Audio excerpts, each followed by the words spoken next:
Works out. That works out well. Yeah, Yeah, that's better. Good afternoon, everyone.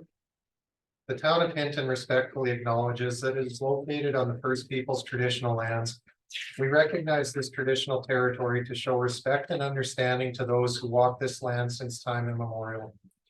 Today, we uphold our ongoing responsibility to work together in the spirit of the intent of the treaties with all the First Peoples and nations that call this place home. The town expresses gratitude for the opportunity to build a better community on these sacred lands for generations to come. And with that, I'd like to call today's 2024 budget meeting to order. First order of business is adoption of the agenda. It does say committee of the whole agenda, but it's 2024 budget meeting agenda. Council, are there any changes to the agenda? Seeing nothing from council administration, are there any changes to the agenda? Nothing from administration. Okay. So with that, we would need a motion to adopt. Councilor Race. Thank you, Mr. Chair. I'd like to move that we adopt the agenda of the 2024 budget meeting for October 24th. Thank you very much, Councilor Race. Councilor, is there any discussion? Seeing none, all those in favor? And that's carried unanimously. With that, we will move on to, is there a citizens minute with council at this meeting? No. Yes. Okay. There is? Oh, no, there's not, sorry. Okay, I didn't think so. Okay, so we will skip item 3 on the agenda, move on to item 4. Reports from administration, item 4.1, 2024 capital budget. See, Vanessa.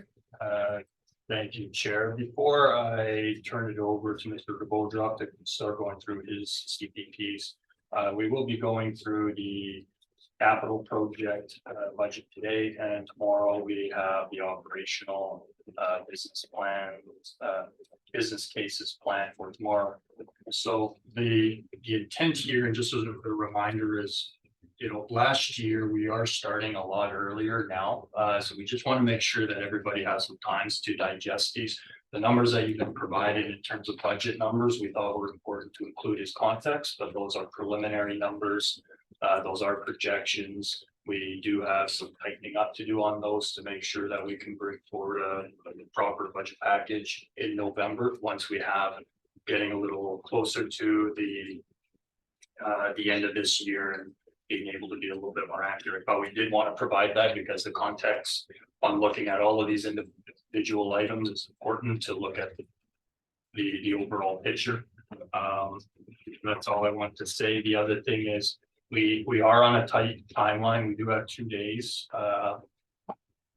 But the czar has told me that we have 5 minutes per presentation on average based on the schedule we have. Some will be shorter, some will be a little bit longer, but and if we have to push some off into another day, we can always do that. We don't want to rush the process. I just wanted to stress that we have a lot to get through in a couple of evenings. So with that, I will turn it over to Mr. DeBoldrop unless there's any questions from council. I think we do have a couple of questions, if that's been paid. Just in terms of process, is there any suggested format for questions from council or for motions from council? Yeah, for council, if we're okay with, administration will go through the presentation of what it is. And then we'll give an opportunity for council to ask questions about that particular item. And then we will be looking at just an unofficial consensus that will say, yes, council believes it's important. No, we don't, or no, we do not want to see this included in the budget when it comes forward. Or similar to last year, we also have a parking lot item, and a parking lot could mean council would like more information before they're comfortable deciding on that item. It could mean we don't need any more information, but we just need a little bit more time to think about the pros and cons and to consider it. So we will be tracking that, and we will be following up with council on the results of that as well. Okay, just before I go to Councillor Taylor then, so do you want that informal consensus after each of the items is presented this evening? If council's comfortable with that, that would be my preference. Okay, and because they're informal consensuses, they can always be revisited through the budget process. correct? Absolutely. This is a very preliminary process, and the idea is that we're just trying to take all the information that we have, try to narrow it down to a good product that we'll bring forward in November. For budget for council to consider. So all of these OBCs and CPPs will be produced as a separate document for that time in budget, and we will go through those again to make sure that we're comfortable with everything. But we just wanted to get the pulse council to make sure that we were on the right track and we were including the right things. Thank you. Okay, so council then, so we are in a very tight timeline. Are there any questions, comments, or anything that we could do to make sure we can move through this efficiently? Councillor Taylor. Um. So the two new counselors, they're gonna have a say in this somehow? Yep. Through the chair, yes, because nothing will be passed. The budget process will happen after the 16th. Where after the election is when the budget is likely to come forward. Okay. So, Yeah. Yeah, so nothing will be approved. Obviously, it won't be a part of this process. Likely civic agencies will come as a separate process before that time as well, and we'll do a very similar process to this with civic agencies as we did last year. And it's all just some preliminary work to build that budget, but nothing will be approved. Everything will still be talked about at the mid to late November. Thank you, Councillor Taylor. Mhm. Okay, council, any other comments or questions? Okay, seeing nothing else from the council then?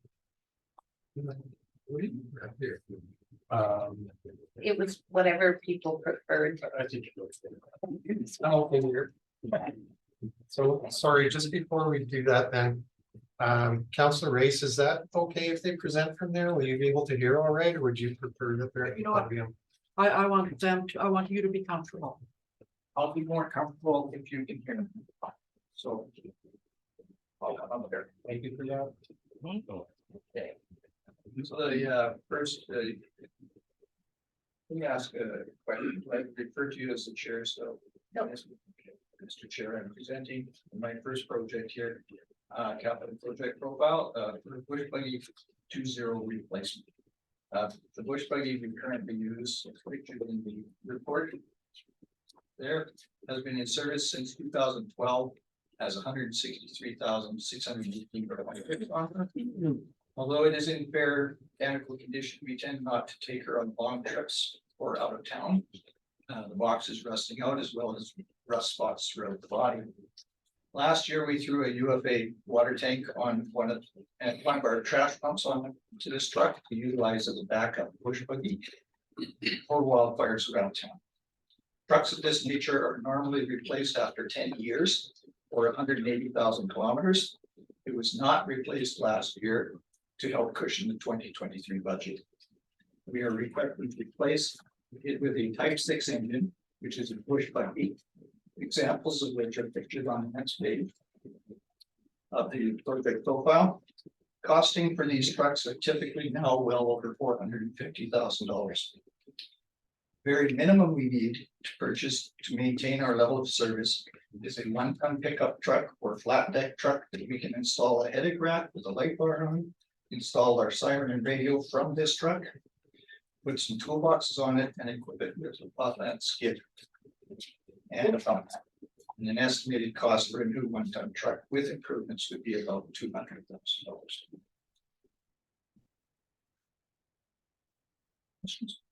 All right, council comments, questions, Councillor Taylor, Councillor Race. If this is important for Bush and that kind of work, how much is Yellowhead County contributing towards this? And have they been asked to contribute? No, through the chair, with our contract with Yellowhead County, the town of Hinton is responsible for all apparatus acquisitions since the contract was rewritten a few years ago. So we're responsible for our own capital replacement. They provide a operational funding for us for the fire department on a yearly basis. It's around $200,000. Thank you, Councillor Taylor, Councillor Race and Councillor Haas. Thank you, Mr. Chair. Two questions. How much did the truck that we have now generate this past summer? The existing truck, the 2.0 did not generate any revenue this summer because we did not deploy it out of town. It's remained in town and only serviced Hinton. The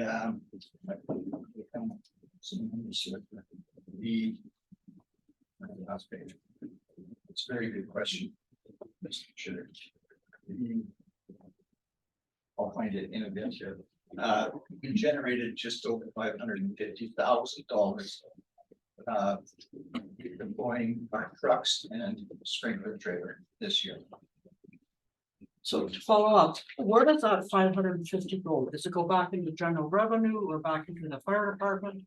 That through the chair, that revenue is being dropped into the fire equipment reserve. And my last question is, you say this vehicle, it's desirable, it will complement the fleet. But I'm not seeing it's crucial. So Through the chair, to meet our level of service, this truck at least the minimum truck, the pickup, a 1-ton pickup truck, is critical to our service that we provide today. The bush buggy is utilized throughout town. When they're roadworthy, we do have another type 6 engine bush buggy. They go out of town to deal with wildland fires and brush fires along the highway. So they are both critical infrastructure capital items for the fire service. Thank you. Thank you, Councillor Reese, Councillor Haas. Thank you, Mr. Chair. So just, I guess, one question on the current bush buggy that we have, that's a 3/4 ton truck, correct? Okay, so we want to upgrade to a 1-ton is what you're saying. That's correct. Okay, and it's because the 3/4 ton truck just doesn't meet the requirements, I'm guessing, of what the needs is. Through the chair, a 1-ton truck is required to carry the weight of the water. The pump and the skid unit is not an issue, but the water weighs 10 pounds per gallon. So you very quickly with a tank full of water, put it over weight for the highway. If I may, also, Mr. Chair, so the two pictures we have, the 1-ton, and then there's the other truck. So the 1-ton itself is the $200,000 price tag potentially, or either one is 400 over 400. No, through the chair, the one on the left, this one.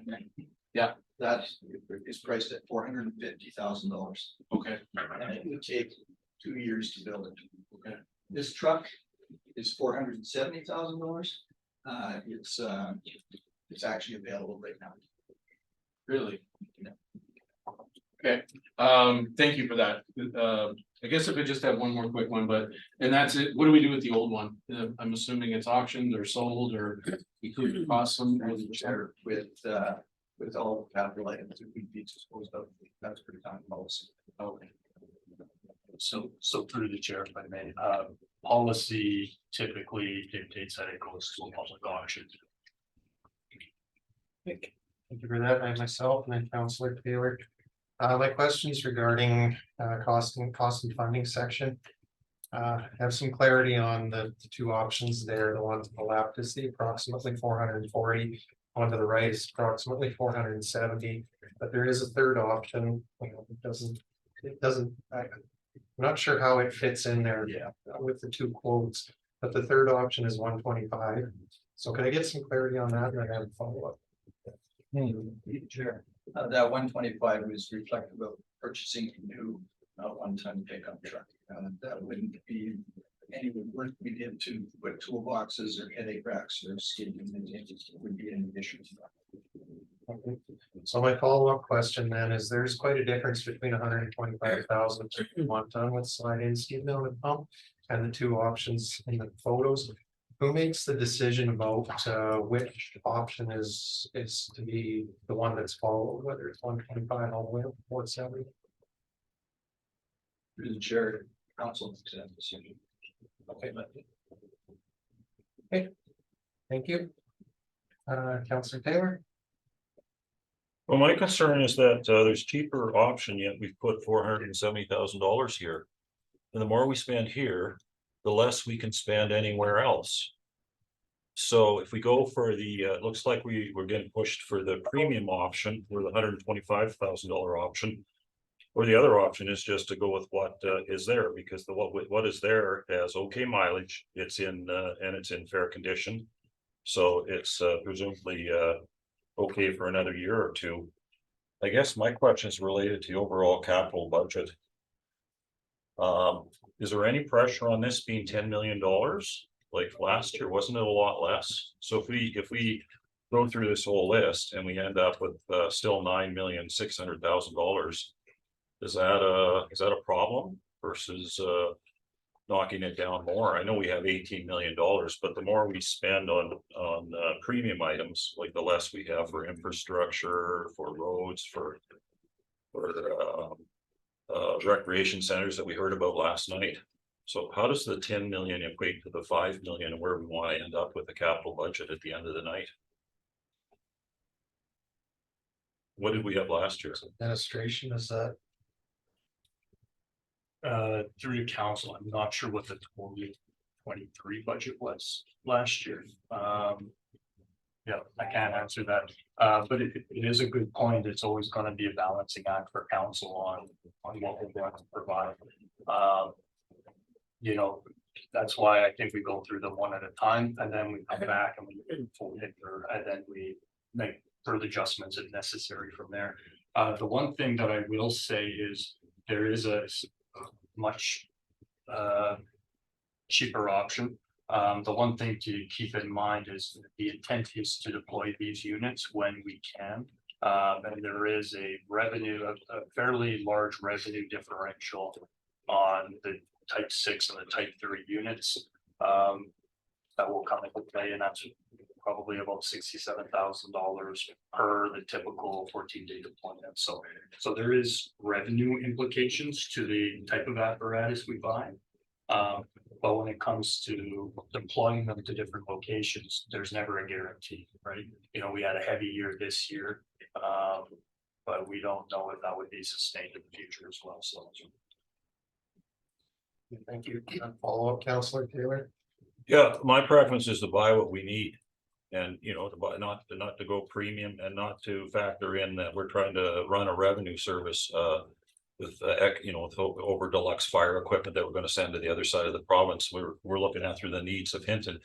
If by all means, if that can help out another part of the province and we have something that they need, fine. But to factor that into our decision making tonight, I don't think with the infrastructure and the asset management stuff we saw, we can afford that. Thank you, Councillor Taylor, Councillor Magoon, Councillor Race, and Councillor Haas. Thank you, Mr. Chair. Just really briefly, I was looking over the cost and funding profile, and I apologize if I missed it. The intention is for the purchase of this to come out of the equipment reserve? Through the chair, that is correct. Okay, perfect, thank you. Thank you, Councillor Magoon, Councillor Race. Thank you, sir. So my notes that I took when you were speaking, sir, says the 1 ton would be around $200,000 with improvements. What you need to spruce that vehicle up. Would it? And I know CEO sort of alluded to this, but you know, should it be dispatched out of town? How much would that vehicle give us your? Chair, I found my piece of paper that I'll refer to. So this year in our deployments, our trucks and the sprinkler trailer generated $572,821 in revenue to the town. That is being, once all the bills are paid to the town, that's how much money will be put into reserves. This type of engine, when it's deployed, that's a type 6 engine. It generates $4,800 a day. This type of engine, a type 3 engine, generates $9,600 a day. And the sprinkler trailer generates $4,800 a day. So when you send a truck like this, a type 6 engine and trailer in deployment anywhere in the province, it's generating $8,800 a day. The other one's making almost $13,000. So there is definitely a revenue stream there. This truck alone, if it was deployed for a period of 49 days, it would pay for itself. This year, our equipment was deployed for 52 days. So it pays for itself in a 1-year period. Thank you. So just, sorry, sir, just a quick statement. You know, as much as I'm saying how much money is this vehicle gonna make us? How beneficial will that vehicle be to us should the fire situation be surrounding Hinton? That's my big question. You're the chair, to all the council. Any one of these trucks would be extremely beneficial to us and give us not an increase in the level of service, but definitely a more efficient and rapid deployment of our equipment personally. Thank you. Okay, and you have a couple of counselors. Just a reminder to council, though, we do have 46 of these capital project profiles to get through. Just a reminder, there's no final decisions being made today. So, yeah, we are gonna have to move through quicker or whether or not. It's going to be a very, very long night. Councillor Voss and then Councillor Magoon. Yeah, you can take me out. Thank you, Mr. Chair. Councillor Magoon. Thanks for the reminder, Mr. Chair. No, the clarification I'm just seeking, if we lost service with the current 1-ton unit, if it, for whatever reason, dies in the next year or two. What is the specific loss of service to the town of Hinton? If we're waiting on a build time to fill that gap. So I think for me, it's very easy to justify how this unit can make money. I think the real question is for citizens living in town, if we lose access to our current 1-ton, what do we lose in terms of level of service currently that we offer? Or the chair to the whole committee or council. What we would lose is the rapid deployment of our equipment in town to catch fires in the incipient stage, the beginning stages. So living in a forested community, it's very important that our resources get on site as quickly as possible before it gets well embedded into the trees. And threatens the rest of the community. Thank you. Okay, thank you, Councillor Magoon. Council, I don't have anyone else in queue.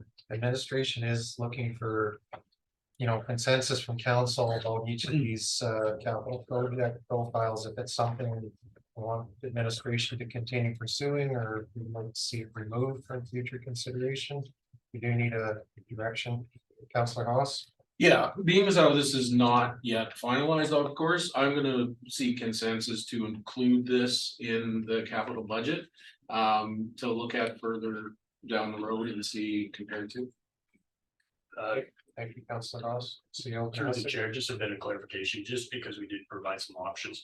Are we talking about the lower cost option 1-ton with a slided skid mount, or are we talking about the type 6? Okay, so Councillor Haas. yeah, so to clarify then, so there's the type 3 or type 6. Type 6 is 450. Type 3 is the 470, correct? Okay.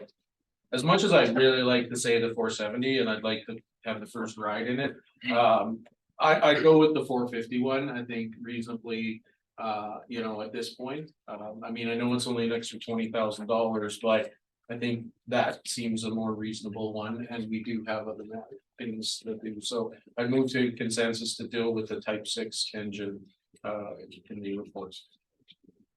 Okay, thank you, Councillor Haas. Council, we have a consensus request. I have a question. I'm sure that there's got to be some equipment difference between the type 3 and type 6. What does the type 3 have that the type 6 does? What advantage does it offer? Sure, it carries more water, carries 500 more gallons of water, it carries more hose, and it carries a bigger pump. So with that, I would actually prefer that, I would prefer to support the type 3 option. I feel it would be more use in the event that it's required. It's just a better unit. And the fact that it would be more desirable for other locations that might potentially need its services makes it easier to rent out, and the revenue that it generates is not insignificant. The fact that if we had one of these, it could have been paid for this summer, is something that's, it's affecting my decision about whether this is something I want to move forward with or not.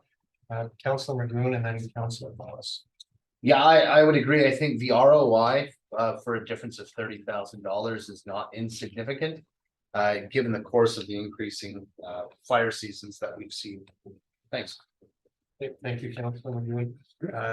One other point I wanted to make, sorry, just before I go to Councilor Haas, is that the type 3 one is available currently, correct? The other one's a 2-year bill. It is available right now. Okay, thank you. Councilor Haas. So I appreciate you asking that question, and I should have asked that question beforehand, because they are significantly different, so. I would, if council is okay with, I'd amend my consensus to do the 471, because I agree, I think now knowing it's more water, it's bigger pumps, you know, and I agree too that, first off, I mean, I realize with revenue. It gains revenue, pays possibly for itself, it does deteriorate it quickly though, and that's the balance, but we do have a significant amount of fire hazards, and we too have that, so if council's okay with it, I'll amend the consensus to the type 3 engine, because I would prefer that one, to be honest. Council, is there any opposition to Councilor Haas amending his consensus request to the $470,000 option? Sorry, Budget. okay, then we will, this new process. So we'll have to call that question then. Okay. So council, all those in favor of amending the motion to the $470,000 option, please indicate. And opposed, and that amendment is carried 4-1. So, yeah, we are now considering consensus request to direct administrators to move forward with the $470,000 option. Are there any additional comments or questions? Okay, seeing nothing further, all those in favor? Any opposed? And that is carried 4-1 with Councilor Taylor in opposition. Council, is there anything further before we move on? Okay, so nothing, then we'll move on to our next capital project. And this one shouldn't take quite as long. Fire hose, it's specifically forestry firefighting hose. This project is here requesting replacement forestry hose. It's proposed to restock our hose that was lost during the 2023 wildfire season. Cost of this hose replacement is being invoiced to the Northwest Territories government. The revenue generated over this year's deployments is being directly to the fire equipment reserve, and we are requesting to draw on that reserve to pay for this purchase of approximately $12,000. Perfect, thank you, Chief DeBodrop. Councilor Taylor. This is like a cost neutral, because you're getting the money back from the replace fire hose. Through the chair, that is correct. Okay. I can vote for that. Thank you, Councilor Taylor, Councilor Magoon, and Councilor Race. I'd like to see consensus that council move forward with the forestry hose and equipment replacement project profile. Thank you, Councilor Magoon. Council, we have a consensus request on the table now. Councilor Race. Okay, thank you, Councilor Race. Council, any comments or questions? Okay, seeing none, we'll call the question then. All those in favor? And that's carried unanimously. Okay, anything further regarding the forestry hose and equipment replacement? Okay, seeing nothing, we're gonna move on to our next one. Through the chair, if I could just mention, and my apologies, my opening statements, I forgot to mention that on page 5, we just have a list or a table of contents of all of the items. The ones that are accompanied by a check mark, those represent an administrative recommendation. That's coming from administration, and we made our recommendations on the fact or on the basis of what did we feel was critical to replacing our existing assets, critical to operational efficiency or effectiveness. So we have included our recommendations there. You know, and all projects are important, but we thought that some rose to the top for those elements. Thank you very much for that additional information, CAO. Okay. We'll move on to the next couple of projects with that. Here the or side by side replacement. This project is a replacement of our 6x6 all-terrain vehicle with a 4-seater side by side, an example of which is pictured here. This unit is utilized for wildland urban interface fires as rapid response unit into difficult terrain. Over the years, the primary use of the 6x6 has been to extract injured parties from difficult terrain and remote areas, to bring them to rendezvous points with EMS or STARS. The 6x6 is in fair, emphasize fair mechanical condition, and we'd be preparing it to keep it operational. We intend to repurpose the firefighting skid as well as the stretcher skid in new side by side, as well as the radio that is currently installed on 6x6. The purpose of this side by side will be the same as the 6x6, but allows fire rescue to move more rescuers and equipment to where they are needed more efficiently. The 6x6 will be disposed of again in accordance to town policy.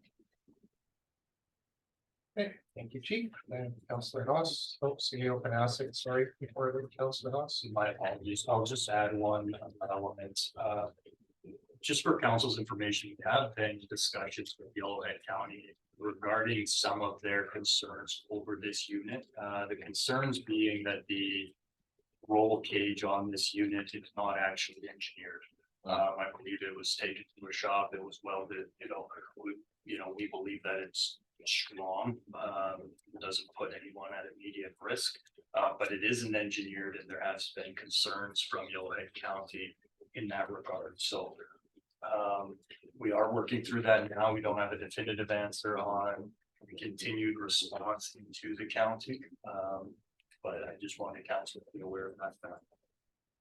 And if I may, to that point, the proposed side by side that we were getting, would include a factory engineering goal on the back. Thank you for that additional clarification. I have Councillor Haas and then Councillor Fuller. Thank you, Mr. Chair. So I just have a couple of questions. First of all, I mean, generally, this is a unit that's going to be used outside of our community when I'm hearing more for the rescues and things like that. So is this a revenue generating piece of equipment as well? Through the chair, no, it is No. not. Okay. The only time it would be revenue generating is if it responded along the numbered highway, Okay. Which typically, probably in the past 10 years, it has not. Okay. And if I may, then this unit would not only it would involve typically, I would assume, RCMP and maybe search and rescue as well. So my question is, has there ever been a discussion of a joint use of a piece of machinery like this that, could be utilized within our city boundaries? But if we're mostly using these things out into the Yellowhead County, it's also providing a service to the RCMP that don't have or search and rescue. Has that ever been looked at potentially and share the cost of this, and maybe we take on the maintenance of it, but they share the cost and the purchase of it, or any thoughts on that? Through the chair, we have had considerable thought on that. Okay. The only time we ever respond to a rescue situation is at the request of EMS or the RCMP or Parks and Conservation officers. Or a call from a lay partner, individuals. With the 6x6 that is currently in our fleet, is jointly used by search and rescue whenever they have a search.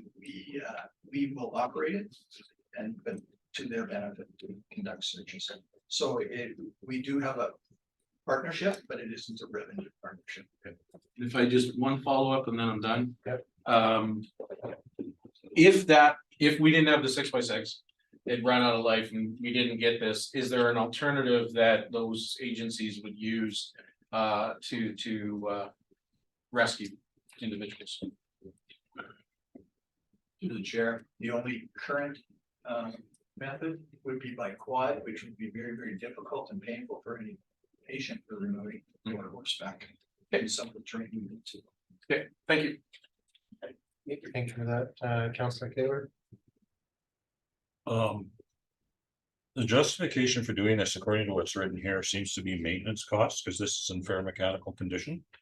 So what are the maintenance costs and how much have they increased in the last few years? It's through the chair, it's all minor maintenance, things just breaking it, it's, the 6x6 is an old unit that's been used for, I can't tell you how many years, probably 15 years. And it's used in very rough conditions. It's little things that are breaking down, battery replacements, it's $100 here. $200 here, it adds up over the course of the year. We had a major tune-up this year because it failed on us while we were on a rescue. But one tune-up later, it was back on the road again.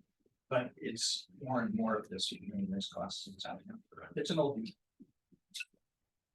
Okay, so no real information on the maintenance costs, and the percent increases. Okay. Thank you. And got myself, Councillor Magoon, Councillor Haas, I just wanted to follow up on something you said earlier. There was a question regarding revenue generation. So if Hinton Fire responds with their current unit into a call in Yellowhead County, there's no revenue sharing structure. How does that work? Through the chair, there is no revenue sharing for responses into the county, beyond the number of highways. And then we direct bill for those to the transportation. Any rescue calls, any fire calls off of a numbered highway, it is the county contributes about $300,000 a year for operational expenses of this department. And so all of the expectation is all of those calls fall within that envelope. Correct, and through the chair, that would be with the exception of communities like firefighting foam or stuff that we use up, we would build. Okay, thank you for that clarity. Councillor Magoon, Councillor Haas, Councillor Taylor. Thanks, Mr. Chair. Yeah, I was just, and I think, Chief, you would identify this. Is this the same unit that was purchased in like 06? I think it was a firefighter when this came on. Through the chair, yes, I believe it was. And then building off of that, you had said that the county has concerns that the roll cage is sort of like post-engineered. That is correct. Okay. Get salty about that, but I'll just. Thank you, Councillor Magoon, Councillor Haas. Yeah, I guess where I'm at on this is, I think it's a valuable piece of machinery, but it's not necessarily as valuable to us as in Hinton as it is on the outside. So personally, to go forward with this, I would be more comfortable with, first off, having a conversation with different partners to sharing costs, but also looking at sponsorships.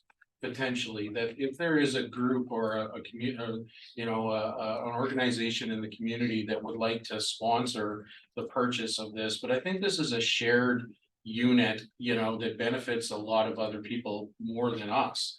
And I'm glad we can provide that up to this point, but I think moving forward, I think unless there's somebody that steps up for sponsorship, along with, the other parties, contributing to the purchase of it, I wouldn't be in favor at this point that we fully purchase this unit. So that's where I'm at with this right now. So I'm not really wanting to take it out. I personally would like to keep it in, but with those options only to move forward with it potentially. So I don't know what the rest of council feels, but that's where I'm at.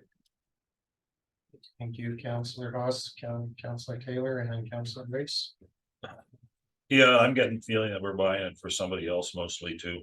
So like maybe Wildfire could pay us something, or we're gonna use it in the county a lot.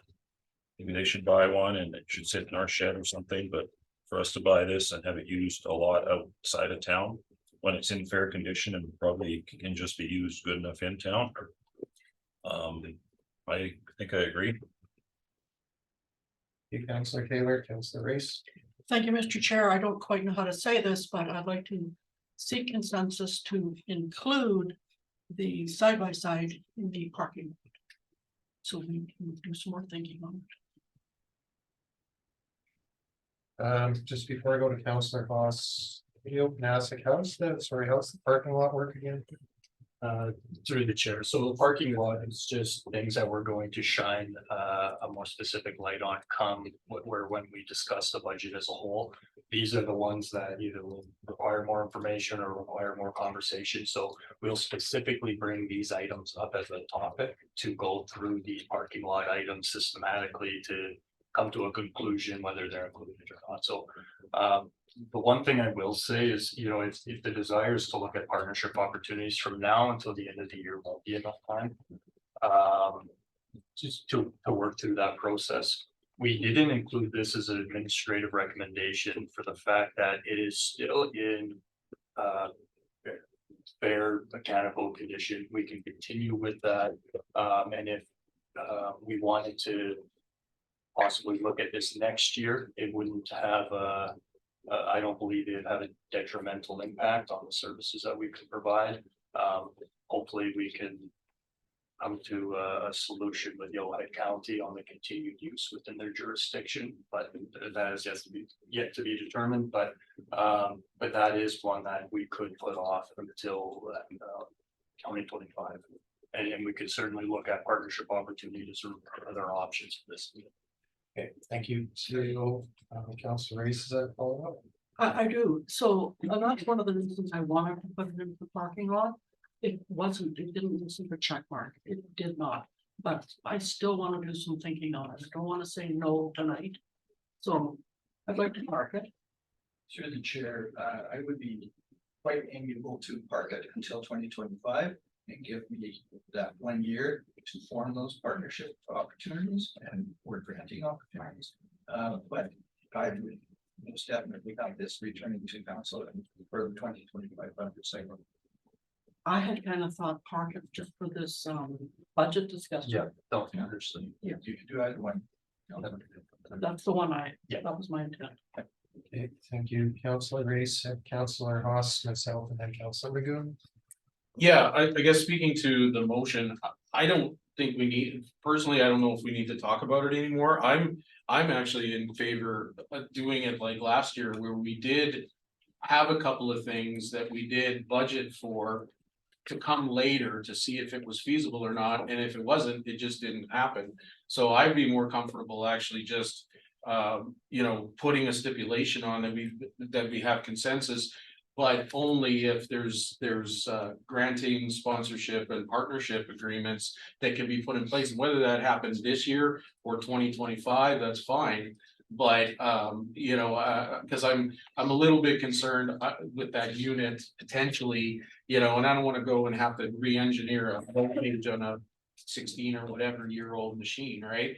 And it could end up possibly, we're okay with it, but if something were to happen. So I guess I'm not going to be in favor of putting it in the parking lot. I think that for me, we've gone far enough with this and got a good handle on it, and we can just leave it to administration to even look into it for 2024. So that's where I'm at. Thank you, Councilor Haas. For myself, I'm not going to support putting it in the parking lot either. I'd prefer to see this come back as a capital project for 2025 and give administration ample opportunity to explore sponsorship and partnership options. Have to come back with it. If somebody was willing to make that consensus moving forward, if this one doesn't pass, that's one I would definitely support. I have Councilor Magoon. No, I withdraw. Thank you, Mr. Chair. Okay, I have no one else in queue, so we would call to question the consensus request to park this in the temporary parking lot to have it come back in this budget cycle. Is that correct, Councilor Race? Okay. Any comments or questions? Okay, seeing none, all those in favor and opposed, and that is defeated. 5-1 with Councilor Race in favor. Councilor Taylor and then Councilor Haas. I'd like to seek consensus to put this in the permanent parking lot. Can you define what you mean by permanent parking lot? I guess till next year. To next year. So for next year, the 2025 budget. Okay.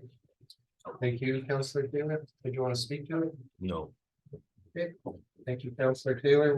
We do have a consensus request, Councilor Haas. Yeah, and I agree. I agree with holding off till 2025, but if Councilor Taylor, if council I'd like to request an amendment to include that if we're going to put it to 2025. That we stipulate that it's also with sponsorship, granting and partnerships. So, you know, just that we give the administration that direction here and now, so. Council, is there any opposition to adding Councillor Haas's request to explore partnership options and sponsorship options along with this? Okay, seeing no opposition, that now forms part of the consensus request. Are there any comments or questions? Okay, seeing none, we'll call the question then. All those in favor? And that's carried unanimously. Okay, anything further on the Polaris side-by-side capital project profile? Okay, seeing nothing, we will move on to the next one. Here, the last one is rope rescue rope replacement. Life safety rope in the fire service is required to be replaced every 10 years. Already been upgraded in 1858. We have 4 300-foot lengths of rope that are required to be replaced this year. They're all going to be smarter than that. All associated rescue equipment that goes with the rope systems is adequate to our needs. And proposing to replace 4 lengths of rope and 4 rope bags and move the existing rope, the expired rope, to utilitarian uses elsewhere on the department, and it comes at a cost of $3,125. Thank you, Chief. Councillor Taylor and Councillor Race. Yeah, I move that we keep this in the capital project budget. I see much need for me to talk about it. Thanks. I'm sorry, you didn't want to speak to it? No, No, okay, Councillor Race. And that was mine too. Thank you, Councillor Race. Council, we have a consensus request. Any comments or questions? Okay, seeing none, we will call it question then. All those in favor? That's carried unanimously. Anything further for the rescue rope equipment replacement? Okay, we'll move on to the next one. Mr. Chair, this is for sprinkler protection unit, SPU, we call them. It's a trailer unit.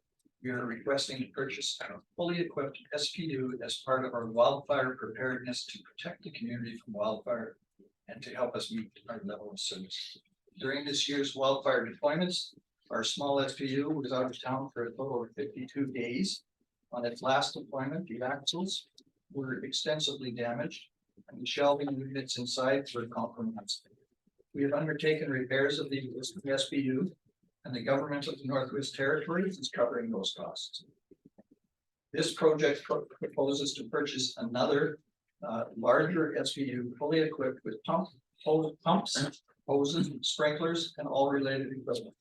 Should we experience a wildfire that threatens Hinton, we would be better prepared to initiate protection of more homes or set up a larger sprinkler line on one of the fire breaks. If Hinton is deployed again by the province, we would have this trailer that we can send out of town while keeping the smaller SPU in town at all times. I'm proposing that the required funding of $226,800 be taken from the fire equipment reserve once the Northwest Territories has paid their invoice owing to the town. The revenue generated by an SPU when deployed by the province is $3,200 a day. And payment up for the vehicle that tows it, a Type 6 engine generates $4,800 and a Type 3 generates $9,600. I covered that already. In a season like we just had, the proposed sprinkler trailer would pay for itself in 28 days. If it was towed by a Type 6 engine. If it's towed by a Type 3 engine, it would take 18 days to take. Thank you, Chief. Councillor Taylor. Again, I can't say this enough. I'm not in favor of buying stuff for other people, but my question is, we've just had one sprinkler unit in this town for a long period of time. Why all of a sudden do we need now 2 for the town's use? Mr. Chair, the existing SPU is a technically it's a Type 3 SPU in forestry terms. That means it can protect up to 15 homes or set up a short fire line. Right. And it has been sufficient because that's all we had. That SPU is actually the first SPU that was brought into the province of Alberta. Okay. And it's been here for many, many years. And it's been employed multiple years, in recent years, it's been employed multiple years, mostly into British Columbia, but more recently into Alberta and Northwest Territories. The fire hazard has increased in Alberta. The fire hazard has increased around Hinton. Hinton has been identified as one of the extreme areas for a likelihood of a wildfire. So having this trailer would be a direct benefit to the residents and businesses of Hinton primarily. With the opportunities, it would be deployed elsewhere if the hazard was low here. Maybe, can I follow up? Maybe you said this, I missed it. How many houses can the new one protect versus the old one? Through the chair, the new SBU that I'm recommending is type 2. And it can protect up to 50 homes Versus 15? versus 15. And I have one more. Is that allowable? Yeah, sure. You made, what was it, $166,000 on this, thing last year. You're asking for 226,000. Since this is gonna be used outside of our, province, or our town a little bit. Is there any way we could get money from somebody else, like wildfire or somebody to help pay for it? Like surely the provincial government wants us, all the municipalities to be, well equipped with this kind of equipment and to be prepared to pay a little to help us. Just Mr. Chair, to answer that question, it's a very good question. And I've explored it in great depth. The province of Alberta currently has 3 SPU teams sprinkled throughout the province, and they want to expand that program next year to include 6 more communities. Hinton being one of them because of our strategic location to the province of BC, and we can deploy in any direction from Hinton very rapidly anywhere within Alberta. So they are eyeballing us as being a primary response team for the province. Haven't agreed to any of this yet, Mr. Chair, because we need the equipment in place to even entertain such an offer from the province. I'm not clear what that offer is, that once you have the equipment, what happens then? Through the chair, the province would contract us and we would be one of the first calls. Fire broke out in Buxton, Alberta. We would be one of the first calls that they make for assistance. Yeah, so how's that help cover the cost of this? We would be paid $3,800 a day for the trailer and Oh, I see, $3,800 there's no capital cost. no really. capital. All right, Just before I go to councillor costs, if the unit's under contract, did they pay per diem for availability? Or is it only when it actually goes out, when it's actually deployed? Sure, that's a very good question. They do pay a half rate, so it's $3,800 when the trailer is open and we use the equipment.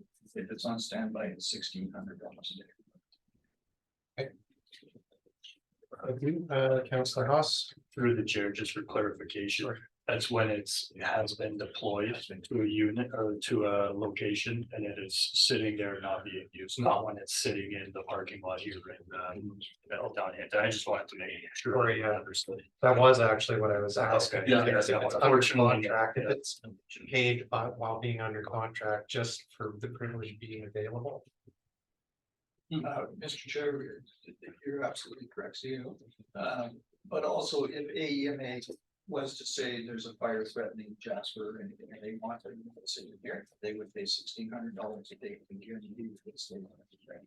Okay, understood. Thank you. Councillor Haas.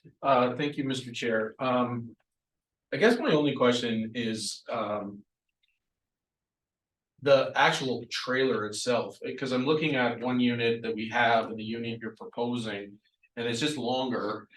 Like by the sounds of it, these get beat up pretty hard.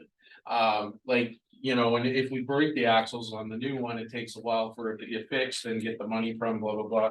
So should we have a better, say, off-road unit rather than just those standard ones too? I know it might cost more money, but I mean, if we're sending it out there and it's coming back all busted up and needs to be fixed, these trailers are not exactly, structurally, they beating up means they get hurt, they get damaged, right? So I'm not against this, I just wonder if we need to, if we're gonna do that, you know, cover ourselves and maybe have a better unit, honestly, so. Thank you, Councillor Ross. Name and comments? Through the chair, the trailers themselves are designed to carry the weight and they're designed for that purpose. They age just like any other Mhm. vehicle. And in the case of our trailer that went up to the northwest territory, it's the first bridge it went over. Bumped and broke the axles. So it was an anomaly, it's repairable. But yeah, they age, they messed up a lot. Well, if I may, Mr. Chair, I just think that, you know, if we were to go with the unit 3 pulling this thing. That thing can go through a lot, and this is a low project, so I'm just, is the 226 a real reasonable, and maybe we can wait until next year to maybe reconsider, that's all I'm wondering, because we've got a unit right now, so. But that's fine, I don't want to get into the weeds like that, it's just a comment, thank you. Thank you, Councillor Ross. Councillor Taylor. This unit being able to protect 50 houses, this is kind of a unique unit. There's not a lot of them around the province. Is that a fair statement? Through the chair, I believe there are 2 others now. In all of Alberta? No, And you want us to buy the third one? And the 2 other ones are owned by who? Clearwater County and I don't know. So, I'm prepared to make a consensus if I could. I'd like to go ahead and put this into the parking lot. And that would be subject to us exploring funding for part of it from partners. Because this is such a unique purchase, it's going to benefit other people. There's got to be some opportunity there to come up with at least that extra $60,000 or $70,000 shortfall from the money we made last year. That's what I was thinking of. Okay, thank you, Councillor Taylor. So just for clarification, then, are you requesting to defer this to the 2025 budget discussion with exploration of what you just talked about, similar to the side-by-side discussion, or do you want to put this in the temporary parking lot? The temporary parking lot, like even if you think the temporary, yeah. Well, look, CAO, I'm assuming there won't be time to explore those options similar to the other one, but CAO can ask it. Yeah, through the chair, I'm not aware of any situation in the province where a municipality has gotten funding from, say, a provincial source. Other than sort of the relationship that Chief DeBoudreau has alluded to, so I don't know if there's any partnerships necessarily out there for this. If we were to explore possibilities, we would probably need to relook at this one for 2025. We do have a existing unit. It has about half of the protection capability that is still in usable condition. I think it's likely to be deployed less just because it's it has some hard miles on it, but if that was the wish of council, I would recommend that it come forward in 2025. Okay, thank you, CEO. So with that additional information, Councillor Taylor, do you want to let your consensus request stand? Well, I think so, because I don't see why we can't put a briefing note in to say the Minister of Finance or something like that, to say where this is outside the realm of ordinary, this is unique, there's only 2 of these in the province. We're doing this, we'd like to be a partner with you on this. Okay, thank you, Councillor The sooner Taylor. we get it, I think the better off for everybody. But I don't think we should pay for the whole price, because it's really gonna get used outside of our area. I mean, I'd like to have it here, thanks. Okay, thank you, Councillor Taylor. So council, we have a consensus request and Councillor Magoon and Councillor Race. Yeah, I think I'm apt to support the request that's on the table because I think, and if administration wants to correct me if I am wrong, please do. I think the opportunity there is to, because we're not limited by a construction season per se with the funding on this, is that if we can't get additional grant funding in this year, we could take the allocated budget that we are willing to put forward and move it into next budgetary year to furnish the rest of a purchase, say in the 25 budget. Because I think there's a really good opportunity to be able to protect 50 homes. That is not an insignificant number of homes when it comes to wildfire. So for myself, I would like to see us purchase it, but I also agree is that I think there's some opportunities to request the province to help out with having that kind of asset on the ground. So, thank you. Thank you, Councilor Dragoon, Councilor Race, myself, and Councilor Ross. Thank you, Mr. Chair. So I have a couple questions that will help me decide if I'm going to support this direction. How much money do we have in our fire equipment? That question. And with that, through the chair, I believe it is $769,000.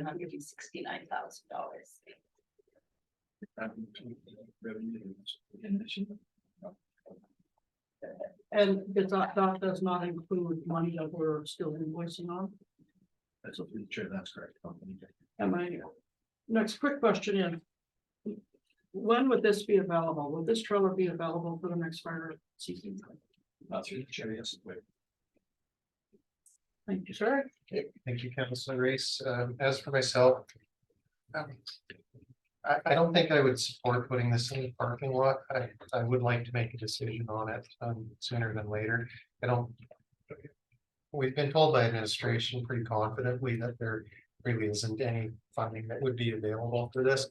I think the opportunity that helps me decide that this would be a good thing for the community to have is the fact that it can protect homes in our communities threefold. What one that we currently have is, I think that in itself is a significant benefit. But the fact that it would be one of the few units that in the whole province that would be available to answer the call within the province or out to BC and be able to generate revenue while it's doing that is definitely a benefit to us, and that revenue generated would help pay for the unit itself or pay for future purchases. Just my thoughts and opinions, Councillor Haas and then Councillor Taylor. Yeah, thank you. Yeah, I'm of the mind not parking lotting it. If we want to potentially have this in 2024 again, it's contingent on. Is there any opportunities for other fundings, just like we've done with other things, and if there isn't.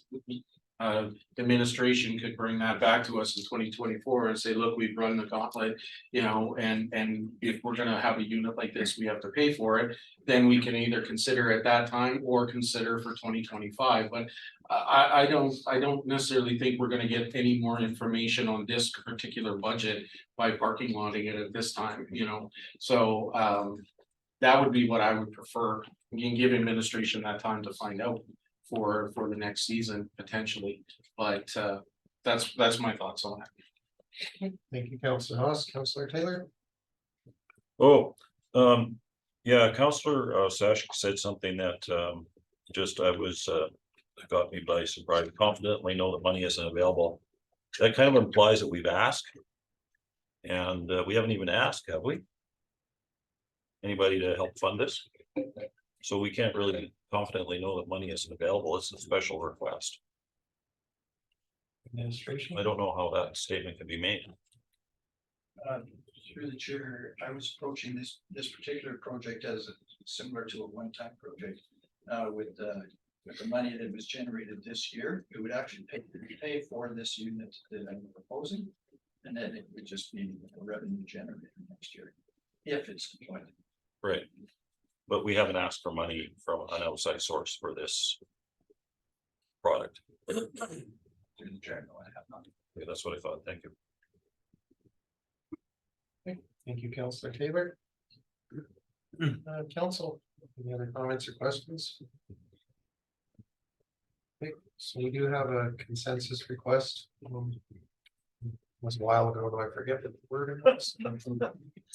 That we take this unit and ask that administration look for some outside funding and put it in a temporary parking lot so it can still move forward. And it's going to move forward for consideration in the 2024 budget, correct? This year's budget. Okay. Thank you, Councillor Taylor. Councillor, are there any comments or questions? Okay, seeing nothing further, all those in favor? And opposed? And that is defeated 3-2 with Councillors Magoon and Taylor voting in favor. May I have a point of order? Mhm. I got a text from somebody that says we're not live streaming this important budget meeting. Is that true? So my understanding is it's being recorded and it will be uploaded later. I don't know that this room has the capability. Yes, similar to the, similar to a committee meeting. So it's not being live streamed, but it is being. Okay, thank you. So just before we move on, do we know when it would be posted? Because that's. I believe the next day it's posted. Look to Alexa. Whatever you would like, whatever. Yeah, so our typical practice is the next day. So it's tomorrow. Thanks. Okay, thank you, Councillor Taylor. Councillor Reese. I'd like to see consensus to include sprinkler protection unit fully stocked in 2024 capital. Thank you, Councillor Reese. Did you want to speak to it? You know what? I don't want to be sitting here in May saying, oh my God, I wish we would have got it for us to protect our community. So, there'll be different ways to save money, but this is not gonna be one. Thank you. Okay, thank you, Councillor Reese. Council, we have a consensus request. Councillor Haas. Yeah, just a quick question to administration with the discussion of possibly any funding, not for certain, but looking into that. I'm assuming that every project, we look into that, but would you like maybe an amendment to this to make sure we have on the record that, you know, if we're gonna have this discussion or purchase, that we are looking in for other funding sources for this as well, whether it's grants, whether it's, you know, requests to the government, whatever it may be, but what does administration prefer? So, through the chair of council, so. All projects, we are looking for that, for those opportunities. What we need to know from council is if those aren't available, are we still comfortable with going forward, or much like you had mentioned, or are we included that as a noted project? And a noted project to administration is we like it, but unless, you know, we go to council for further clarification, unless we get funding, that can't go forward. So if we are going to include it in the budget, rest assured, we'll always look for grants or anything else that we can work to partnerships to support that. But if it's included in the budget and absent of those things, it still goes ahead. So if I may. I'd like to move that we amend it to make it a noted one for 2024, because at least then it comes back to us for further decision moving forward, whether, and if there is no funding, then we hear that and then we make a decision. If there is funding, great, then we decide that, but I'd like to then note it if council is not opposed to that amendment. Okay, council, we have a request to add, make a change to the consensus request. To make this a noted item that it comes back to council for future consideration for each future decision, I guess. Is there any opposition to that? Can I ask clarification? Yeah, go ahead, Councilor Taylor. What does that even mean? I'm sorry, I don't understand. So if we decide, if I may, so what I'm saying is, sorry, I just moved it up. What I'm saying is that if we were to go through to 2024 as the motion or the consensus is, but money would not be spent in 2024 until it comes back to council to inform us whether there was an opportunity for funding or something like that, and then council can decide not to go forward with it potentially in 2024, even though it's in the budget. Is that my understanding? Through the My chair. intent is that. So yes, the other thing that you can do is if it's only grant dependent, you can include that as grant dependent with our share of the funding that we're comfortable with. That way it gives us a target of how much grant funding we need in order to make any one project a go. So that's the other option, and you know, a noted project, I think it should be used sparingly, but you know, a good example is, I think the next one we'll see where we're looking at planning of a utility project. But before, so we still want the money in 24 to plan the project, but prior to planning the project or spending any money, we need to have some conversations with council about our orientation versus, you know, fronting of taxes, or how do we pay for those things. So there's some front end work that needs to happen. That's a good example of a noted project, as more work needs to go in into the project prior to spending the money, we can certainly look at approving whatever dollar amount council's comfortable with spending with that project. It doesn't go ahead unless there's grant funding attached. Okay, I need a little clarification then, Councillor Hawes, what was your intent of having it be noted? Is there partial funding from a different source? Making it conditional, or is it just a report on whether there is funding available or not? What were you looking for administration? From, if I may, so my understanding with the word noted is that the project would not go forward with until it came back to council to put their rubber stamp and say, and with that, they would be coming back with noted, we want to find other funding. But it doesn't mean we're tied into that other funding and we still won't go through with it. We want to investigate that further, but I don't want to push it off to 2025 because then, we a longer period. So my intent is no money is spent, but work is done looking into it and then brought back to council in 2024 before that. Kind of like what we did last year with the speakers and the rec center. We earmarked $8,000 for it, but we wanted some more information back. It was earmarked, and if we didn't go forward with it, we didn't spend the $8,000. But we found we did, and we ended up going through it, but it came back to council first. That's my intent with this project. If that makes sense. So, clarifying questions on the potential amendment to the consensus request. And once everybody's clear, then we will ask council if there's any opposition to making that amendment. Councillor Taylor and then Councillor Reese. So you want it to come back to us. And at least administration should say that they tried to get extra money they tried to get the amount I think we're looking for, $60,000, because you made $160,000 from this thing last year. So that's the amount I think we're looking for. So they should at least try to get some of the money back for part of it. Yeah. Because this is such a unique purchase. There's only 2 of these. It's so unique. It doesn't fit the mold of any funding formula. So let's at least do a briefing note and ask somebody for money. So if I may, Mr. Chair, to clarify, that's what I'm saying is this is a noted project that is done. And then they bring back to us, at some point, we've looked into it, and if they say, no, there isn't, council can then say, okay, then let's push this to 2025. Or council can say, all right, fine, we'll flip the bill for the 220 and we'll buy it. But we have that option still, even though it's in the 2024 budget. And it gives the administration some time. So that's my intent. Okay. I understand. Thank you. I can post that. Councillor Reese. Thank you, Mr. Chair. So that term noted was very foreign to me. I've never heard of in a budget session before. Is this still staying in the 2024 budget talk? Is it coming to us before we finalize?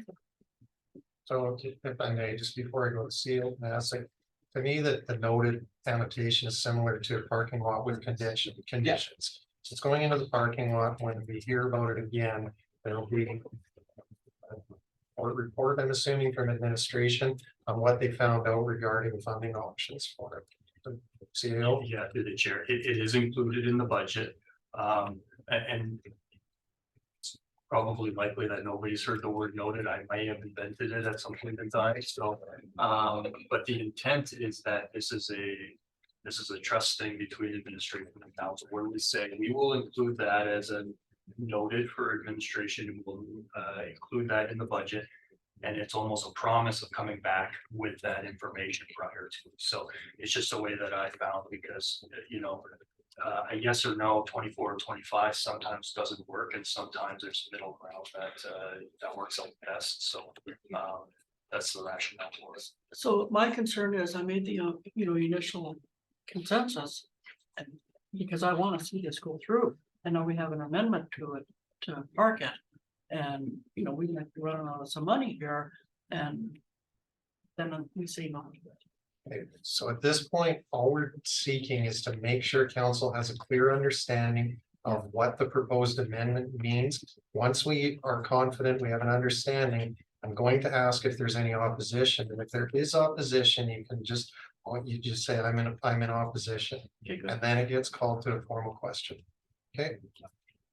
Okay, Councillor Ross, To clarify, I want it in the 2024 budget. My intent is not to park it. The intent, though, is before we say yes to it and pull the trigger on it, that we've given administration time to find other sources of funding. If they don't, then it still happens, but my intent is to keep your motion the same. It's just noted, and we're not necessarily spending any money. Now, this is just, I mean, we might say later, we're not, but that's my intent. So, yeah, hopefully that's clear. okay, so council, then there is a request to amend the consensus request. To have administration bring this back to us with some information on whether there's funding available to help purchase it or not.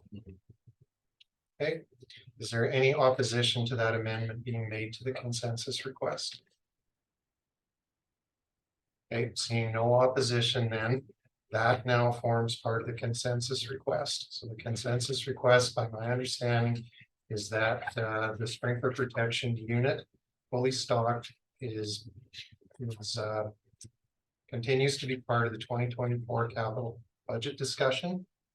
And it will come back to us with information on funding options. Okay. I've got that right. Is there any comments or questions? Okay, so nothing from council, then we'll call it a question. All those in favor? And that is carried unanimously. Okay, thank you, everyone. Is there anything further regarding the sprinkler protection unit? Okay, seeing nothing, then before we move on to the next capital project, if we would have a short recess, we will vote 5 minutes. Be good, we will reconvene at 5:22. Thank you. Hey, everyone, I'd like to call the meeting back to order. We are moving on to our next capital project profile. I believe Mr. McLaughlin, you're presenting this one. Yes, thank you. I just wanted to start with a couple of comments on just some projects in general, because it'll save some time because it applies to more than one project. There's going to be at least 3 projects on here that I'm gonna call the underdeveloped area. It's about fixing some long-term problem areas in the town, or underserviced areas.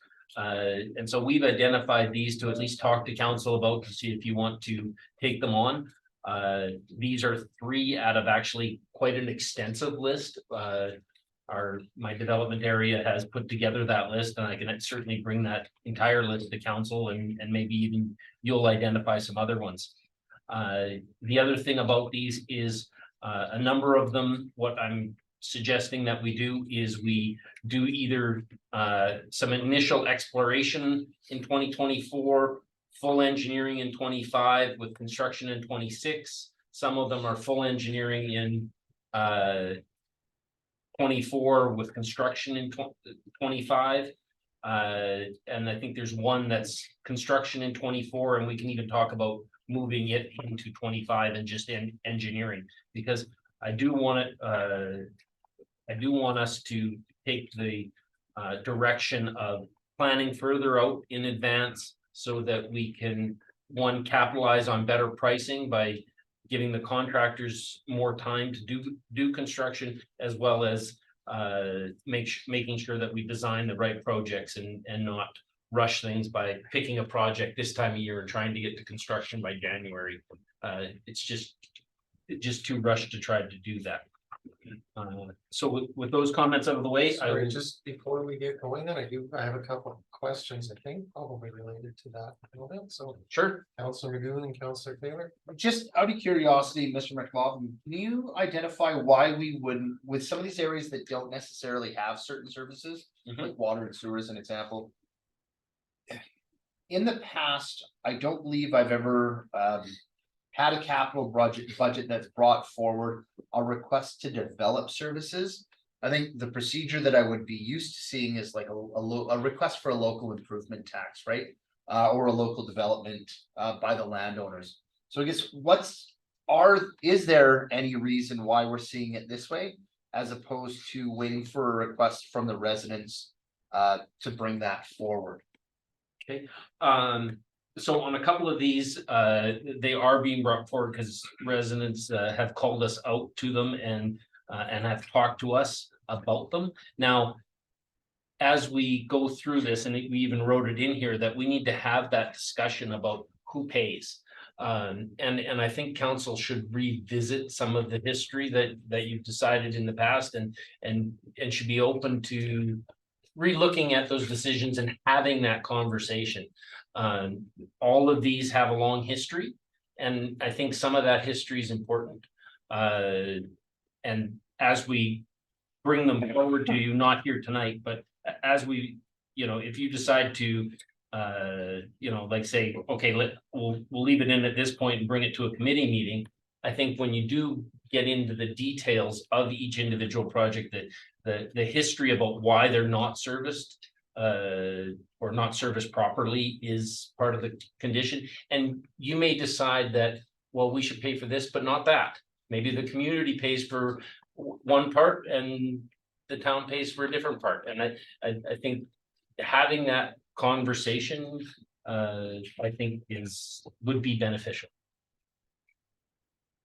Okay, thank you. Good, Councilor Magoon. Yeah, for now, yeah. Okay, thank you, Councilor Taylor.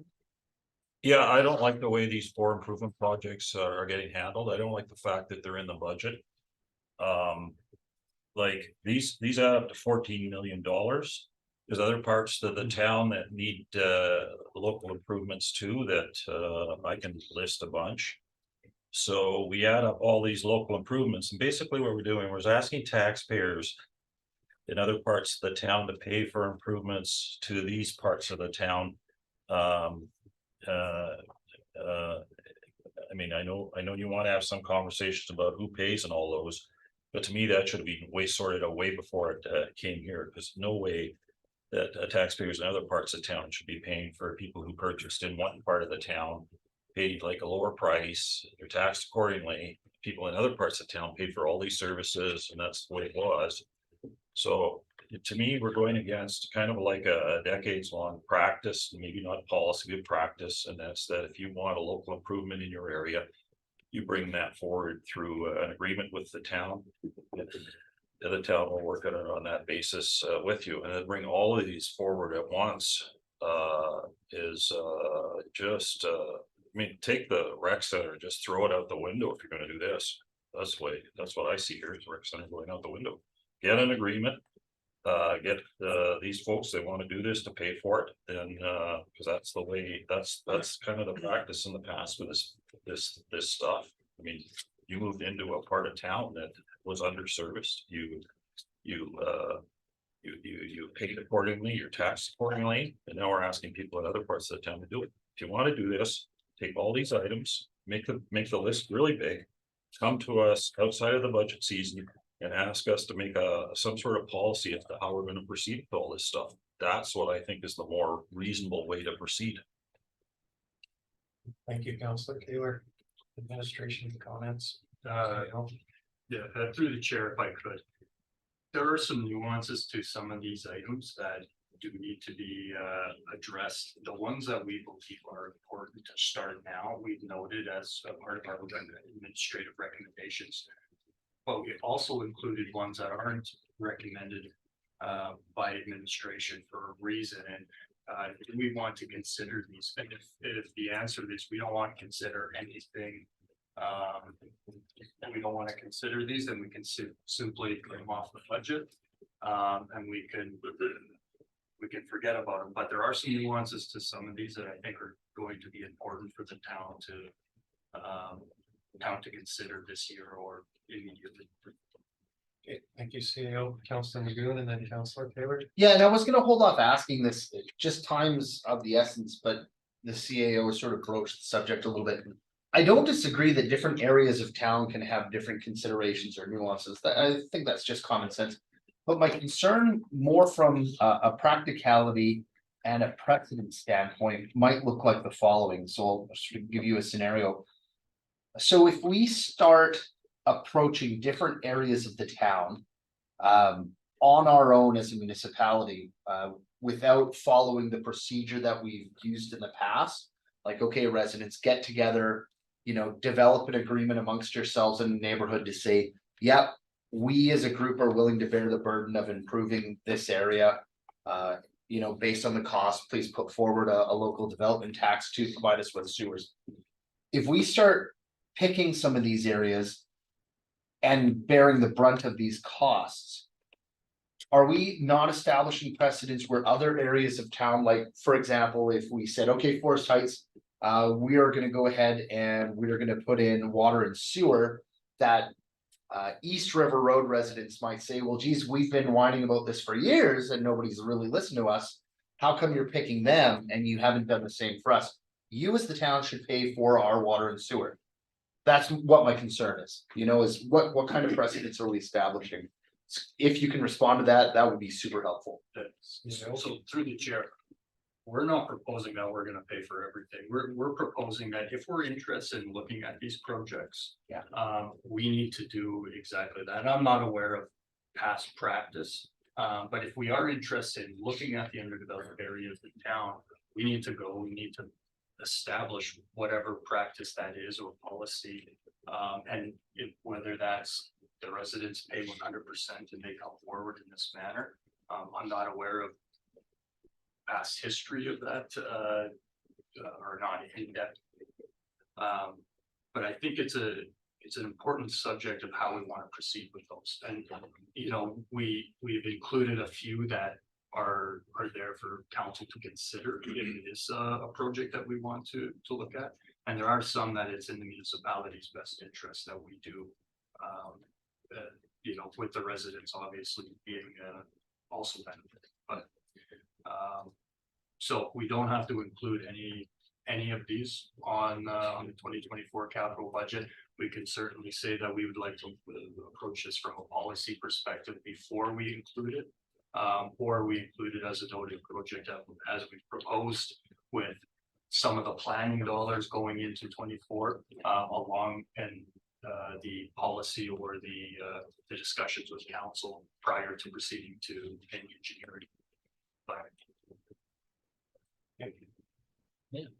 So I'm assuming that as we go through these, if there's a mandatory town component, like something that has to be done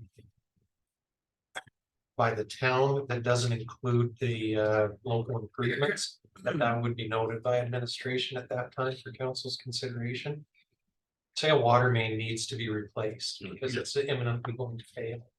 And while we're doing that, we could tie in the citizens that are adjacent to, and that's purely hypothetical. That would be noted, so council can consider that. Okay. Councillor Taylor, you had a question before we proceed? No, I have a direction. Okay. I'd like to see consensus that we take all four of these local improvement projects and take it out of the budget and put it into a policy discussion where we can look at things broadly in conjunction with past practices. Okay, thank you, Councillor Taylor. Council, is there any comments or questions? Councillor Haas and then Councillor Bloom.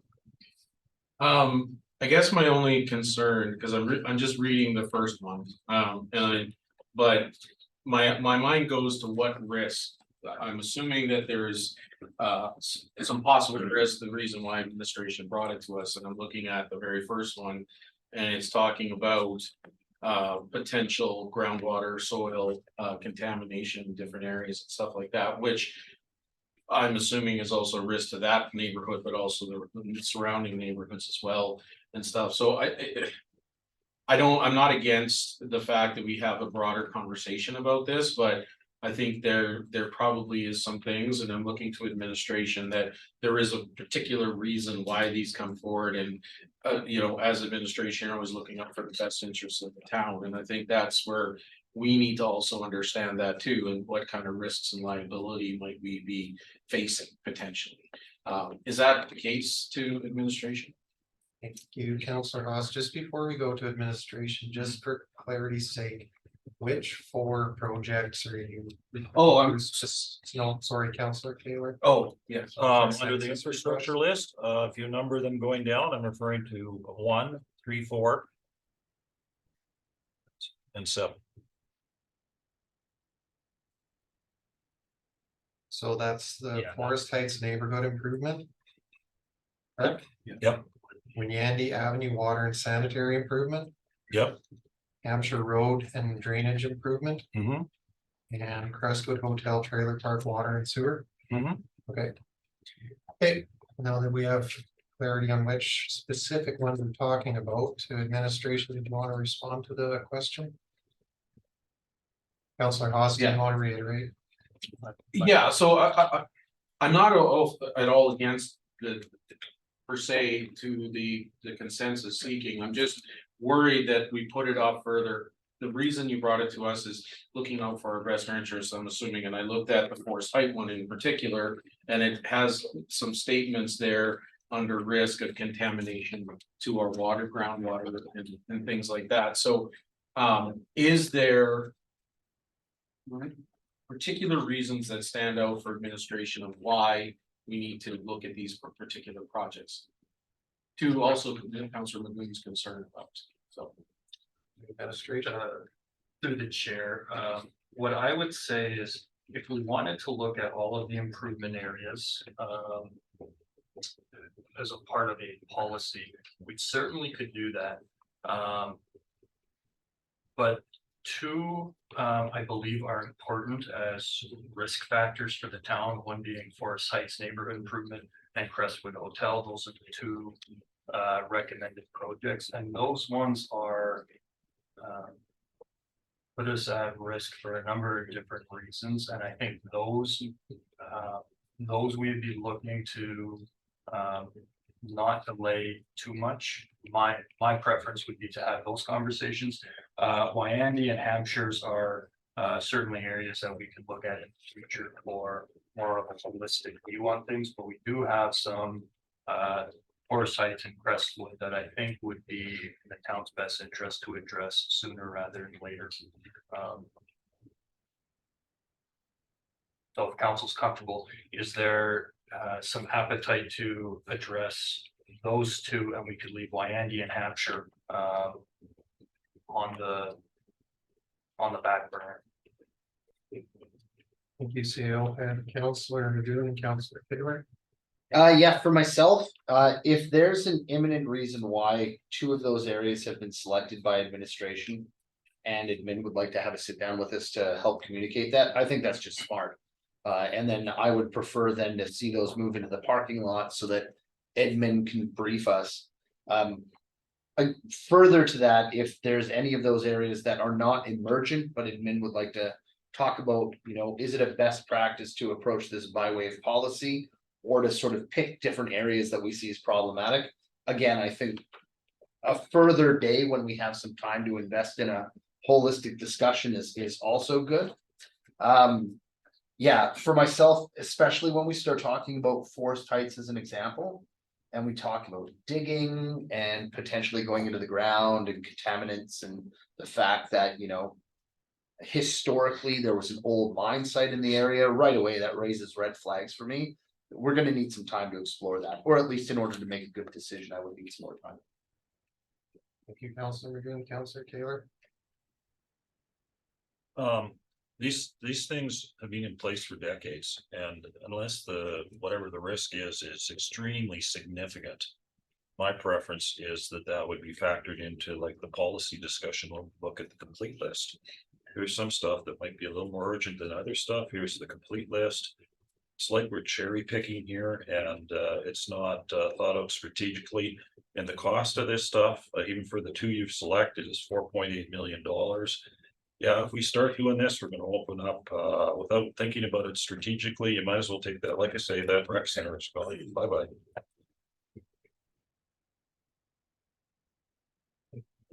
Thank you, Councillor Taylor, Councillor Magoon. Yeah, thank you, Mr. Chair. No, I guess in order to speak, or pardon me, to speak to Councillor Taylor's comments. What I heard administration say very clearly is that they would like to have a conversation to give council more information on why those two particular areas are of importance to us as a municipality to discuss. I see no reason why we as a council couldn't have that conversation at a later date. This is not a right now thing.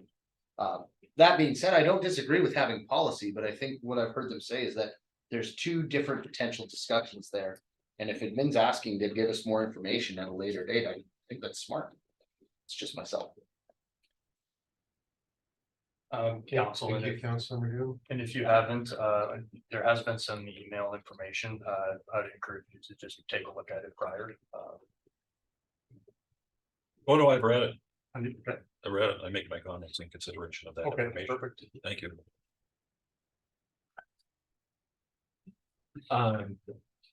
Sorry, we have a consensus request to approve those items, sorry. Was that in response to the question? So, go ahead. I'm good. Okay. Okay, Councilor, is there any other, any further comments or questions regarding the consensus request? Councilor Grace? Thank you, sir. I'll not support this. I'd like to keep two and move the other two, but your recommendation are the two that I wanna stay on. Thank you, Councilor Race. Council, anything further?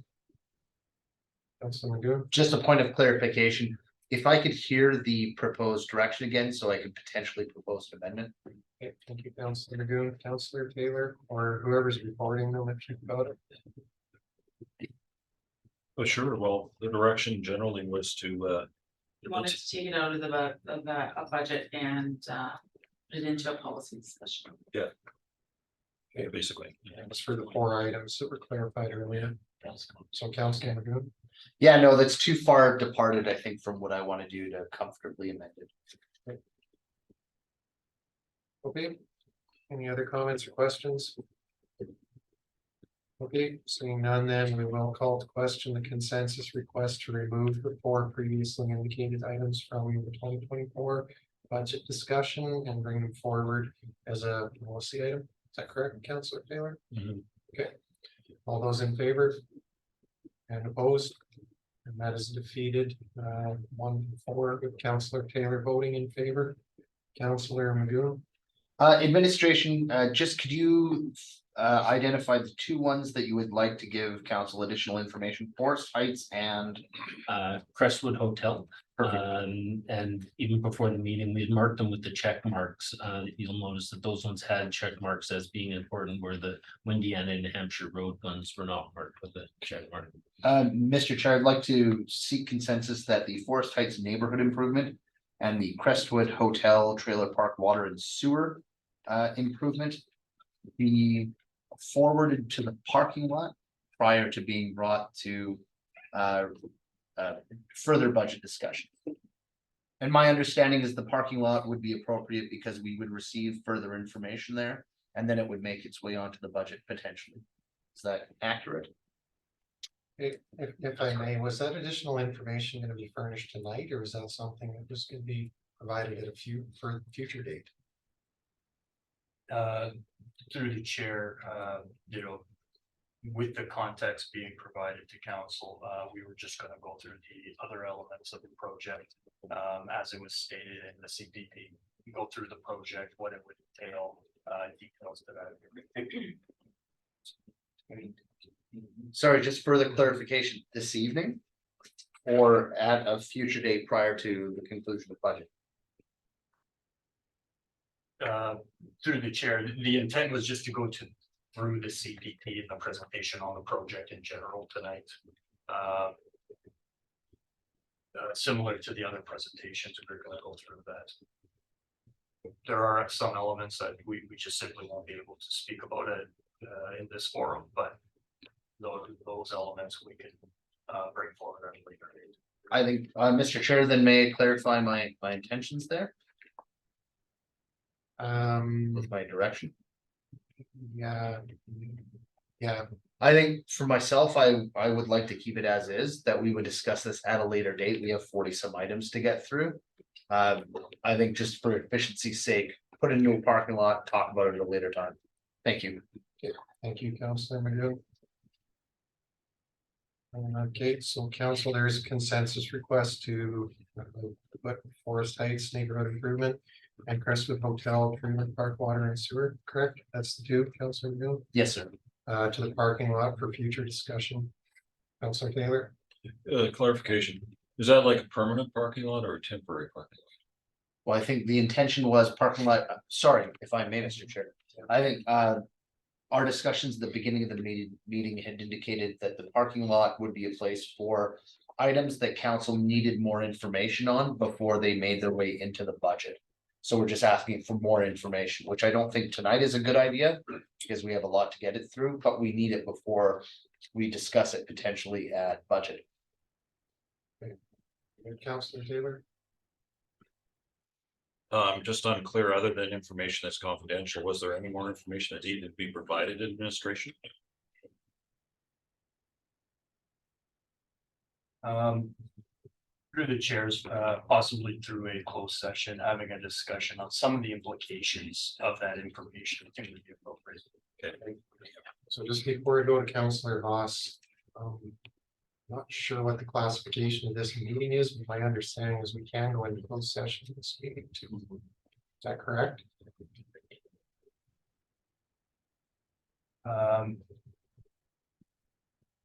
Yes, being with the format of the meeting, we certainly could. My suggestion would be then bring some clarity to this because all we received probably was a brief email. That we can go into closed session so we can get some additional information on why these matters are being brought forward and why they need to remain, or why aspects of them need to remain confidential.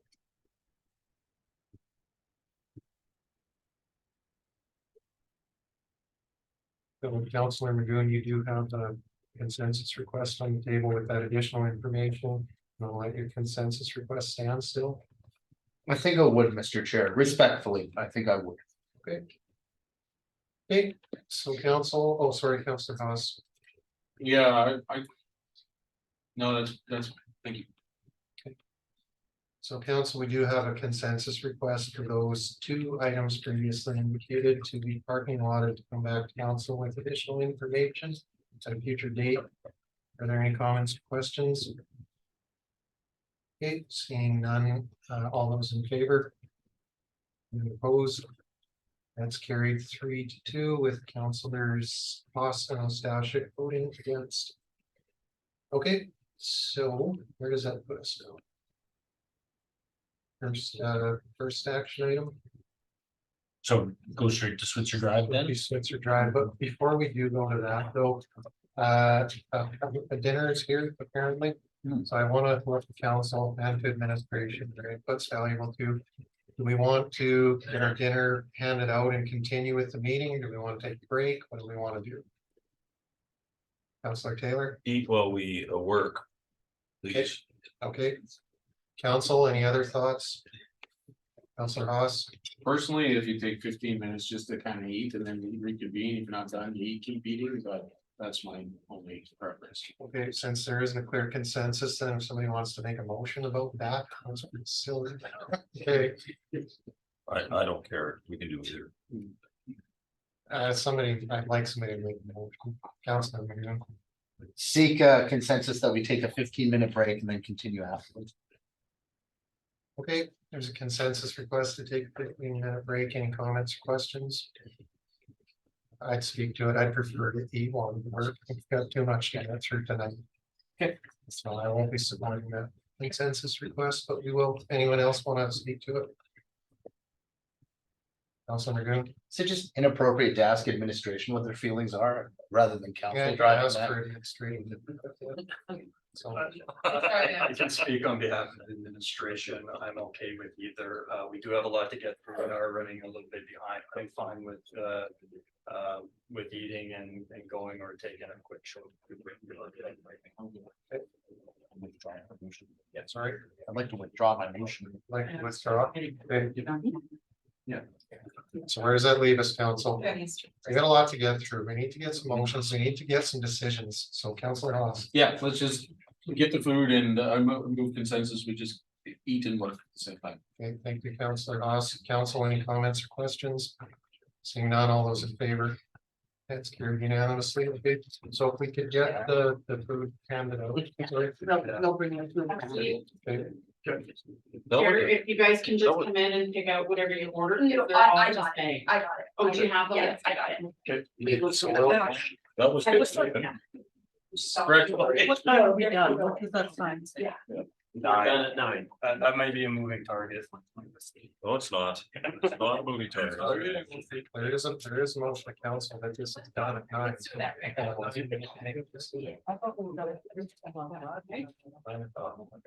Okay, so we are going to continue, so moving on, we will go to Switzer Drive asphalt resurface and intersection improvement. We're just gonna continue on. Okay, so this one is the same one we've talked about at council a number of times. It is a carryover.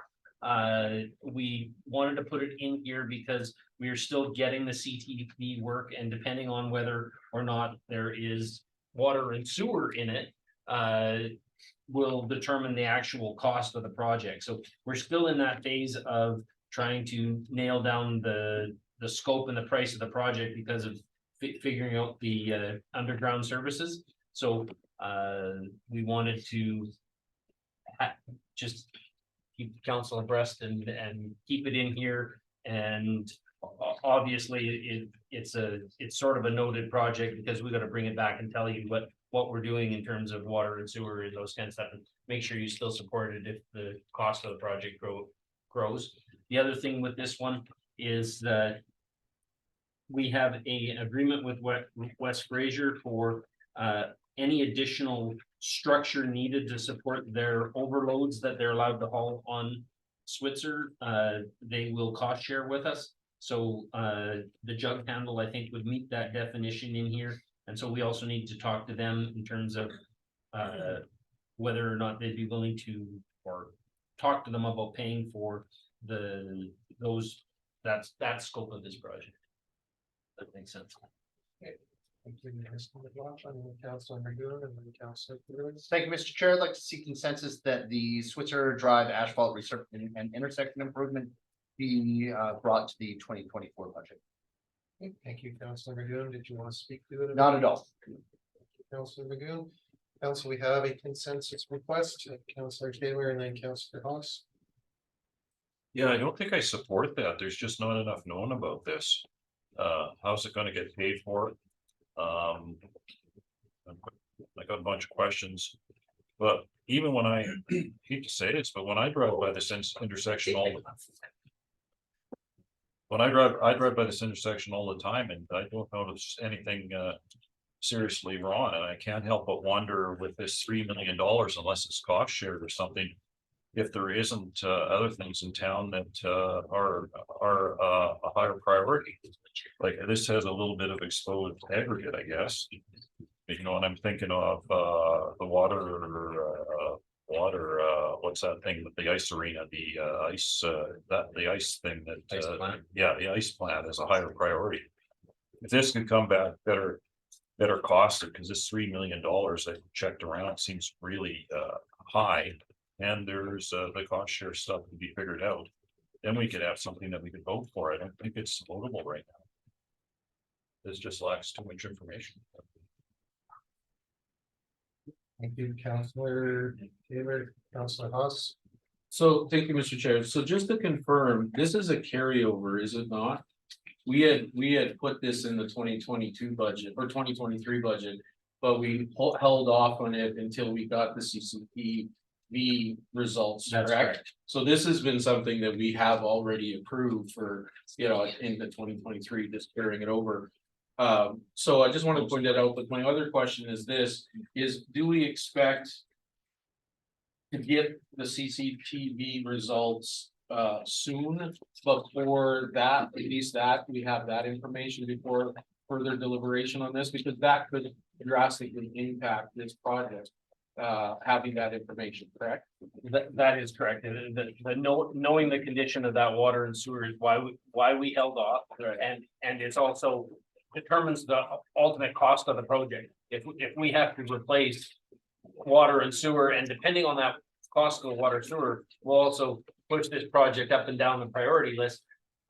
Speaking to Councillor Taylor's comments on the intersection itself.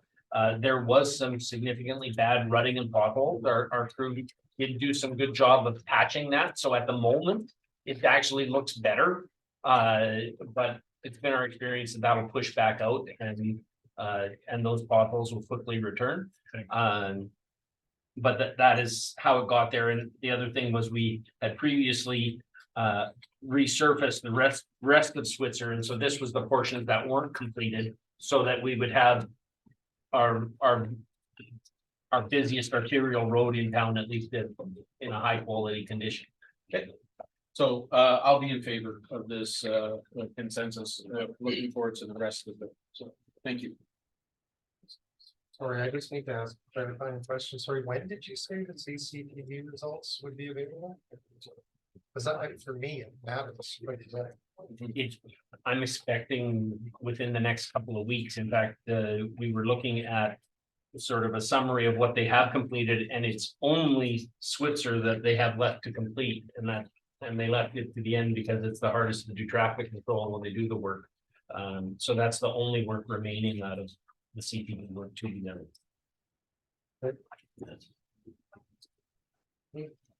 Council, we don't have anybody else in queue. Are there any other comments or questions, Councilor Taylor? Just a clarifying question. So your motion is to put it forward, and then it'll go ahead no matter what, till we get this information, because I'm okay with maybe going forward and getting this information, understanding it better with a better estimate or something. Sorry, thank you, Mr. Chair. So quickly, and this will actually apply to a number of directions tonight for myself. This is what I'm comfortable moving forward with on the budget. We're not making any decisions tonight, but I'm comfortable with this one advancing into the budget itself. What I'm looking for tonight are the absolute no-goes that are easy to take off. So that's it for me.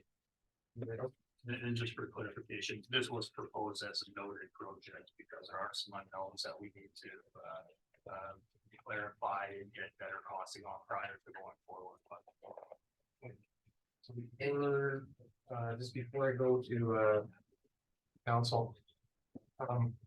Does administration need a direction to bring back the CCTV information when this comes back for further consideration, or is that automatic?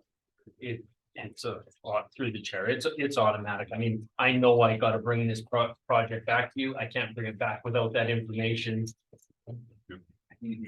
Okay, so council, with that understanding, then, is there any other comments or questions before we call a consensus request? Okay, so seeing nothing further from council, then we do have a consensus request to include Switzer Drive asphalt resurfacing and intersection improvement in the 2024 budget. All those in favor? Okay, that's carried unanimously, so that's gonna move on to the next one. Chair, am I skipping the Windy Andy in Hampshire? Have you already made decisions on that? It was good. Well, that's what I. All right, just give me one second.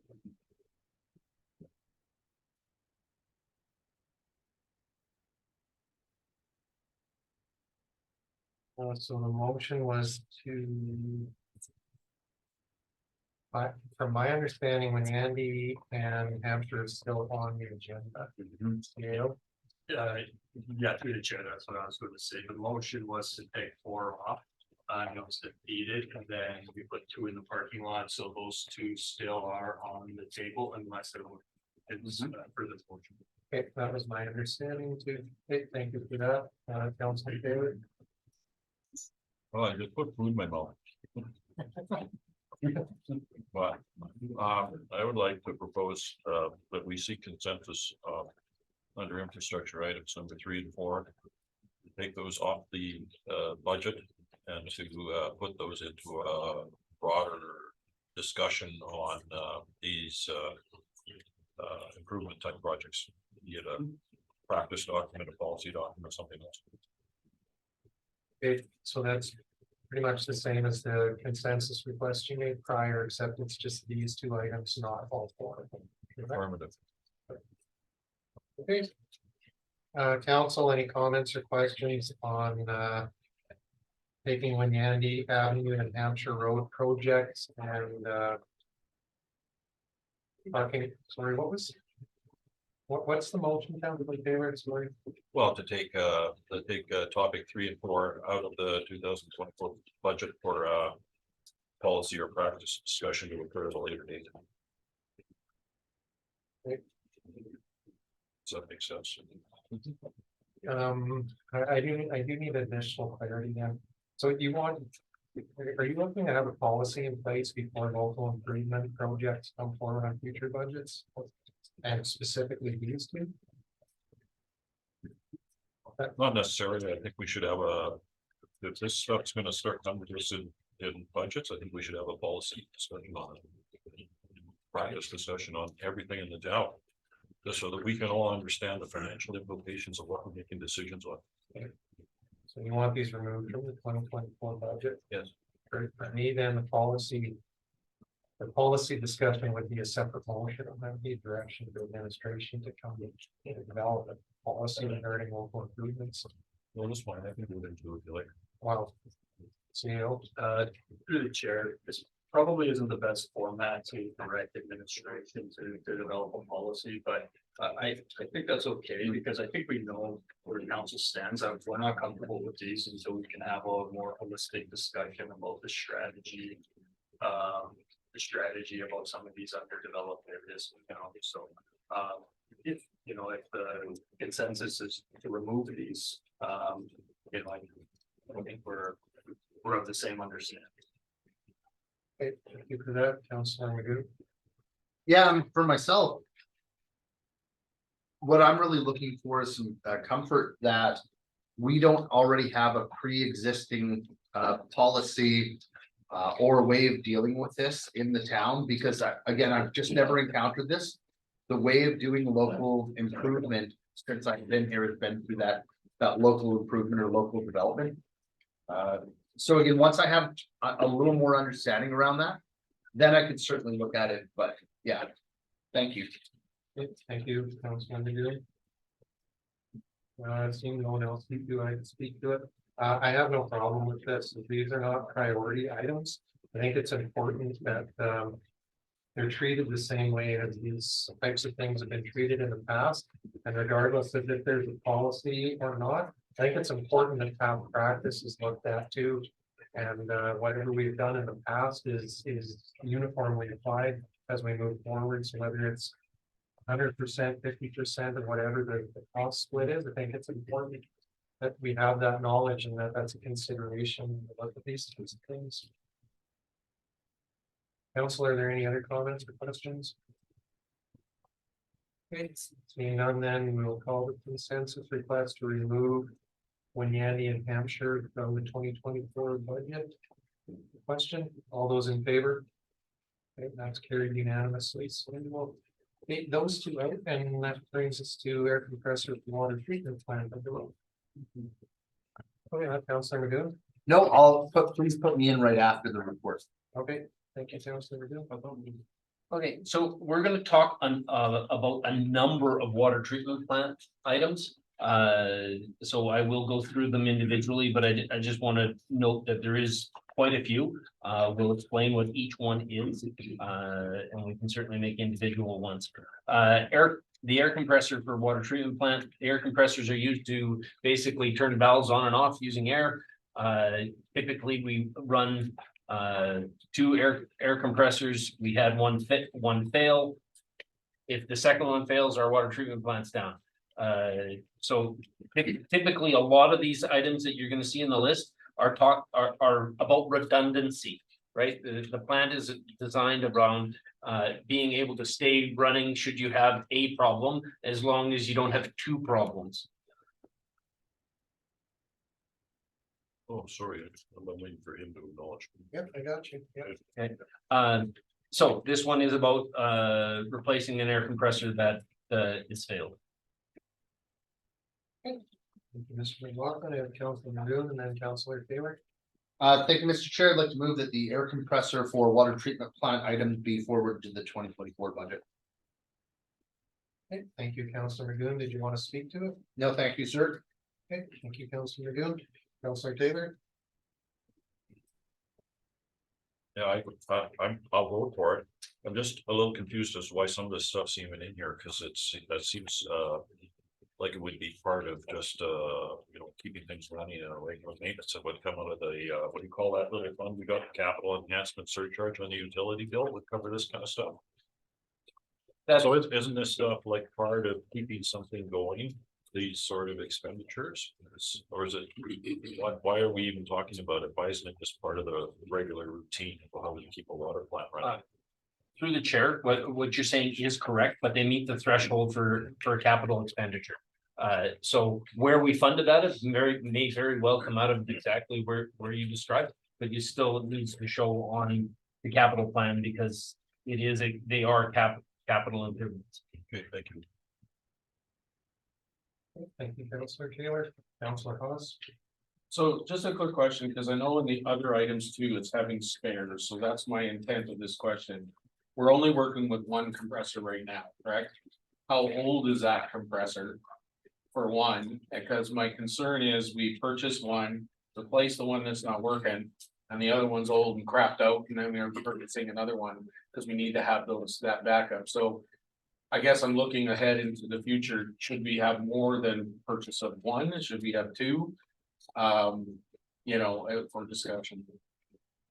So through the chair, we did have two, one failed, and so this is to put a new one there. Right. And as long as you have, and then we'd have an excellent one and a one that is partway through its life. And when it goes, then you'll get another request the following year when it does go to not get its remain, to jump ahead and replace it before it's necessary wouldn't be prudent, but keeping up with the redundancies is important so that we can run when something goes down. I'm good then, thank you. Thank you, Councillor Haas. Councillor Taylor? This is the sixth time I've been in like budget discussions, and this is kind of what I noticed here with some of the water treatment and stuff. There's just so much of this stuff that's all on the budget at once. Rather than get spread out, this much this year, this much that year, this much this year. I mean, is there a reason for that? Like maybe we haven't been doing it for the last couple of years and sort of caught up on us, and then, in future, it's not gonna be this much all at once. Through the chair, I would say that there would certainly be some of that, but it's also about, if you add all these up, they don't add up to a large part of what the cost of building a water treatment plant. So, yeah, some of these are big ticket items, but they extend the life quite a ways as well. So I would say it's a combination of both. Yes, there is some catch up there. We got some new people with some new eyes and trying to be a little bit more, but also it is about extending the life, and these are actually small numbers compared to building a water treatment plant. Thank you. Thank you, Councillor Taylor. Councillor Reeves? Thank you, Mr. Chair. We have a motion. Yes. So this is gonna cost us $25,000. How long do we think this compressor is gonna last? I would say typically 15 to 20 years. Okay, so do we, because we're right into asset management. Moving forward, do we set aside money so that in 10 to 15, 20 years, the money is sitting there for our next compressor? Through the chair, that would be the ideal, and to Councillor Taylor's comment earlier, we do have a fund set up for gaining that, whether or not that's sufficient or not, that's part of our long-term goals and working towards asset management to make sure we're putting the right amounts away. Just quickly, sir, does it come with warranty? I would have to, I don't know exactly what warranty is. I would assume it comes with at least 1 year, if not two, but that would likely be the warranty. Thank you. Councillor Taylor? So there's enough money in the capital enhancement fund to cover all these requests? 'Cause that's like every citizen paying, $15 every second month, right, or whatever it is. Through the chair, I have to. And that's what that fund is for, this kind of stuff. Through the chair, that fund is intact. It has been funded annually from these monies collected through the utility bills. And if that is deemed, and that is the purpose of when we have our direction on items. When you see this again, there will be the funding options presented along with it. Later, okay. Thank you. Thank you, Councilor Taylor. Council, anything further? Okay, I will call the consensus request to include the air compressor for water treatment plant in the 2024 budget question. All those in favor? That's carried unanimously. Takes us to our next item. Okay, the next item, I'll be really brief. It is to put a different water line to the air conditioner. The air conditioner is important because it keeps electronics cold and they overheat it if the air conditioner is not running. It's not about worker comfort. This air conditioner is about keeping the equipment running. Thank you. Move, everybody. Councilor Race. Taylor, did you have your hand up? No, Councilor Race, Councilor Andrew, Councilor Ross. I'd like to move that the air conditioning water supply upgrade be included in the 2024 budget. You, Councilor Race, Council, we have a consensus request. Councilor Race, do you want to speak to it? No, I'm fine. Councilor Lagoon and then Councilor Ross. No, I withdraw, sir. Me too. Okay. Council, any comments or questions? Okay, seeing none, we'll call the consensus request to include the air conditioning water supply upgrade in the 2024 budget. Question, all those in favor? It's carried unanimously and takes us to our next one. The next one is the high lift pump, variable frequency drive replacement. This is the third of 3 that we're asking for. So the other one's been done, one's on order, but was in the 2023 budget. And then this one is to be put into the 2024 budget, at which time they will have all been replaced. So this is again, working on that redundancy and doing the replacements as we can.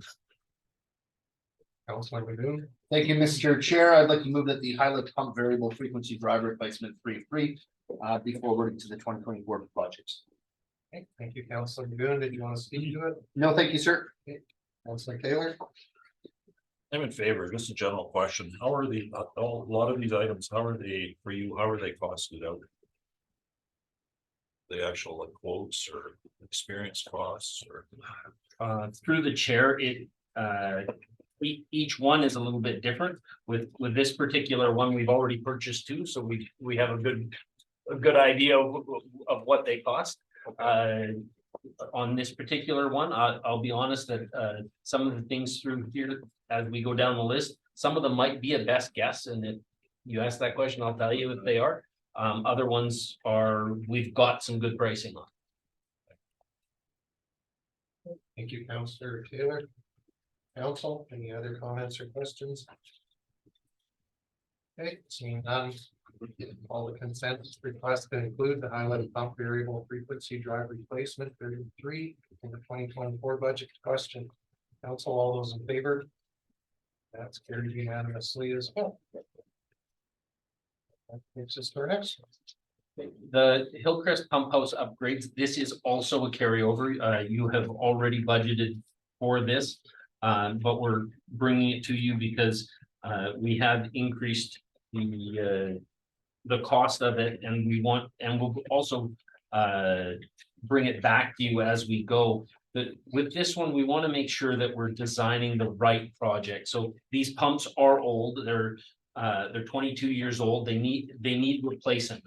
We know that, but despite that, we're having low pressure problems. These pumps supply pressure to the Hillcrest area. The Hillcrest area does exhibit low pressure at times. The fire pump kicks on when it really shouldn't need to. So we don't know. We're trying to make sure that when we replace these pumps, do the pumps need to be bigger, or do we have to fix a bunch of leaks so that the pumps are the right size again? So we're trying to proceed slowly on this one so that we fix the right problem, because if we just replace the pumps with new pumps, that's a fairly you know, that's a lot less money than if you have to put in bigger pumps and upgrade the electronics and how many volts and all those kinds of things. So this one, we are proceeding slowly to try and make sure we're solving the right problems as we look to replace those pumps. Thank you, Mr. McLaughlin. Councilor Magoo. Thank you, Mr. Chair. I'd like to move that the Hillcrest Pump House upgrades be forwarded to the 2024 budget. And I am good. Councilor Taylor. So is this just the extra cost from last year? No, this is the entire project. So this was already like costed out last year. How does that work from the carryover money? Or- Through the chair, we wouldn't put it through twice. I believe the amount in the 2023 budget was significantly less. Yes. It was because we were looking at design and implementation. But we would then show that this complete no carry forward of money and then cost of the new project. You would only be funding the. Oh, no, I the understand increase. that. I just, yeah, okay, so last year we had less capital, this year we have more capital, but really this is something from last year. Yes. Okay. Thank you, Councilor Taylor. Council, anything further? Nothing, then we will call to question. The consensus request to include the Hillcrest pump house upgrades in the 2024 budget. All those in favor? It's carried unanimously. If there's nothing further, that will take us to our next one. Okay, this is a membrane replacement, so these are your big tubes of straws that your water is filtered through with. They're an important part of the water treatment plant process. We replaced one rack this year, and this is for another rack of them. So again, we're doing in a series so that you don't do all the work in one year and you keep the water treatment plant running as you do these. They do have a life to them, and they're at the end of that life. They're currently 13 years old. Councilor Magoon. Thank you, Mr. Chair. I'd like to move that the membrane modular replacement rack 2 be forwarded to the 2024 budget. Did you want to speak to it? No, sir. Okay, thank you, Councilor Magoon. Councilor Hobbs. Just a quick clarification. So this is the second rack. There's 3? Yes. There's 3. So is the intent for 2025 to bring back that one? Yes. Okay, thank you. Thank you, Councilor Hoss. In fact, and it's even written in here again. Councilor Hoss, council, anything further? So nothing, then we will call to question the consensus request to include membrane module replacement rack 2 in the 2024 budget. All those in favor? It's carried unanimously as well. Nothing else on that item. Move on to the next one. So the supply and install of rain gauges at the WCAS locations. So we currently have air monitoring locations in Hinton. When we looked at our College Road sewer backup problem that came before council, one of the problems was in looking at whether we were a 1 in 50 or 1 in 100 year rain event. We only had provincial rain gauges outside of Hinton. And so it'd be nice to know exactly how much rain we're getting here. These are heated units, so they will also measure how much precipitation we get with snow as well as rain. And by partnering and putting them at the air monitoring locations, we don't have to pay for things like internet connections and all those things. So it does make sense as a basically a town funding an upgrade to those units, which we do have access to the data. I would also like to mention that the West Central Airship Society is offering to install these free of cost. They're giving us access to their servers where the data is going to be hosted again free of cost. We just have to essentially purchase the unit and they would install it themselves. Thank you. And Councilor, I believe Councilor Magoon. Thank you, Mr. Chair. I'd like to move that we exclude the supply and install rain gauges at the WCAS monitoring locations from the 2024 budget. Did you want to speak to it? Nope. Sorry, did you say exclude? Exclude. Okay, and you didn't want to speak to it? Nope. Okay. Council? Councillor Taylor. Can I ask you why? Sure. And this- sorry, may I respond, Mr. Chair? Because I was gonna ask you. Understanding them. So just in short, I realize it's a low cost, but for myself, this didn't strike me as one of those absolute must-haves right now. And again, I'm cut where I can when I can. That's it, in short. And if council doesn't agree, then that's fine. I'll support council with whatever the decision as a whole is. That's fine. Thank you for that, council. Councillor Haas. Okay, I'm gonna, because I mean, the only rain gauge I know is the one I had on the farm that cost like $5 and you put on a stick. But I get there's a little bit more to this, but I guess the question I got is, what is the benefit to our residents? With having these rain gauge, granted, climate change and more rain, but how will that benefit us in the long run having those? Through the chair, by knowing what our historical rain and snow events are, it allows us to update our standards in terms of how much flow our storm sewers will take and those kind of stuff. So starting to get a good historical data points. We have that history, but only for, like I said, locations outside of Hinton, as opposed to inside of Hinton. So if I may follow up real quick then. So the incident with all the rain in College, we had, some situations there. This could potentially mitigate that in the future possibly, or give us some data to where we need to focus our attentions and our infrastructure and things like that. Through the chair, when we look at a rain event and do have damage like that, being able to quantify whether we were a 1 in 20, a 1 in 50, or 1 in 100 year event, I think does help not only for our insurance, but also the people's private insurance as well.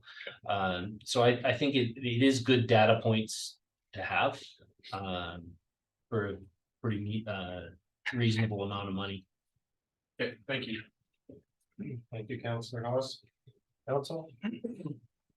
Not for myself, I'll be supporting this one. It's minimal cost and I think it's pretty neat that the town's partnered with the West Central Airshed Society to help achieve an end that the town needs, and the West Central Airshed can help out with that. I think just for the insurance aspect of this, to be able to have quantifiable data to support or negate an insurance claim, it's worth the 5,000, so I'll be supporting. For Councillor Haas. clarification, he's asking to remove it, Mr. Chair. So you're not gonna be. Sorry, yes, I'm not. Okay. And I do want to see this be a part of the 2024 budget. Yeah, sorry, I misspoke. Thank you for that. Council? Okay, seeing nothing further then, we will call the consensus request to remove the supply and install rain gauges at WCAS monitoring locations from the 2024 budget. All those in favor? And opposed? And that was defeated 3-2 with councillors Magoon and Taylor voting in favor. Point of clarification. Because a direction to remove or exclude the item failed, do we then just, for the sake of efficiency, take that as an automatic pass? As chair, I would say no. There might be a motion to parking lot it, there might be a motion to put it in the 2025 budget. Not sure. There's still options on where council could go. Thank you for that. Councillor Haas. Yeah, I'll move to include then the water supply and install rain gauges at WCAS locations for $5,000. I have nothing to speak of. Okay, thank you, Councillor Haas. Council, we have another consensus request. Comments, questions? I'm sorry, I got confused, the negative and the positive. This is to put it in the budget. Okay, okay. I'm straight out. Okay. It's like it's a Pepsi. Council, any comments, or questions? Okay, seeing none, we'll call the consensus request to include supply and install rain gauges at WCAS monitoring locations in the 2024 budget. All those in favor? And that's carried unanimously. If there's nothing further on this one, we want to move on to the next. Okay, the sand bed filter, unfortunately, you might not have a whole lot of control on this one. In our agreement with West Fraser and future with Mondi, although those agreements aren't in place yet, we pay for our share, which is about 10%. So this is their project. They're doing it. They manage it, and we pay our 10% share.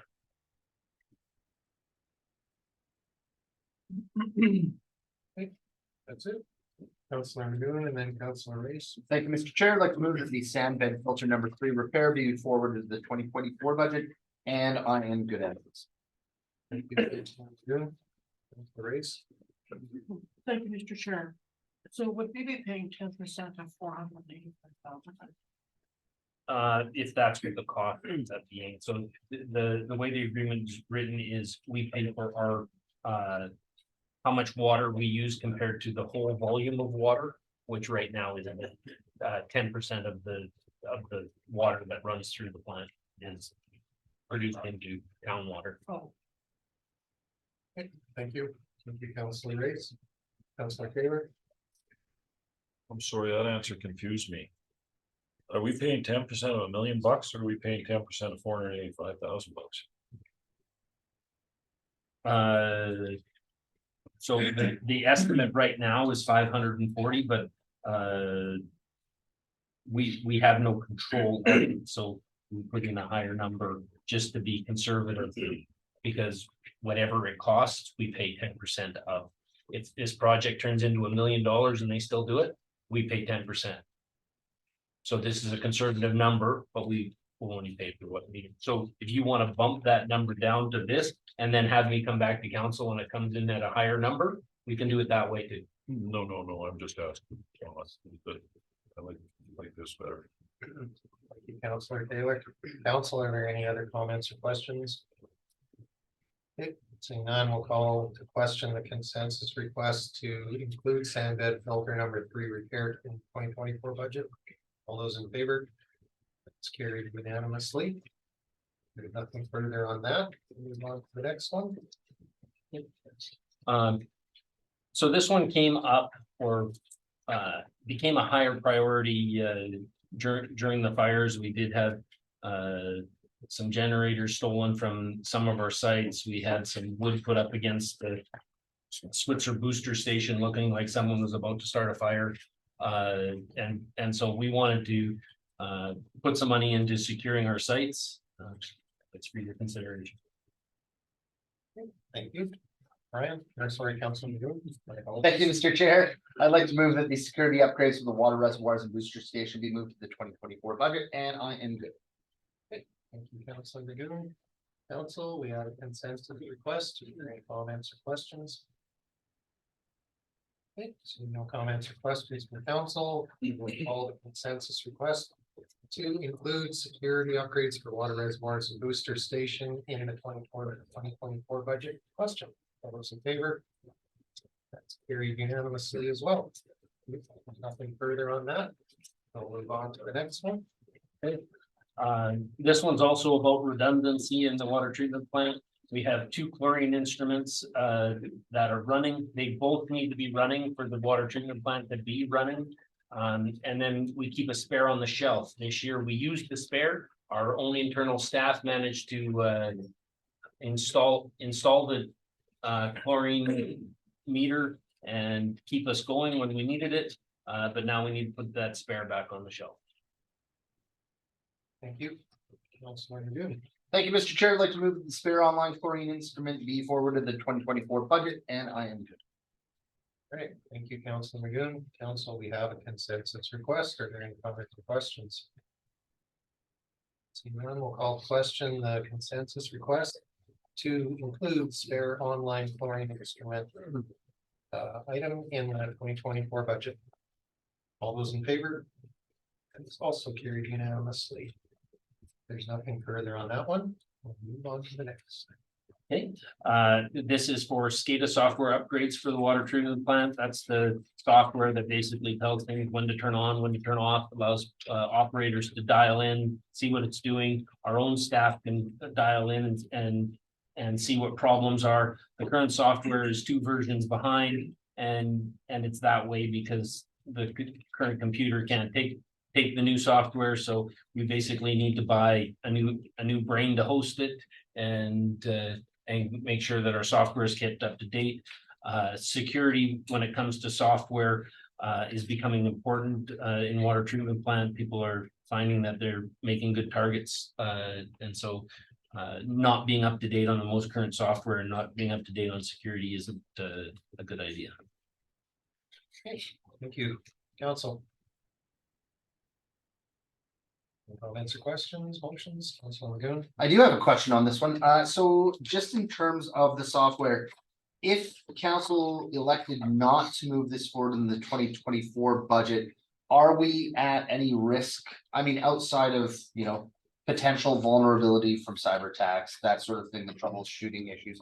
Is there any identifiable break in service if this wasn't moved forward in this budget? Yes, so the current software supplier will not support us. We have no help. So we have to upgrade in order to have their help should something go down. Perfect. Mr. Chair, I'd like to see consensus that the supervisory control and data acquisition software upgrade for the water treatment plant be forwarded to the 2024 budget. You, Councilor Lagoon, council, are there any comments or questions?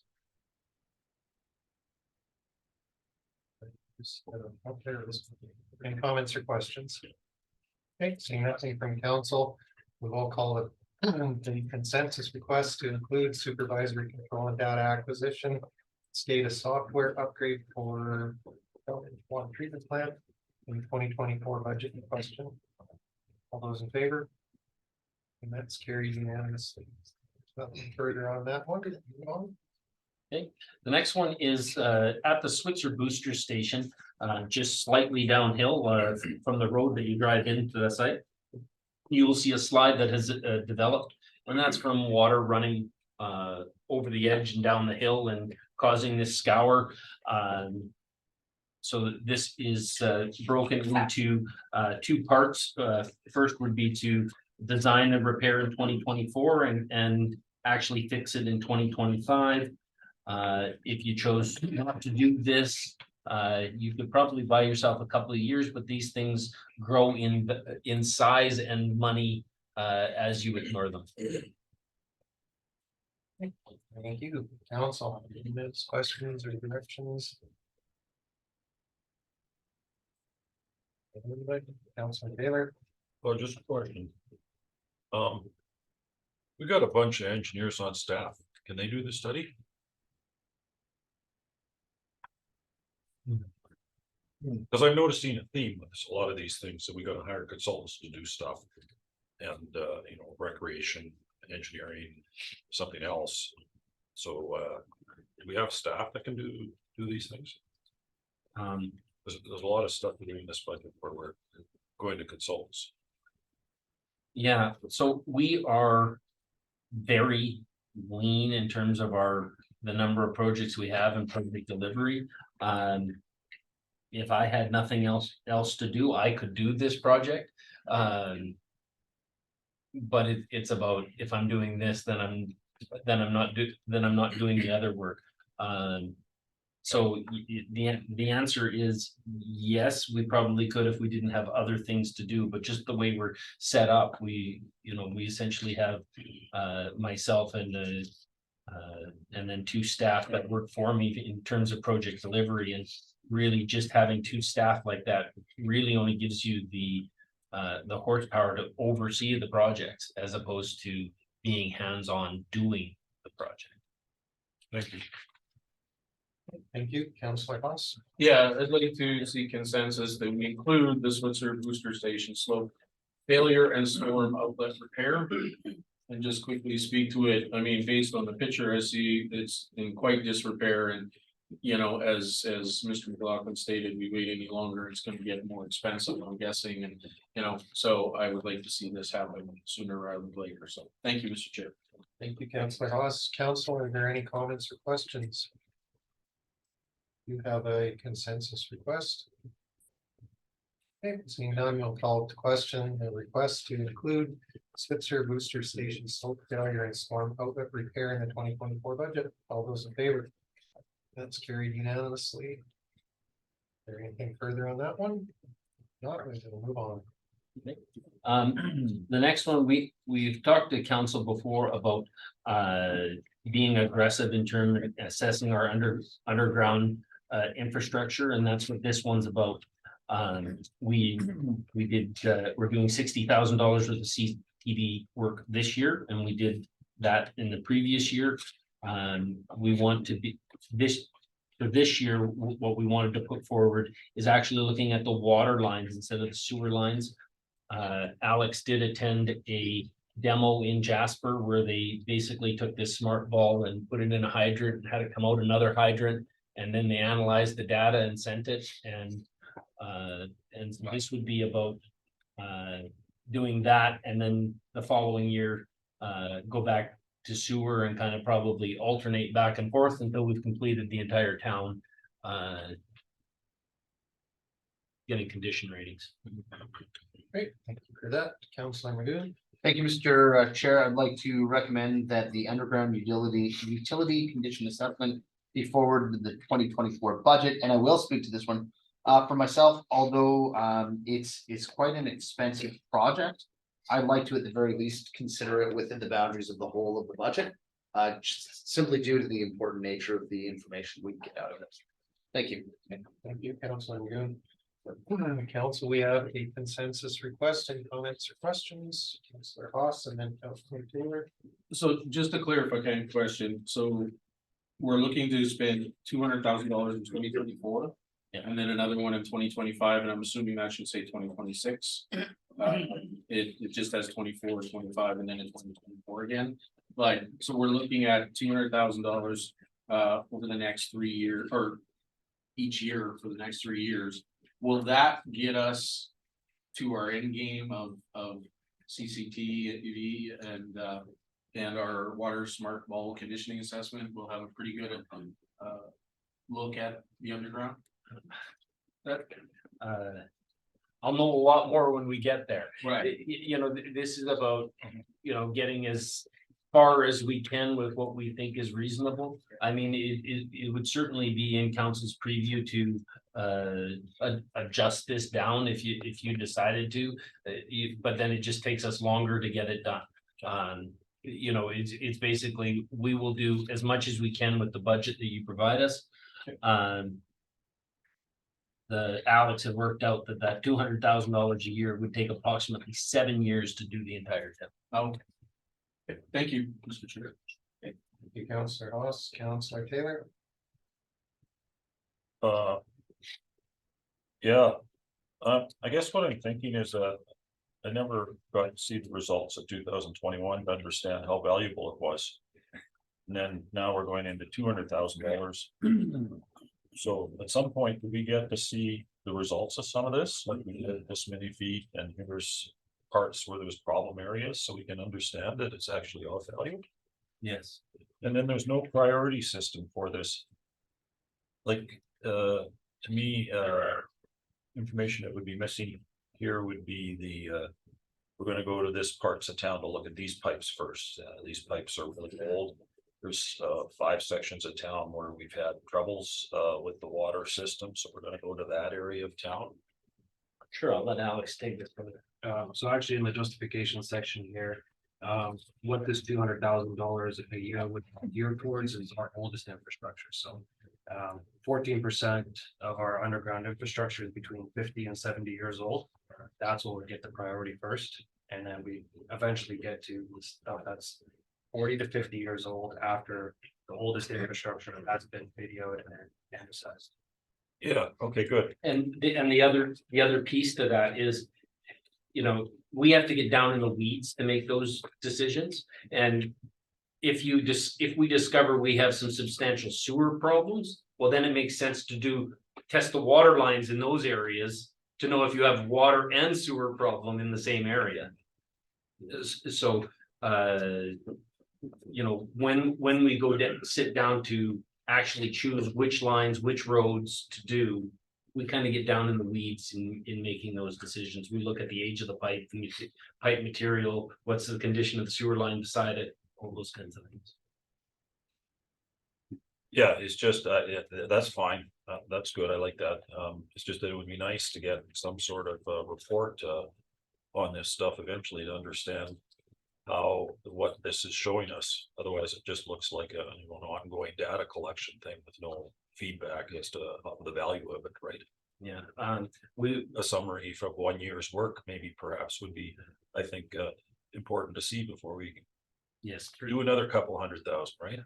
through the chair, we're very close to wrapping up this year's, and we will bring you a summary of what was found as part of that work. That'd be perfect. Thank you. Thank you, Councillor Taylor. Council, anything further? Councillor Magoon, you did make a consensus request, right? Yes, sir. Okay, so we do have a consensus request to include underground utility condition assessment in the 2024 budget. Council, all those in favor? That's carried unanimously as well.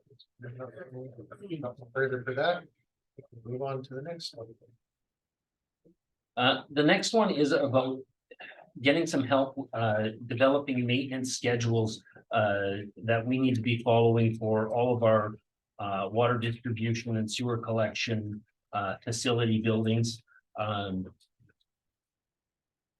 We want to make sure that we're doing all the proper checks to get the maximum life out of the system. Some of it's specialty equipment, and so we want to work with a consultant to help us make sure that we are meeting all the manufacturer's recommendations when it comes to these equipments.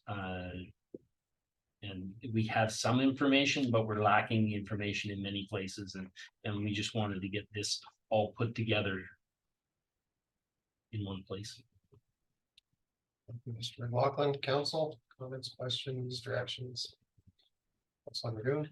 Yeah, just in short, and I think the price on this one was $50,000. Sorry, I'm just gonna switch pages. So in short, what have we been doing up until this point? Through the chair, I would say that our operators are using their experience and best judgments to, on a daily basis, do everything they think they should be doing, but they don't have proper checklists developed to know that we're not missing things. If that makes sense. If I may, Mr. Chair, and I guess I'd rely on the fire chief as well a little bit. Would an analogy be within the fire service, according to NFPA standards, there's a specific schedule for checking ladders, replacing ropes, et cetera, et cetera. Is the problem here is that our operators don't necessarily know what the best practice guidelines are and what the most efficient process for working out that schedule looks like? Through the chair, I would say that our operators know generally based on their experience, the things they should be doing. But they don't know for this particular motor what the frequency should be, right? They know it needs to be greased. But how much grease, how often? Every motor is different. And so it's about making sure they're hitting those manufacturer recommendations. Thank you, Mr. Chair. Councilor Ross? Yeah, I'd like to see consensus to water distribution and sewer collection maintenance schedule be included in the 2024 budget. And if I can quickly speak to it, based on that, you know, it's too bad we haven't been doing that and have that, but we don't have it. And, you know, this might be a small price to pay to have that schedule to maintain the equipment we have and not have, you know, breakdowns because of lack of maintenance. So that's the last thing that I want to see. And I'm assuming that those parts are not cheap, just like we've seen with other ones too. So the longer that we can make those last and get that schedule and get that assessment done by those professionals. So, and my assumption is then we're good to go after that, right? Like we've then got the maintenance schedule, we This, follow that. this and is not a reoccurring. one. reoccurring one, so I hope that council also supports my consensus, thank you. Thank you, Councillor Haas. Council, we have a consensus request. Councillor Reese. Thank you, sir. So under cost estimate, it's 2 weeks of work for 2 engineers. So is one of our engineers that we have gonna work with this person? Through the chair, our internal costs have not been taken into account with that. That is using a consultant to work with our operators to help develop that. Councillor Reese, Councillor Good.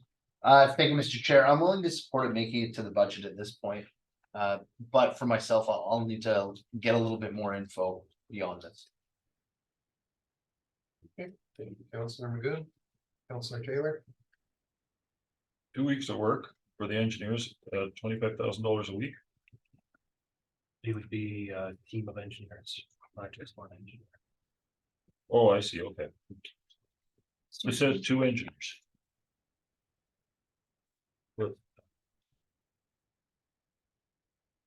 For 2 engineers for 2 weeks, say $12,500 a week for an engineer.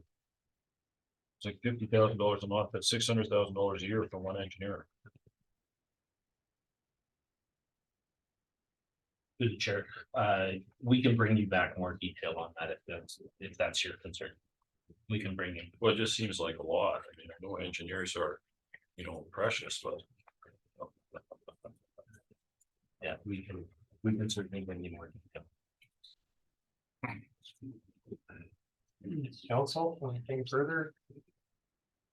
Councillor Ross. I just want to point out though too, I just want to remind council of the words our CEO, these are estimates, these are ballparks. These aren't actual numbers, so when we get down to the actual November date. Or when we look at it, we'll have the actual or closer to the estimate, so, I mean, I agree, but. I'm guessing that the 2 is probably gonna be more than 2, based on what Alex had said here too, that it's probably a team, because it's probably a lot bigger job than for 2, so. Thank you. So an engineer, the charge over rate for an engineer these days is roughly around $200 an hour. So working an entire week, so it would be about $8,000 a week for one engineer. So assuming 2 engineers are working, it'd be $40,000, maybe if it's not just 2 weeks, it could be maybe 3 weeks. It's a conservative estimate. Okay, thank you. Council, anything further? Or Councilor Ragoon, did you have your? No, No, I'm good, sir. Council, anything further? Okay, seeing nothing. We'll call to question. Geez. Austin, please.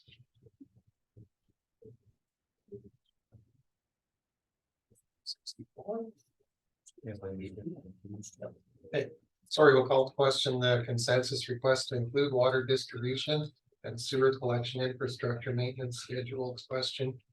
Sorry, in the 2024 budget question. Council, all those in favor? That's carried unanimously. There's nothing further on that. We will move on to the next one. So this is the last one.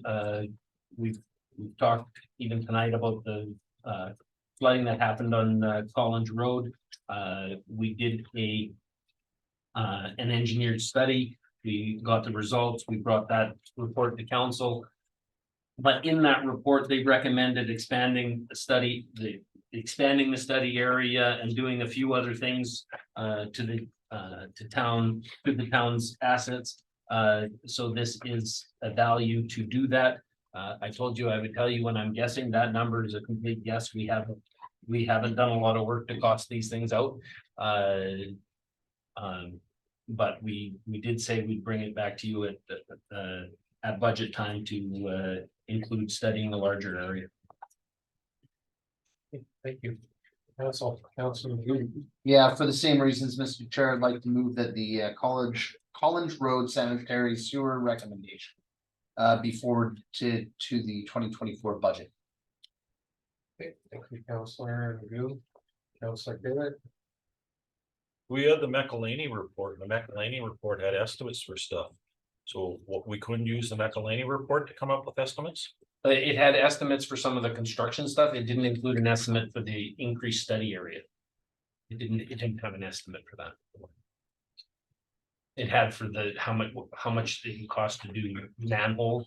They had some grouting of the manhole lids and they had costed some of that stuff. But they didn't have a cost for the increased study.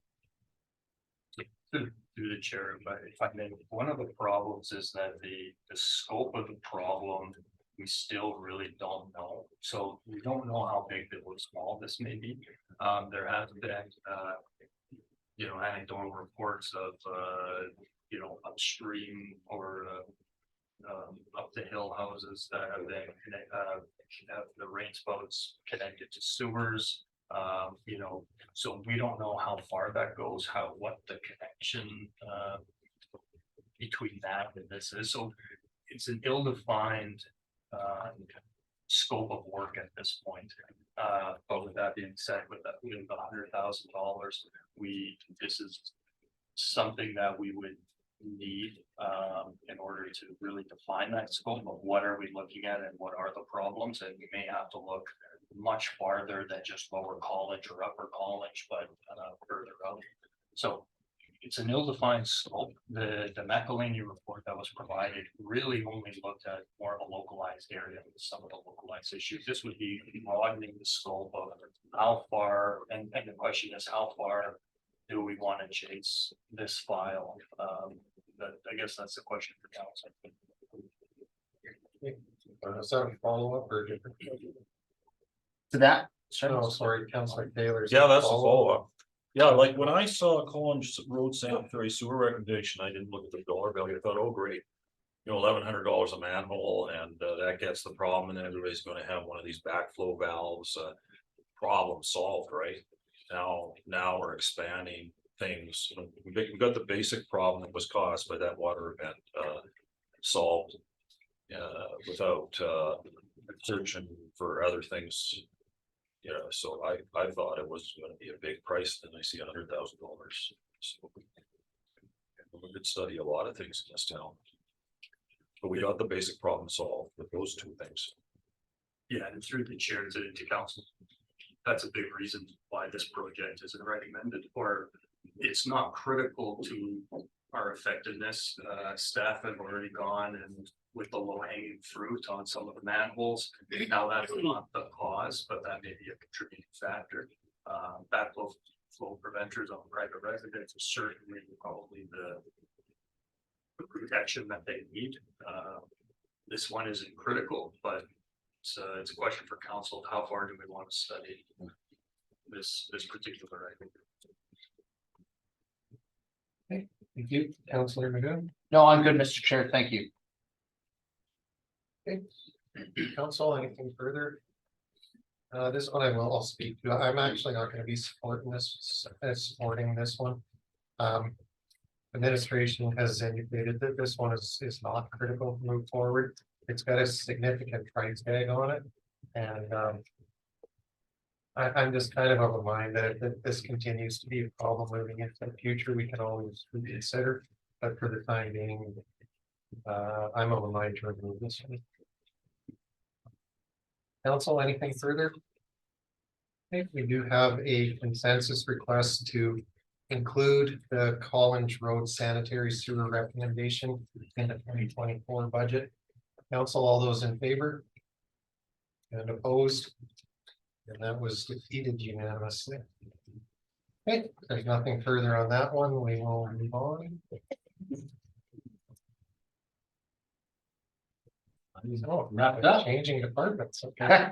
Maybe this is a good time then for a brief bio break. We could take a 5-minute recess and we'll reconvene at 7:01. I want to point out to Mr. Okay, I'd like to reconvene the meeting and move on to change room locker enforcement. Chair, if I could just before, and very similar to looking at the underdeveloped areas of town, we we talked a little bit as administration about the rec center items. Now, if we want to be more expedient or look at these almost in a package, we did identify some items that, that were developed prior to having a discussion on the rec center and the possible options. So, although I don't think, I think we're, they're still relevant. One of the things that we would like to possibly put forward, if council would like, is to move the change room locker replacement, the people center revitalization, the recreation center security camera, replacement and enhancement, and the SHA dressing room renovations. We are open to pushing those into 2025, just in light of the recent conversations and possibly further flushing out the direction that council wants to go. And I just want to make sure I captured all those, change room locker replacement, recreation center security camera replacement, Steve Hotchkiss arena dressing room renovation, and sound reduction panels. No, sorry, the people center revitalization on the. The panels are still. Okay, the panels fine, not part of that, okay. There's 4 items, correct? Yeah. Okay. Okay, Councilor Taylor. Yeah, I'm happy to make that recommendation for the reasons you listed. That we take under community services topics listed going down topics 1, 5, 8, and 9, and take them out of the 2024 budget. Okay. Okay, Councilor Hawes. Yeah, I appreciate administration bringing this point up. The only one that I have question about and to administration and to council is the dressing room one, because I mean, realistically, if we were to move forward with some sort of plan for recreation, those would stay.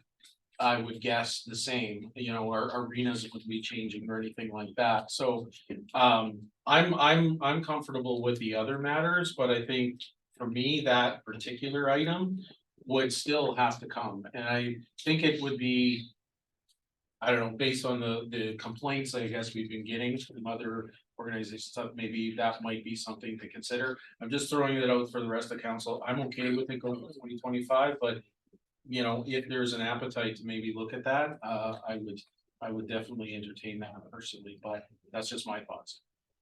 Thank you, Councilor Hawes. Councilor Nguyen. Thank you, Mr. Chair. Without going on at length about this, that's exactly why I think speaking to the rec center in the long term is an important goal, is because of these long-standing issues. So if administration's willing to sort of, I don't want to say delay, but look at this as a larger package with the rec center, I'm extremely comfortable with that. So thank you. Thank you, Councilor Nguyen. For myself, I'll be supporting it too. I'd rather have this conversation holistically in consideration of what the future of the rec center as a whole looks like, rather than piecemeal in a 2024 budget. So I'd support having this come back and look at it a little bit differently next year, maybe. Council, any other comments or questions? Okay, seeing none, then there is a consensus request to remove change room locker replacement, people center revitalization, recreation center security camera replacement, and Hotchkiss arena dressing room renovation from the 2024 budget. Council, all those in favor? Sorry, clarification, the people center is also added to that, Mr. Chair. Yeah. Oh, you did that? Oh, I'm sorry, I missed that. I apologize. 4 items, right? Oh, okay, Change room, people center, security cameras and dressing room. perfect. Thank you. Apologize. Okay, so those 4 items are now removed from the 2024 budget. So we will turn it over to community services, and the first one would be DDMRC electronic sign in, please. Thank you, and through the chair to the rest of the council. So this unit, this sign, was used by the community, relied on it for recreation programming and schedule information, community group information and event announcement.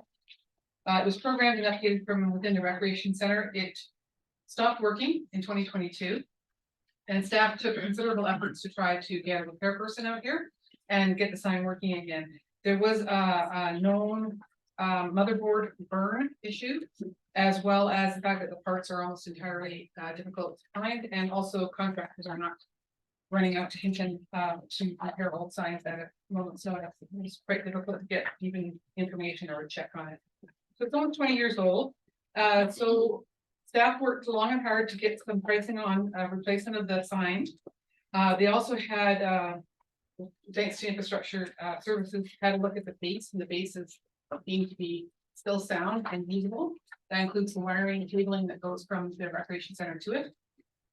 So the proposal is to replace the sign, which is a little simplistic and outdated as well, new electronics. A fixed sign, not a rotating sign or anything like that. And the pricing that they've been able to retain so far, now this is almost 6 months old, it's good 5 months old, is I can't read today, $162,750. Which I'll take any questions that you might have. Thank you, Councilor Ross. Just a quick question in regards to the configuration of the sign. Currently, we have no opportunity for any advertising or anything like that. Is something that the administration would look at when designing the new one to offer space for that? You know, especially to organizations that typically are users that use that facility. So to recoup some of the costs, I guess. Was that the plan? Yeah, thank you, and through the chair to the rest of the committee. Yes, indeed, all of the signage packages today can accommodate advertising. We'd want to make sure that it's the right kind, and of course, so it'd be somewhat limited in terms of necessary commercial, but there's certain advertising opportunities and revenue sources for that. Excellent. I should mention that, it's an overarching point to be made here, is that Parks, Recreation and Culture will seek grant funding through grant match, which you've all had a chance to look at, for all of the projects that do make it through to budget, including this one. If it does. Councilor McGinn. I'd like to move that the DD MRC electronic sign replacement be moved to the 2024 capital budget. Okay, did you want to speak to it? No. Okay, thank you, Councilor Magoon. Council, we have a consensus request on the table. Any comments or questions? Seeing none, we'll call to question that the DDMRC electronic sign replacement be brought forward in the 2024 budget. All those in favor? And that's carried unanimously. There's nothing further on that. We can move on to the next one. Erith Park Life Cycle Replacement and Redevelopment Plan. This is essentially phase 2 because we did see some public engagement on Erith Park this year. And that was following about an 18-month wait or maybe a 2-year wait while the All Wheel Park Association considered its options to move forward with redevelopment of that park. Didn't manifest, but we're still hoping to engage some of the interested parties to help with it. So essentially phase 2, which is a design and concept designing phase, will take place in 2023, 2024, will result in site outline plans and costed concept drawings. Different options that can then go back to the public and then come to council with a number of options for redesigning that park. Supported by the Parks Open Spaces and Trails Master Plan, and it's quite due for life cycle replacement that park. Thank you, Councilor Magoon. And I guess just my question is at a high level, barring any specific feedback regarding the all-wheel park or anything along those lines. If there's just generally a lack of interest to move forward with that specific element, will the project just open back up to what we would consider to be like a normal public engagement piece on a redesign and upgrade of the park? So thank you for the question and through the rest of the council. The public engagement that was undertaken this year was open. The All Wheel Park Association, although the spirit of the interest in that what they were trying to develop there has been retained by Parks, Recreation and Culture as a good aim and good thing to incorporate. The engagement was entirely open this year, so. Yeah. Perfect. Thank you very much. I appreciate that. Okay, thank you, Councilor Magoon. Councilor Taylor. Are we designing? We're designing the park, but for what? So the design and concept phases are intended to come up with concepts for the whole park. So currently there's old infrastructure in there that isn't used by the community or isn't working very well where it's situated. So the park sees very little visitation really. And so there's many elements that can be brought into parks these days. Playground structures are one, outdoor rinks are another, but there's an awful lot of other things. Pump tracks, for example. There's an old ball field in there that's not getting used anymore. So the idea is to bring forward some concepts for even themes, let's say, for a new park and new infrastructure that can revitalize the area, that maybe even be destination style. Yeah, I'm a little old fashioned, like to me, you have to know what you want to design for before you go design for it, right? Otherwise, we end up with like that charrette thing where we didn't really know what we want to do. We get this charrette and to me, if we did public input, it tells us what we want to design for and we go design for it. This sounds like a design, this sounds like kind of a we don't know what we want, so we're gonna throw whatever this is at it to design it. Thank you very much for the clarification question. So I think the word design is being misused here a little bit. Design, it usually implies that here's the concept we want to build, and so here's now the structural and engineering design for it. That is not what's being intended here. I think the person is using the word design to imply concepts, what can be included, what can fit on the site, what are our options for it, some different proposals for that. And then when that's settled on by council, we'll have some idea of costing, and then we'll go to design and construction. Thank you, Councillor Magoon. Thank you, Mr. Chair. I'd like to move that the Ayers Park life cycle replacement and redevelopment move forward to the 2024 budget. I will speak to this one. I think this is an important project to continue down in terms of the pre-established phasing. This is a project or a park, pardon me, that for my own self, it's changed very little even since I was a kid playing in the area.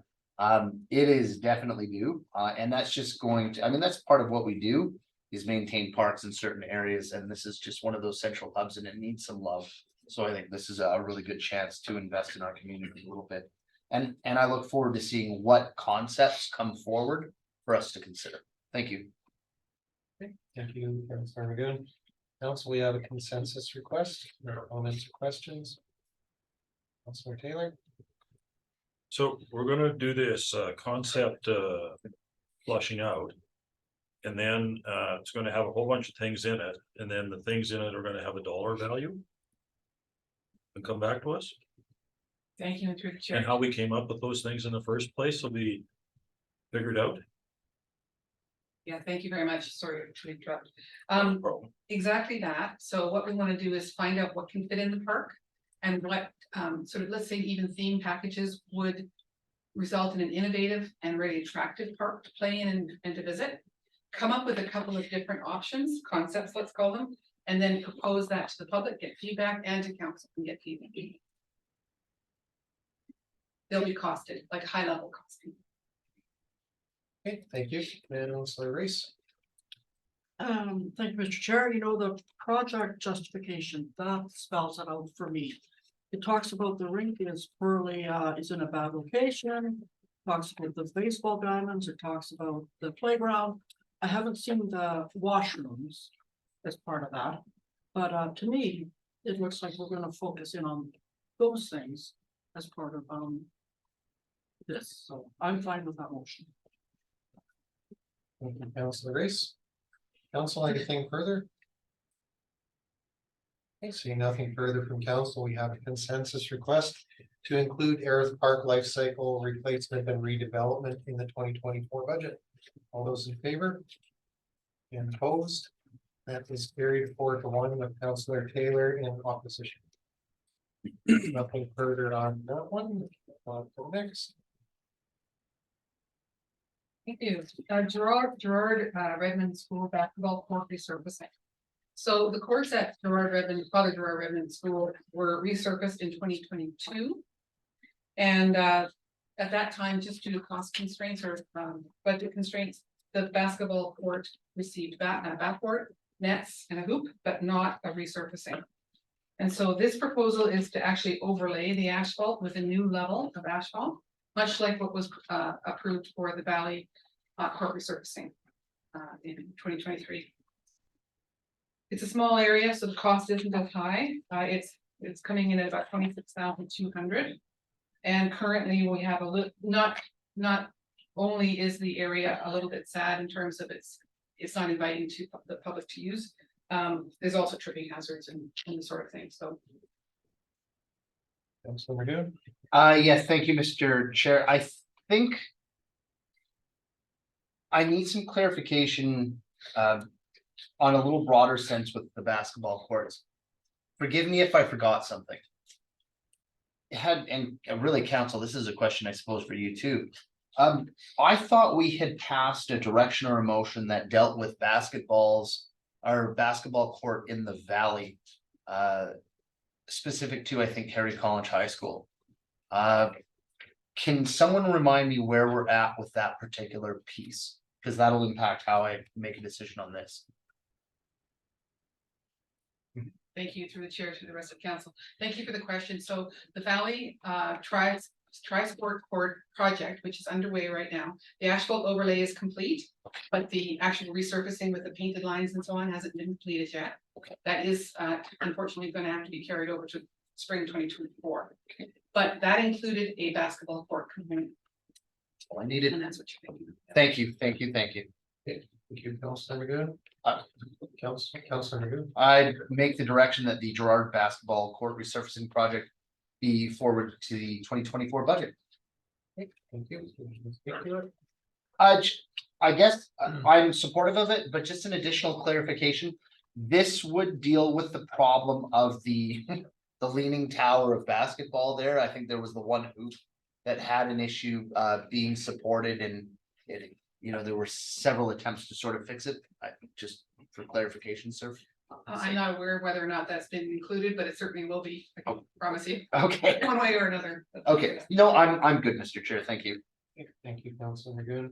Council, we do have a consensus request. Comments or questions? Seeing none, we'll call the question. The consensus request to include the Gerard basketball court resurfacing in the 2024 budget question. All those in favor? And that's carried unanimously. Nothing further on that. We can move on.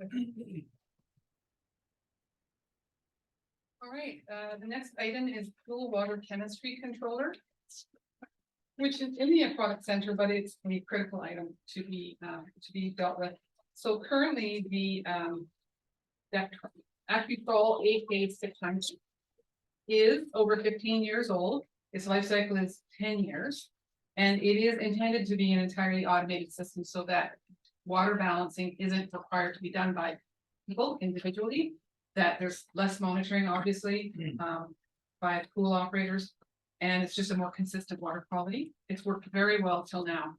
It's starting to cause some problems where there's been maintenance and repairs and which require pool closures because the water balancing isn't, the water quality isn't passing. The proposal is to replace the single existing controller with 3, 1 for each basin. So currently the current controller controls the water balancing on all 3 basins. The idea of putting 3 in is simply to ensure that there's some redundancy. So that one pool basin being out of balance doesn't mean that the whole aquatic facility has to be closed. So the hot tub is having troubles, play pool, main pool, these are the closure over the past year, the number of hours is in your project justification. We've got total cost of $55,000 for all 3, including installation. And that includes also a 10% contingency. So with that, I'll take any questions. Councilor Magoon. Thank you, Mr. Chair. I'd like to move, sorry, I gotta go to the right page. I'd like to move that the pool water chemistry controller be forwarded to the 2024 budget. Thank you, Councilor Magoon. Did you want to speak to it? No, I'm good, thank you. Council, we have a consensus request on the table. Any comments or questions? Seeing nothing, we will call the question then. Consensus request to include pool water chemistry controller in the 2024 budget. All those in favor? Carried unanimously. Nothing else with that one. We can move on. Thank you. So the next item is purchase of a multi-purpose utility vehicle for the parks service area. So the pictured model is not necessarily a chosen item. We're looking for a multi-purpose utility vehicle. Something with a hydraulically assisted dump lift that can carry 2 people. It has, this one, the pictured has a bucket on the front that can lift up to 2,000 pounds, didn't know that. And the purpose of this is essentially efficiencies, but currently, for example, gravel or shale to be placed in, on trails or in ball fields, we're tying up a skid steer and a gator and 2 operators for those 2 items, as well as, vehicles and, parks operators as well. This will allow park operators to do the work themselves without tying other equipment. Additionally, there's quite a number of attachments that can be bought with this unit.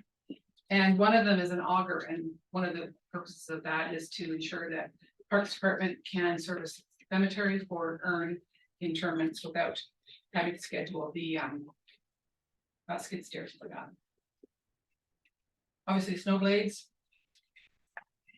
available as well, and the cost that we proposed here is $108,500 for the base unit, standard duty bucket for 2,000, a mower deck and a snow blade. And now that I read mower deck, it reminds me to say that this allows us to have another mowing unit when our units are tied up to boulevard sweeping. We'll still have a unit that can be used for mowing in all of our green spaces. So I'm I'll take any questions that you might have. Alright, council, comments or questions? Directions? Councilor Taylor, I move we take this off the 2024 budget. It's not listed as a recommended item, and it's not, doesn't seem to be something that's critical to the running of the town to me. Thanks. okay, thank you, Councilor Taylor. Council, we do have a consensus request. Is there any comments or questions?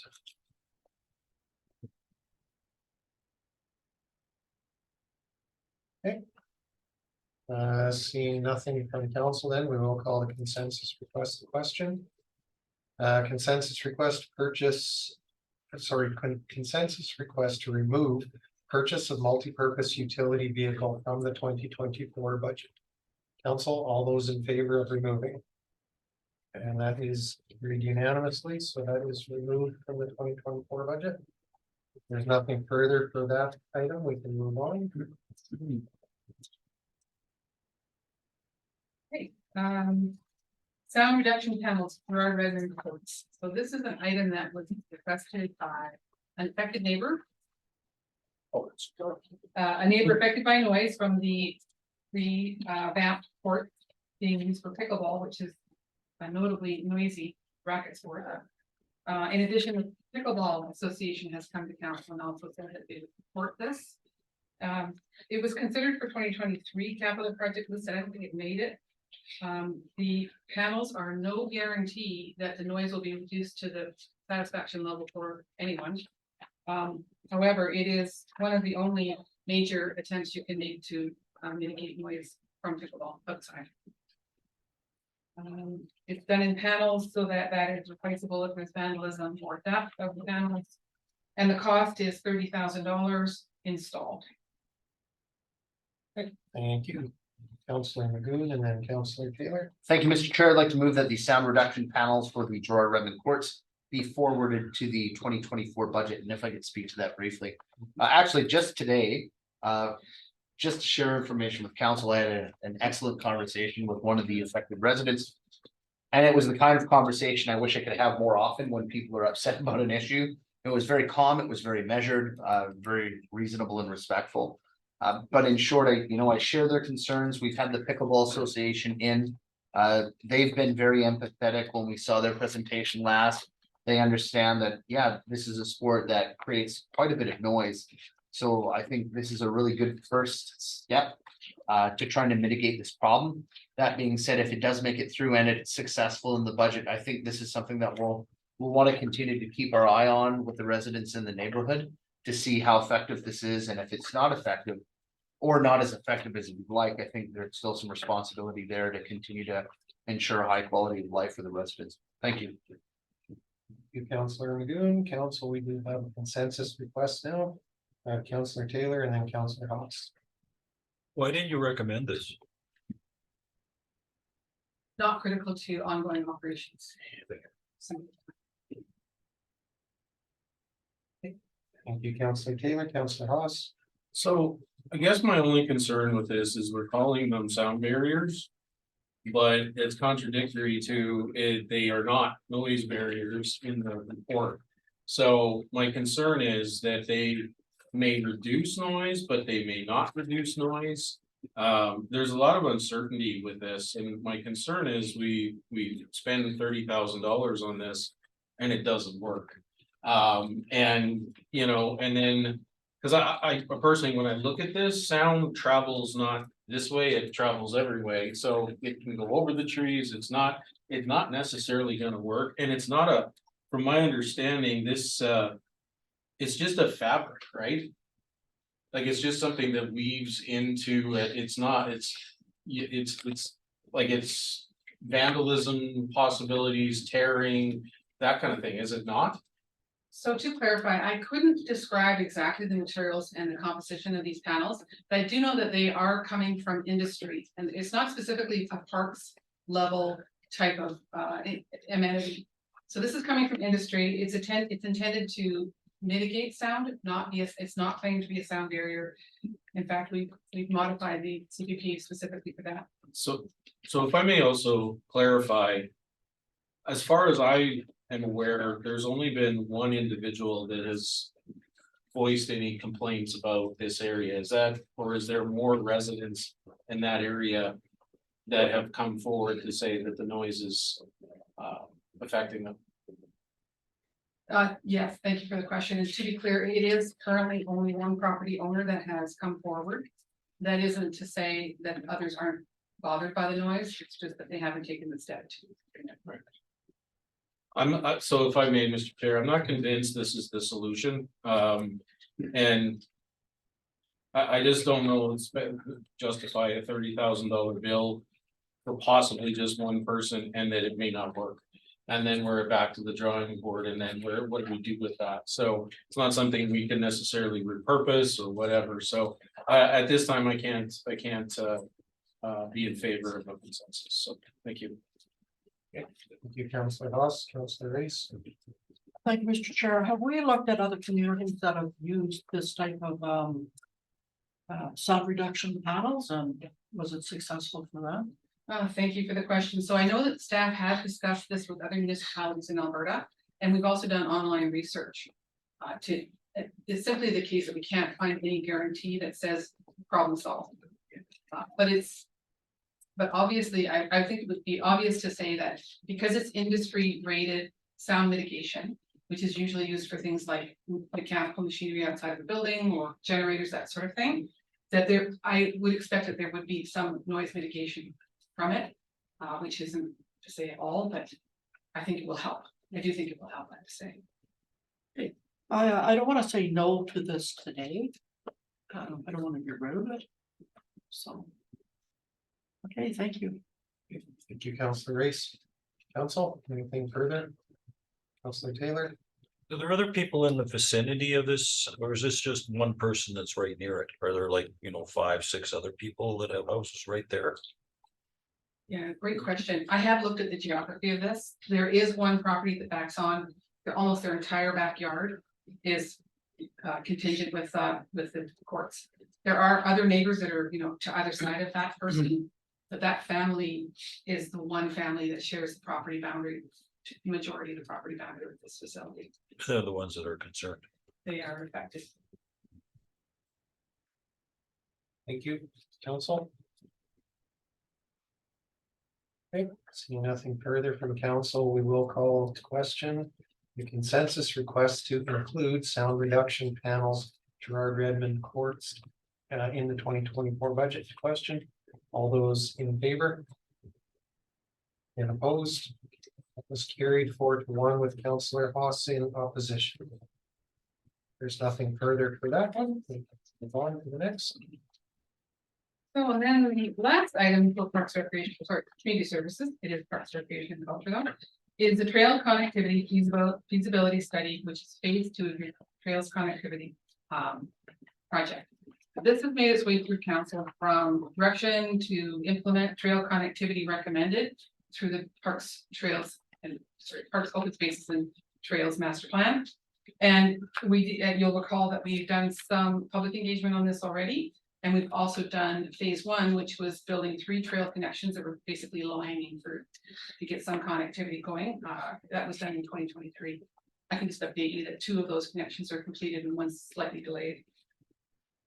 So this is the feasibility study. It's essentially to engage with a consultant, to engage with major stakeholders such as CN and Alberta Transportation to determine what's feasible in terms of building out the connectivity between trails in Hinton, and include sidewalks, trails, whatever we can pull together so that you can then traverse through town. Active transportation is what we're after here, as well as lesser reliance on vehicles. So this is essentially to just engage that consultant, come up with, again, costed concepts that council and the community can then consider. Thank you, Councillor Nagoon. Thank you, Mr. Chair. I'd like to seek consensus that council exclude the trail connectivity feasibility study phase 2 from the 2024 budget. And I will speak to it briefly. I think this is one of those things where we have a couple of years left with this council and a couple of new councillors coming on. You know, we've had a bit of strategic workshopping. For myself, and I guess I'll see by will of council, I would like to make sure that we're focusing some of our efforts more specifically on the development of the rec center in the long term. You know, as opposed to a $75,000 study for connections. I just think it's a matter of having to choose what we're gonna do and focusing on that a little bit more specifically and freeing up administration for certain projects. Thank you. Councillor Nagoon, Councillor Haas, and then Councillor Schumer. Thank you. Trail connectivity though, for us was a part of our strategic plan. And it's also been something that we've heard a lot about in the communities that they residents would like to have more connectivity that way. So I think this is an opportunity to continue that work and to exclude it from the 2024 budget. I'm afraid it will get lost in the shuffle. You know, and I think we need to continue moving forward, despite the fact, yes, you know, there are other things that we want to discuss, but this was something of a strategic priority for council, so I won't be in favor of excluding. Thank you. Thank you, Councillor Haas, Councillor Taylor, and then Councillor Nagoon. I'm not sure where I am on this. I could be a little bit towards Councillor going. But why couldn't we just get a group of knowledgeable volunteers together to help figure out how this trail connects with this trail? Like, what's the $75,000 again? It's another study got to do with it. You know, pass. Through the chair, and sorry, Deb, but the main focus of this one is looking at particular crossings when it comes to CN Highway 60. And how we can actually do a trail crossing past those. We're gonna have an official trail that goes across. I can say that 75,000 is not a lot when we're trying to do those types of things, because those things become I would say consultants and, you know, heavy. But there was a recognition as a part of our study that there was a lack of crossing with the trail systems over the train tracks, over the highways that could facilitate and connect the community. So that does become a little bit, you know, more resources are required to look at those particular crossings. You know, what I believe you're talking about is the low hanging fruit and making those connections, not across those major infrastructure where we have to get other agencies involved. But, you know, that's certainly something we could do.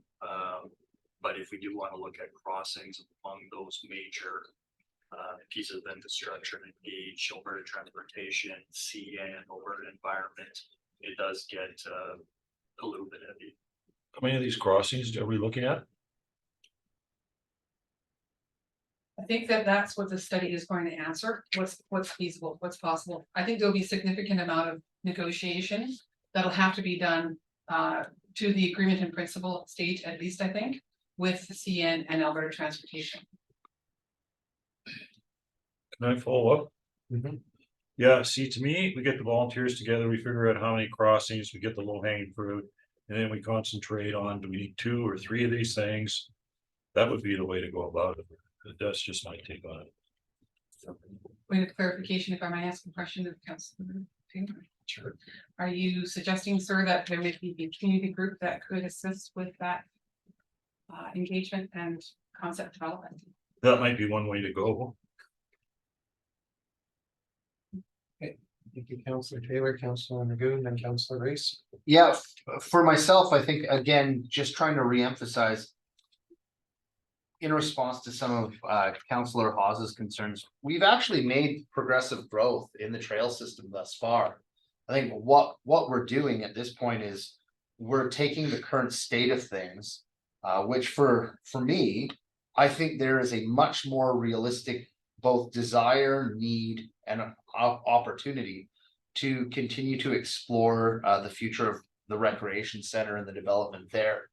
So again, we can't do all things at all times, but in this case, when I look at a $75,000 plan to liaise with, you know, AE&P, Alberta Transport, CN, and Trans Mountain, you know, what's the low hanging fruit there? Do we proceed with liaising with them for the sake of establishing a couple possible crossings?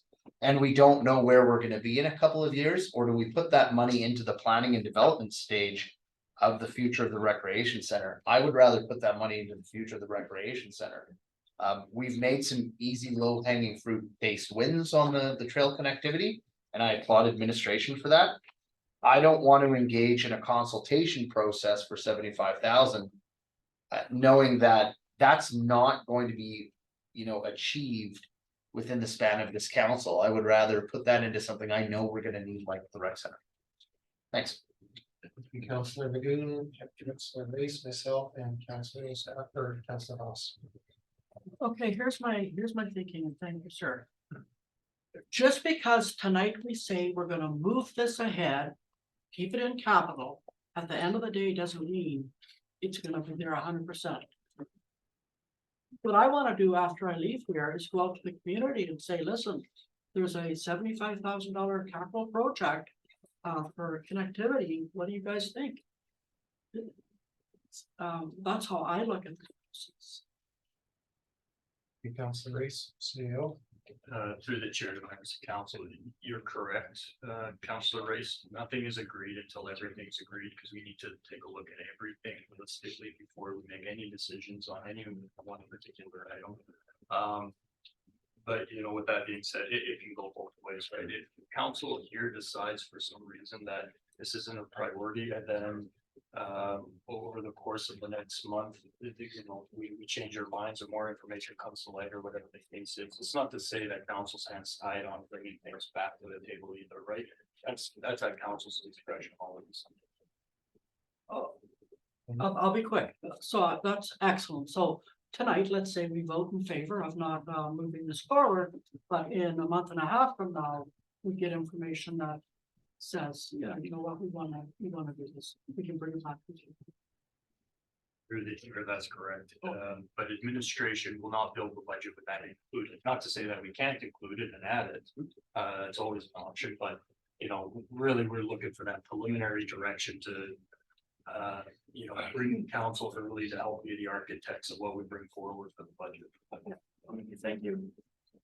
Thank you, Councillor Race, and myself, and Councillor Haas. For myself, I will be speaking in favor of excluding this from the 2024 budget. I think we've made some pretty good inroads in trail connectivity and making the community a walkable, bikeable community. I think $75,000 in consulting fees to explore options for crossing CN's right of way and Highway 16. Probably viable, but I think the outcome of it is going to be either one of those options. You either go under it or over it, and it's hundreds of thousands of dollars to do either for either of those crossings. And for myself, that's not where I'm focused on spending money towards recreation in our community. To Councillor Magoon's point, I think there's a higher demand, more public feedback to focus on the rec center, not trail connectivity. That doesn't mean we can't keep doing trail connectivity, but it's the more easier in-house manageable trail connections and improvements to the system. Not this particular aspect, that's for me. Councillor Haas? Thank you, Mr. Chair, and thank you to my fellow councilors for expressing themselves. I'm gonna be in favor of the motion. You've swayed me. But I do want to remind, we have to be, for me, I have to be careful though, because we have nothing in the budget right now for a recreation center, but no decisions, nothing. And so I just wanna, you know, we're dealing with what is and could happen, but we don't know the future of that, and it's hard. I just want to urge council to consider, think that it's not in the budget for that yet. So I agree, we need to save money, but I don't want to save money on stuff that we don't know what the future holds. I want a recreation center too, but we haven't gone into that bigger discussion, but I will be in agreement to remove this because I do believe that it leads to a lot more dollars, and you know, 75,000 can be spent in other places at this time. So I agree. Thank you. Councillor Haas, council, anything further? Okay, seeing nothing further from council, we'll call the question. The consensus request to exclude trail connectivity feasibility study phase 2 from the 2024 budget. All in favor of excluding this item, please indicate. And that is carried unanimously, so that is removed from the 2024 budget. Councillor Ernst? Thank you, Mr. Chair. So before Deb leaves the podium, I do have a request, and with the permission of council, I would like to bring something forward that is not in our package. And what I would like to bring forward for a short discussion is a swimsuit spinner for the recreation center. And this would be in the female part of the pool. We can't give our people a pool or brand new pool. We can't give them a slide, but we can give them something that costs, I think, between 3,000, maybe 5, where they're going home with a bathing suit that just got dried in 7 seconds. They're not going home with a bathing suit that's sitting in their pool bag with their wet towel at the front door. So I think it's something that would give our people comfort. It would let them know that we do hear them when they put in a little request.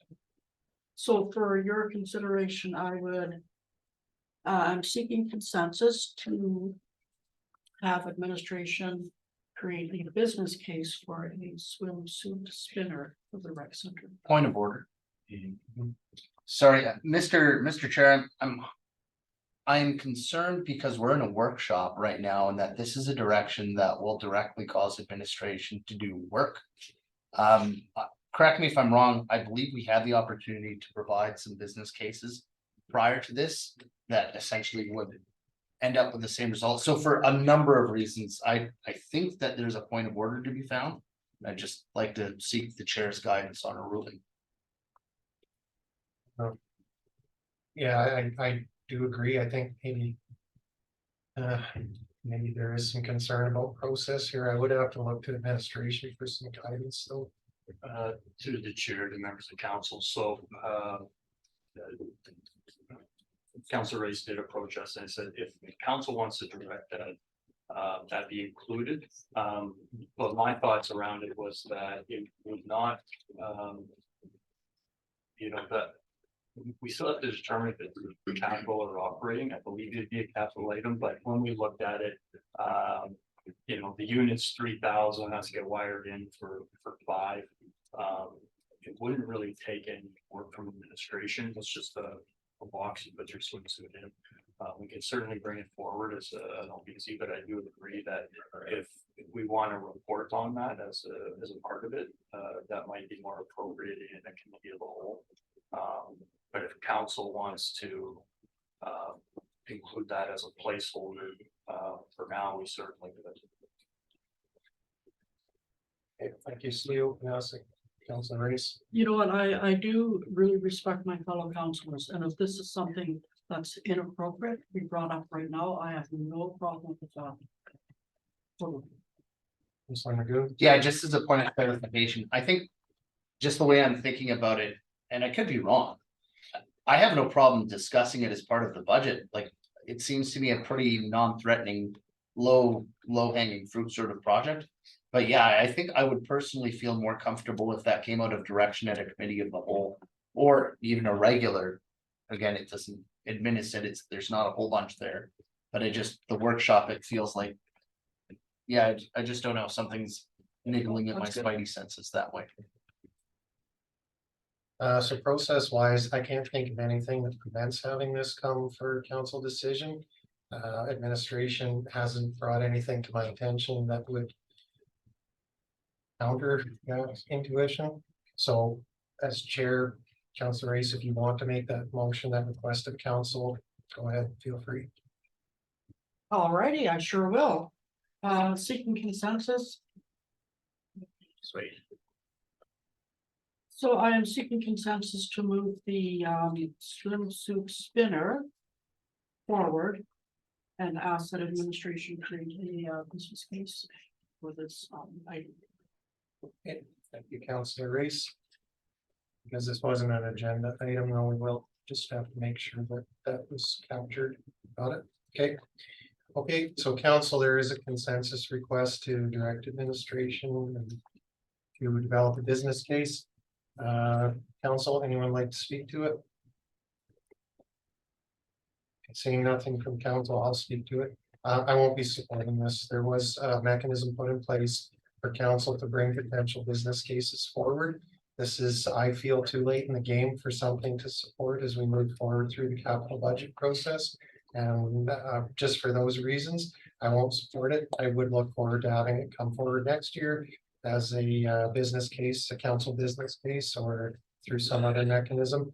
But I would prefer having this dealt with tonight rather than administration spending time bringing it back to committee of the whole for future discussion to additional budget meeting and everything that's entailed with that. So I prefer council make a decision on it today, and I'm not in favor. Thank you. Councilor Taylor. Yeah, I don't support it. I don't think it's critical to operations. I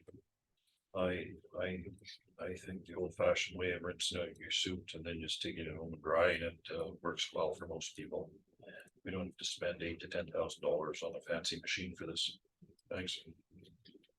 Thank you, Councilor Taylor. Council, anything further? Okay, seeing nothing further from council, we will call the consensus request to question. Councilor Race, if you could read it again, please. Oh, my goodness. Okay, I am seeking consensus to move the swimsuit spinner forward and have administration create a business case. Okay, thank you, Councilor Race. Council, all those in favor? And opposed?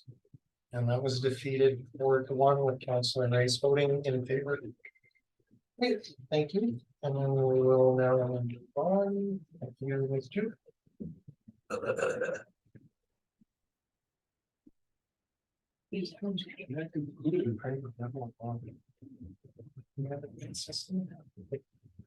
Good to keep going. Yep, we gotcha. Okay, so my next item was building management system.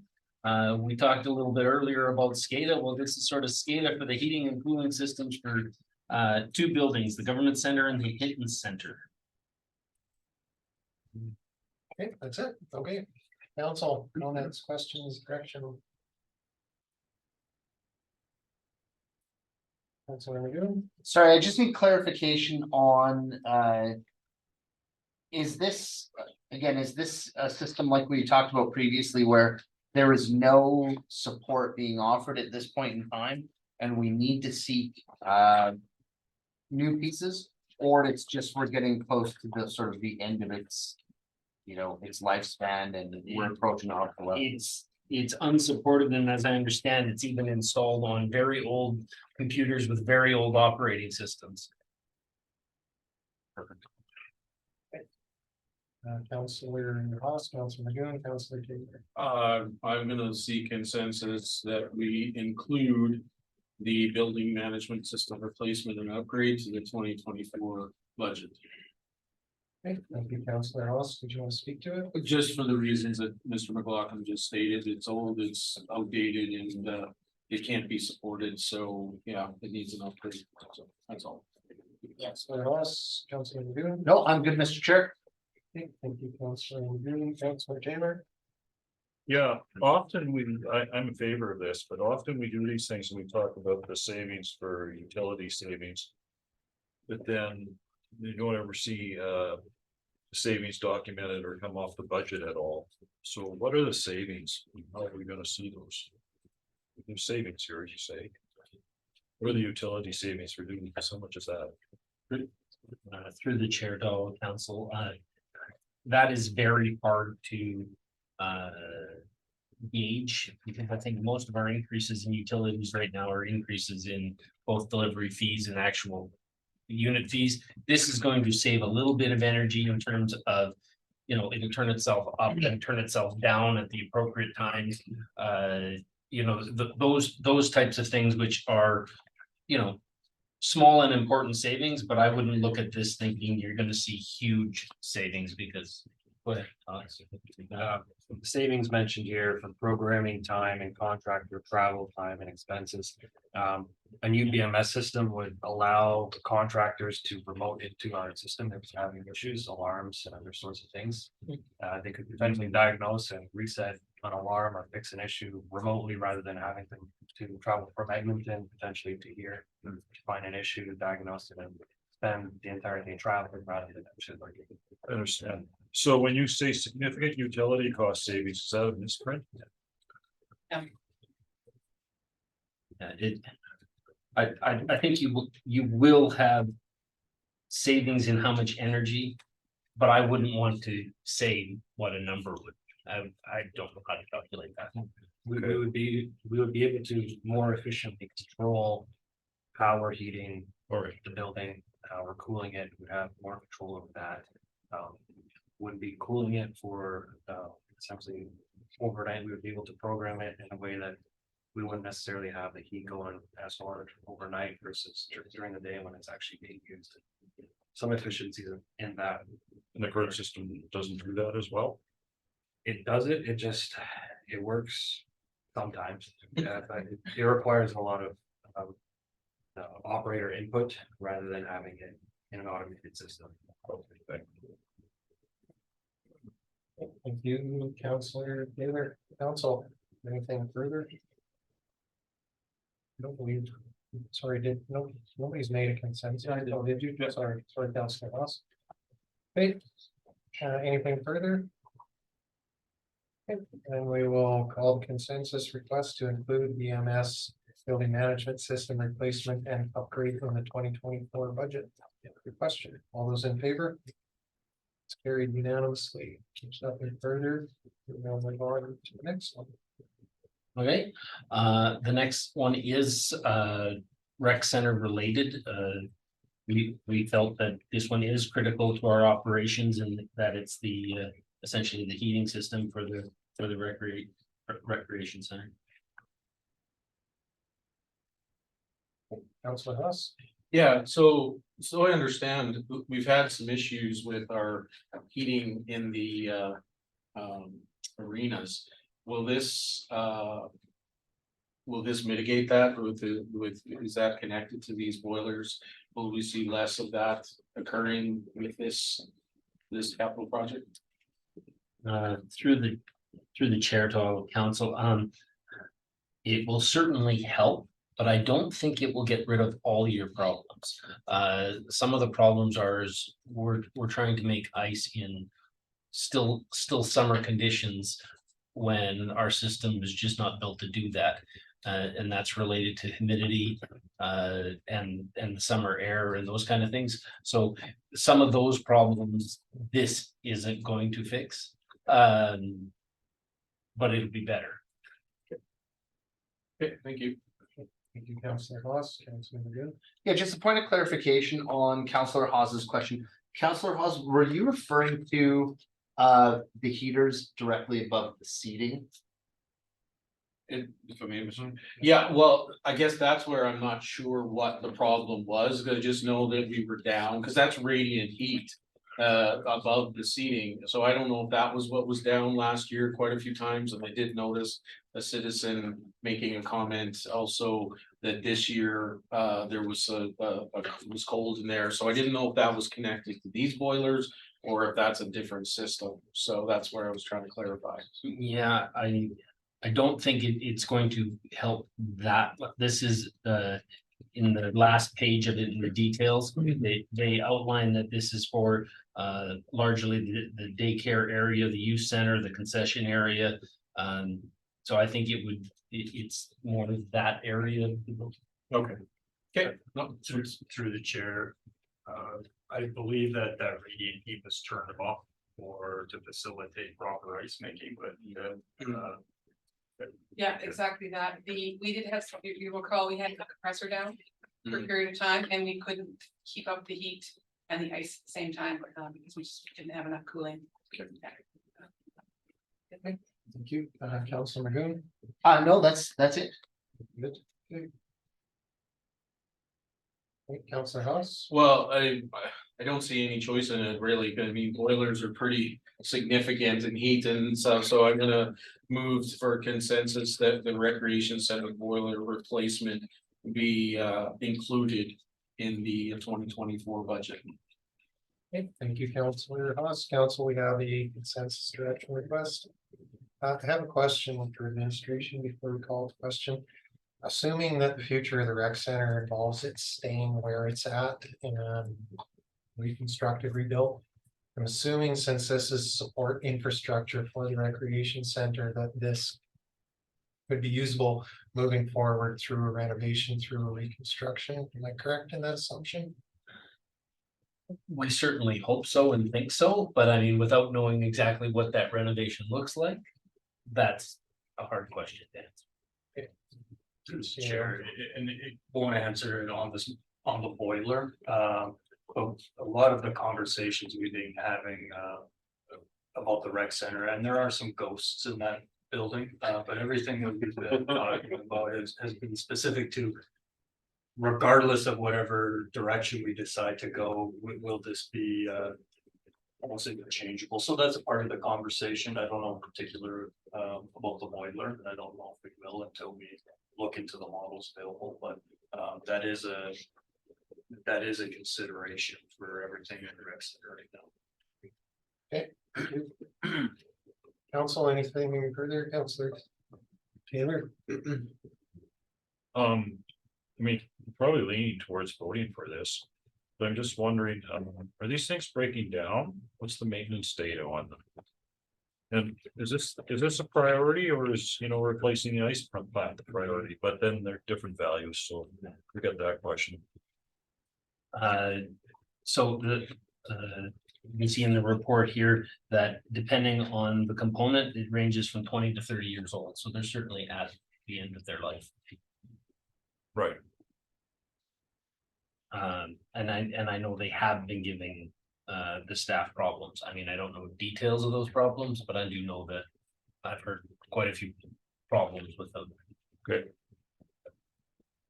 So, you know, Yeah, through the chair, just because it's been brought up, and I was going to talk about it at the end of the presentations, but I just wanted to give council a heads up. With the ice plant, there are some things that have come to light that we're looking into closer as administration at this point. There is a likelihood that we may look to bring this forward as a late addition. And, we didn't anticipate bringing this forward in 24. But just things have changed, information has changed, and, we want to be sure, and we wouldn't be bringing it forward late in the game if we didn't think it was very important to bring forward. But we are looking into that at this moment. And once we have some details, we will be having that conversation with council. okay, thank you for that additional information. Councilor Taylor, follow up. Yeah, well, would we be looking at one of these units that are like external where the prime lines go in, like the Heritage Classic use, they sell the $1 million thing, right? Yeah, we, to the chair, we would be looking at options that would be universal in how we can do it and, Fit into the new rec center. and if that's the direction we decide to go and looking at, safety of the infrastructure as a key component as well, so. Council, anything further on the consensus request? Okay, seeing nothing then, we will call a consensus request to include recreation center boiler and replacement for the 2024 budget question. All those in favor? It's carried unanimously. To our next one. Okay, so the next one is a roof replacement or roof repairs might be a better term because it depends which roof we're talking about, whether it's replacement or repair. But this $1 million is essentially 4 roofs. And in order of importance, they are the Guild, the infrastructure building, the RCMP building, and then the recreation center. The recreation center is the majority of the cost at estimated at about $670,000 out of the $1 million. And that's the item. Okay, thank you, Councilor Magoon. Yeah, I'd like to seek direction that the roof replacement item be moved to the 2024 budget. Good, thank you, Councilor Magoon. Did you want to speak to it? No, thank you. Okay, Councilor Taylor. Yeah, sorry, if I had a roof that leaked, I would fix it right away. How, why wouldn't we fix it right away rather than wait till a budget or whatever to fix, or did we do like a temporary patch job or something? We had our internal staff patch on an ongoing basis. This is to try and do a big proper job of the roofs and truly fix them. But yes, our staff are up there. I mean, at the infrastructure building, we've had a number of leaks this year, and every time they go up on top and they're sealing, they're patching, they're doing what they can. Okay, and these are rolled roofs. These aren't roofs that were built in the last 10 years. There, with the exception of the infrastructure building, I would say that that building has had leaking problems since the building was not that old. So that roof isn't that old, but it needs something done. It leaks every single rainfall we have. So we need to do something with it. But that one is the only one that I would say is premature. The rest are because they're at the end of their useful life. And we have a very comprehensive report that covers the recreation center, where we had a roofing expert do infrared scans on it and determine where the problems are and all that kind of stuff. It was quite an in-depth report. Thank you, Councilor Magoon. Yeah, just building off of Councilor Taylor's concerns though, and something that you said, Mr. McLaughlin. So if, following the building's construction, if not long after, we were already experiencing roofing issues with leaking. If there's a $600,000 project on the way to work on the roof, what safeguards do we have in play as a consumer, working with a contractor to guarantee that a similar situation doesn't happen, that if we spend 600 grand on a roof, that there's going to be some follow-up 3, 4, 5, 6 years down the road where they stand by the quality of their work and say, yeah, no, if you have problems, we're going to come back and fix that. Through the chair to all of council, our internal staff that have done some roof repairs, I think have good experience with this. And one of the things that our manager said to us is, she says, I'm including some costs for a roofing consultant on this because I've done it before and it has value. And so in these costs is $35,000 for a roofing consultant that knows what they're looking for to make sure that contractors are doing the right things. Okay, thank you. Okay, thank you, Councilor Magoon. Councilor Taylor. So you fix a roof, they don't get to give a guarantee? Through the chair to all of council, I mean, it depends on the work and depends on the contract, but, usually the standard warranties are usually 1 or 2 years tops, is usually what you're seeing. There's manufacturer's warranties, sometimes longer on materials. But generally speaking, the contractor work is usually 1 or 2 years, and it's usually for deficient work if you can prove that. Okay, thanks. Thank you, Councillor Taylor. Council, anything further? Okay, so nothing further from council then. You have a consensus request. We'll call question to include the roof replacement in the 2024 budget. Council, all those in favor? It's carried unanimously. Okay, if there's nothing further for that, we can move on to the next item. Okay, the next item is again related to the recreation center, and this is the steam room heat exchanger. This is a necessary component to keep the steam room running, and as I understand, the steam room is pretty important to our people who use the recreation center. Okay, thank you, council. Councillor Haas. Yeah, I would hate to see what happened with this one, but I want to move it to the 2024 budget, the steam room heat exchanger replacement. It is a vital anonymity of the pool. It is used, highly used, so yeah, so that's why. Thanks. Thank you, Councillor Haas. Council, we have a consensus request. Any comments or questions? Seeing none, we will call the question, the consensus request to include the steam room heat exchanger replacement in the 2024 budget. All those in favor? That's carried unanimously. Moving on. The next one is air conditioning recharging machine. This is basically a tool for our mechanics so that they can recharge the AC in our vehicles as well as our equipment. The equipment has changed over the years, and their current equipment doesn't work on any of the newer equipment. So they would like so that we can continue to do AC recharging in-house as opposed to taking it to repair shops. Thank you, council. Councillor Haas. So just a quick question for clarification, because I know this is part of the operational, but it's coming to us in regards to changing our fleets. Like duty vehicles, so, but this includes many other vehicles that we have. This includes our big trucks, some of our heavy equipment, as well as our pickups. Okay, It's a newer style AC recharge equipment that does pretty much all the AC.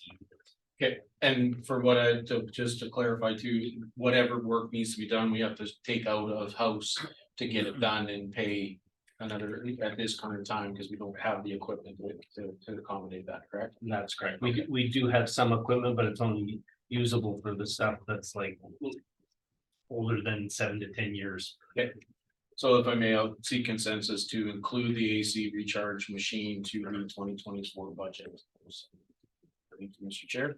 Thank you, Councillor Haas. We do have a consensus request. Councillor Goon. Thank you, Mr. Chair. Just a simple question. My assumption is that basically this will save us money over having to bring or send out vehicles on an ad hoc basis yearly, as it comes up, they would need a charge. Through the chair, this is certainly a long-term payback. It will take a while to save $15,000, but it's not just in the direct savings on the bills you would pay taking it somewhere, but it's also the time it takes for 2 people to run a vehicle somewhere and then 2 people to get the vehicle again, and so just by having it just helps operations that while the vehicle's in getting any work done by our internal staff, they can also get this done while it's there. Thanks, Mr. Chair. Council. Seeing nothing further, we'll call the consensus request to include AC recharge machine in the 2024 budget question. All those in favor? It's carried unanimously. Next one. Right, so. Currently, if we try to do any sort of hydrovac digging or sewer, sometimes sewer flushing, those kind of stuff. As you can see in the picture, we kind of got two units that we have to set up in order to do the work of what many are doing with one truck. And so if you can imagine having both those truck and trailers trying to set up around one manhole and then still allowing traffic to go by on the street. We pretty much end up hiring a hydrovac for everything we do just because of how difficult that is. So if we need both machines, we tend to hire a hydrovac. If we need only one of the machines, then we are using these machines. But it would just help us a lot more. We do run a fairly lean crew for terms of how many staff we have. So this also reduces the number of drivers you need because you only need one driver if you have all this equipment on one unit. So we're looking to replace the 2 units with 1 unit. We've included what we think we can get for selling our existing units in there. I don't know if there's any questions. Okay, thank you, Councilor Magoon.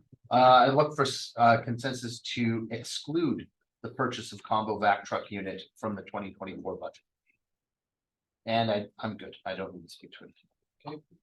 Thank you, Councilor Magoon, Councilor Hassan, and Councilor Taylor. Thank you. I'm just curious. I am prone to agree with the consensus, but I'm just curious. Could you comment on how much contracted services ballpark figure would you say that we use? Because that is one concern sometimes council has when we look at the budget, as to how much, money is put towards contract services. And So this year up to the end of September, it is in the report that it's $115,000. Now, buying this unit, that wouldn't go to zero. I'm not even going to pretend that it would, but it would certainly reduce it. Okay, thank you. I missed that. I guess if I just have one more quick question, what would it, because you said one of our units is 12 years old. How old is the other unit that we're currently using? 4 years old. It's 4 years old, so, and just out of curiosity too, the combined, if we had to replace those 2 units, what would be the cost of those 2 units? Actually, new to replace them. Alex is telling me it'd be about $500,000. Okay. Okay, thank you. Thank you, Mr. Chair. Thank you, Councilor Taylor. Yeah, my recommendation would be to maybe wait till one of these older, these units that aren't that old, like give out and then look at some sort of replacement. But why did you not recommend this? So just again, it's not critical to what we do. We're currently running without it, so I can't really say we couldn't run without it. Okay, thanks. Thank you, Councilor Taylor. I have myself next. Thank you. I'm in support of excluding this from the 2024 budget. Even at $115,000 in a year, that's still 7-ish years of contracted services for the cost of purchasing one of these units. There's also no maintenance costs, no fuel costs, no driver, none of those additional costs when you're using contracted services. Aside from that, we have 2 serviceable units currently that can be used. I understand they're a little bit cumbersome and not necessarily the perfect solution in all situations. But I feel that between them and the contracted services that are available, that's adequate. $810,000 is a lot of money to approve for something that's not critical to the ongoing operation. Council, anything further? Any more comments? Okay. No additional comments, then we will call the question And we will call to question the consensus request to remove the purchase of Como vac truck unit from the 2024 budget. All those in favor of removing it? And that is carried unanimously, so that is removed from the 2024 budget. There's nothing further for that. We can move on to the next one. Okay, so the next one, we brought you the ATCO report on after they reviewed our fleet and made recommendations of how the town could move forward with the moving towards electric vehicles. At the time, we said we would bring it back at budget time for your consideration, and here it is. Thank you, Councilor Taylor. I'd like to see consensus that we remove the purchase of EVs and the charging infrastructure from the budget. Did you want to speak to it? Through the chair, just for one piece of clarity, this isn't being recommended for 2024. This was included as a 2025 item. Based on our based on our report. It says We're bringing it forward to introduce it. We did say that we bring this forward at budget time. But at this time, we're not recommending it for 2024. We have some planning here, so some further work to do prior to implementing something like this, but we did commit forward the budget. Thank you, Councilor Taylor. My apologies, that makes my consensus redundant. Thank you. Okay. Councilor Haas. I think though we can still see consensus that we'd like to see it in the 2025, just to, you know, make sure it's on the books that it comes and has that conversation, and, you know, at that time we'll have more information on it, so I'd like to see consensus that the sorry, what's it called? Purchase of EVs and charging infrastructure come back to the 2025 budget discussion. Thank you, Councilor Haas. Did you want to speak to it? No, I think, you know, again, doesn't make sense to do it right now, being as how we only have that one vehicle, but the fact that we've had ATCO do a study with us and survey with us, and the fact that we may be also having more electric vehicles on our fleet, you know, then we can have that discussion further, so, thank you. Thank you, Councilor Haas. Council, we have a consensus request. Are there any comments or questions? Councilor Taylor. I won't be supporting it. I'm not convinced that electrical vehicles in a northern climate that technology is fully fleshed out. I think it's a mistake to get into it. Thank you. Thank you, Councilor Taylor. Council. For myself, I will support this one moving forward for 2025. If it was for 2024, I likely wouldn't have. We have an opportunity to take a look at this again a year from now. At that time, we might have a better idea of the future of electric vehicles and potentially some other green options, one of which is hydrogen powered, which I'm holding my breath waiting for. Really hope that comes along at some point in the not too distant future. Council, any other thoughts, comments? Councilor Taylor. The vehicle that council approved before, have we got that vehicle yet? Through the chair to all council, yes, we've received it. We're in possession of it. We're actually going to do a media release here soon, because that's a requirement of the grant that we do a media release. So we did pictures with it just the other day, but we need to still outfit the inside of it with like the toolboxes and that kind of stuff. So it's not being utilized on a day-to-day basis. Okay, thanks. Thank you, Councilor Taylor. Council. Okay, seeing nothing further, then we will call to question the consensus request to include purchase of EVs and charging infrastructure in the 2025 budget. All those in favor? And opposed? That is carried 4-1 with Councilor Taylor in the opposition. That brings us to the end of development services. Yep, okay, and that moves us into council proposals. Not sure who's presenting those. Thank you, Chair. I was just thinking the same thing.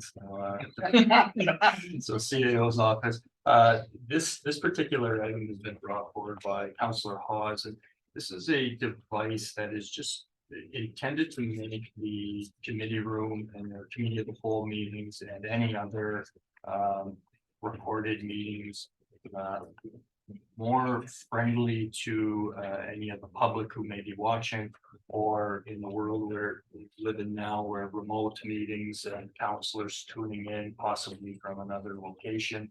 It just provides a better experience for those who may not be actually in the room.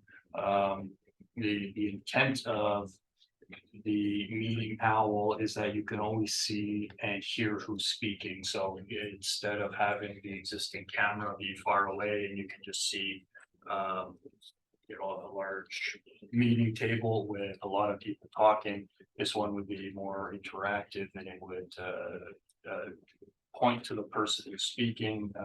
Hopefully the sound quality would be excellent, but it would be much better to actually be able to see who's speaking in those types of formats. I'll turn over to Councillor Hawes if there's anything else to add. No, you covered it. The comments that I sometimes get, and plus also watching sometimes, it's hard to know who's talking. It's hard to, and if you're not enunciating necessarily, loudly, you don't always hear everything and it kind of cuts in and out sometimes. So I just think, the virtual world, and if we're gonna entice more and more people to watch, this might be a way of doing it. And I've seen it in action. The clarity of it is fantastic, and I know currently we purchased one at the library. And that's one of the things we're promoting, to use the Tom Peterson room, is that we have that owl for meetings and conference calls and things like that. So I just think it's make our meetings a lot more wholesome out there for the residents as well. So thank you. Okay, thank you. Council, Councillor Magoon, and then Councillor Taylor. Sorry, I'm just wondering, I will wait, is the direction officially on the floor yet? Oh, okay, then I'm just The gonna, direction, nobody's made a consensus. or sorry, that's what I mean, the consensus. No. Okay, I'll hold back then. Okay, Councillor Taylor. Help me out, didn't we spend a lot of money on like video technology and stuff to bring it up to standard? Or did we, in the last number of years? I thought we did. Through the chair, I'm not exactly sure. Seth is pointing to the Or was that just in to the council chambers. I know the council chambers has a very different system built in where it actually does point to you. Now I know from previous experience that those systems are very expensive. Again, in my experience, $50,000 to $75,000 for those types of systems. This to me is a low cost, low risk version that can almost accomplish the same thing. Thank you. Councillor Hawes. So I'm gonna seek consensus from council that we include the meeting owl in the 2024 budgets. And for the reasons I've already spoke to. Thank you. Councillor Hawes, Councillor Magoon. Yeah, as much as I love the creepy, I'm a fly on the wall view that I get when I'm calling in. No, I appreciate this. I think more so this has actually been an evolution since I've been on council, going back to 2012, where we didn't even record, committee of the whole meetings. It's important for citizens to be informed about what's happening. And I think about iteration 1, where we had the old digital camcorder, and that was, sketchy at best. Now we have this and it's functional. It would be really nice to have something to connect citizens with what's going on in chambers. And yeah, for such a low cost, it's definitely worth the attempt. So thanks. Thank you, Councillor Magoon, council. For myself, I'd speak in favor of the proposed consensus request. I think for the cost of this, it's minimal risk and likely light years ahead of what we're using now. Like everybody else, I've heard, complaints from people trying to watch videos in this room. Yeah, I mean, that's what it looks like. So people at the far end of the table, you can't even tell who it is. And me, you're looking at my right shoulder the whole meeting and flare off my head. I think that this, it's definitely worth a try. If it works, awesome. If it doesn't, well, it wasn't a huge and a capital investment, so I'm in favor of moving this forward. Councilor Taylor? Would administration be using this for committee meetings? I mean, do you think that this would be an improvement over what we're using? By committee meetings, you mean committee of the whole meetings? Yeah. Yeah, that was, yeah, as well as, we talked about if there are any other committees, like say, the Beaver Boardwalk or anything like that. I mean, you know, there might be other opportunities or other meetings or other recordings that we could use it for, because I believe it's a portable unit. So you can bring it around, but the intent was to use it for committee of the whole meetings. Good, thanks. Councilor Taylor, council? If there's nothing further, do you have a consensus request that we'll call the question to include meeting now in the 2024 budget? All those in favor? It's carried unanimously.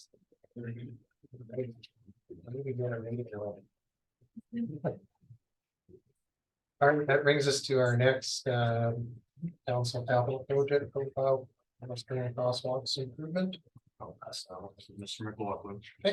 Okay, so this was put forward by Councillor Race, and we worked with her to bring it forward. I do have to note a couple of corrections. It's actually 4 crosswalk locations and then 2 speed signs along Highway 16. So where it said between McCardle Drive and Brookhart and between Keel and Jarvis Street, what it actually would be is 1 speed sign for your eastbound direction and 1 speed sign for your westbound direction at roughly Brookhart and roughly Keel streets. And so I've quickly redone our estimate, and I think that it would be around 330 as opposed to 400, because obviously where we're doing speed signs, we don't need to do we don't have to put in wheelchair ramps and those types of things. So it would be more like 330, and it's for 4 crosswalk locations with high visibility paint and then the 2 speed signs. Councilor Doing. Thank you, Mr. Chair. Regarding the cost and funding on page 128, says the total project cost requested would be funded through the traffic enforcement funds and taxes. So the anticipation, I'm assuming, is that the traffic enforcement funds would not be enough to cover that project in whole, and therefore we'd be looking to take some from taxes as well, or do we have an idea of what that split might be? Through the chair to all of council, I think that we would work that out as part of the putting together the whole budget. You know, we still have to work in the price of redoing the 40-kilometer signs if council finishes passing the traffic bylaw. So, you know, we have to look how much money's there and then how much of it you would want to use. So we would bring that recommendation forward if you decide to move this on to that stage. Through the chair, the only thing I was gonna say is when it comes to the AT fund or intended to be used for safety initiatives, I don't believe that at this time we have a good accounting, you know, because we may ticket a certain amount, but how many pay and how long they'll sometimes take to actually come in. We don't have the most accurate picture of what we're gonna have physically in our bank account by this point, so we'll have to kind of reconcile that at the time of how much money is actually available within that fund and how much would have to be covered through the general taxation. Councilor Race, Councilor Voss, and Councilor Taylor. Thank you, Mr. Chair. I do want to apologize. I probably should have split these things into 2 business cases. You know, the 4 crosswalks and the 2 flashing light speed. But Trent, could you speak to council about the crosswalks? It's not just painting high vis. It's No, so you had talked to me that I think it was St. Albert uses some preparatory type paint, but in my experience, we can make the paint last longer. One, by if we actually mill it down so that the plows aren't running directly on the paint, that you subset the crosswalks down. And then if you use your longer lasting paint inside that set in amount, it will last a lot longer. You won't have to repaint as often. But doing that, you have to bring in a milling machine, and that adds to the cost. We need to do the sidewalk ramps for wheelchairs. You have to run your cabling, get hooked up to electricity. That would be the project. And we have done one of these other projects recently, which we escalated those prices up for the few years it's been, and to come up with the estimate. And the marbling, that would be part of the crosswalks, the marbling. We talked about. Oh, the putting glass beads into the paint to make them more reflective as well. When you lay the paint would also improve the visibility of it. Yes. So, going with the typical high vis, we would be painting probably every year, eh? Going with this method, I think we saw it was every 5 to 7 years. Yes. That we would have to touch up the crosswalk. So it's an expensive proposition. I feel there is money available. It's safety. There you go. Councillor Race, Councillor Haas, and then Councillor Taylor. Thank you, Mr. Chair. So I have a couple of questions. First and foremost, so the McCardle Drive and both Brookhart and the Keel and Jarvis Street. The proposal is that we have speed signs there. Those are 280-kilometer zones, correct? I believe the intention is, as you come out of from the 80 to the 70, on the one end of town, and then on this end of town, it would be where it goes from 100 to 80. Okay. Because if I may, I guess my experience would be signs, which I really agree with the signs, don't get me wrong. But generally I see them, for example, Jasper, you come in and it says 30 to go down that way.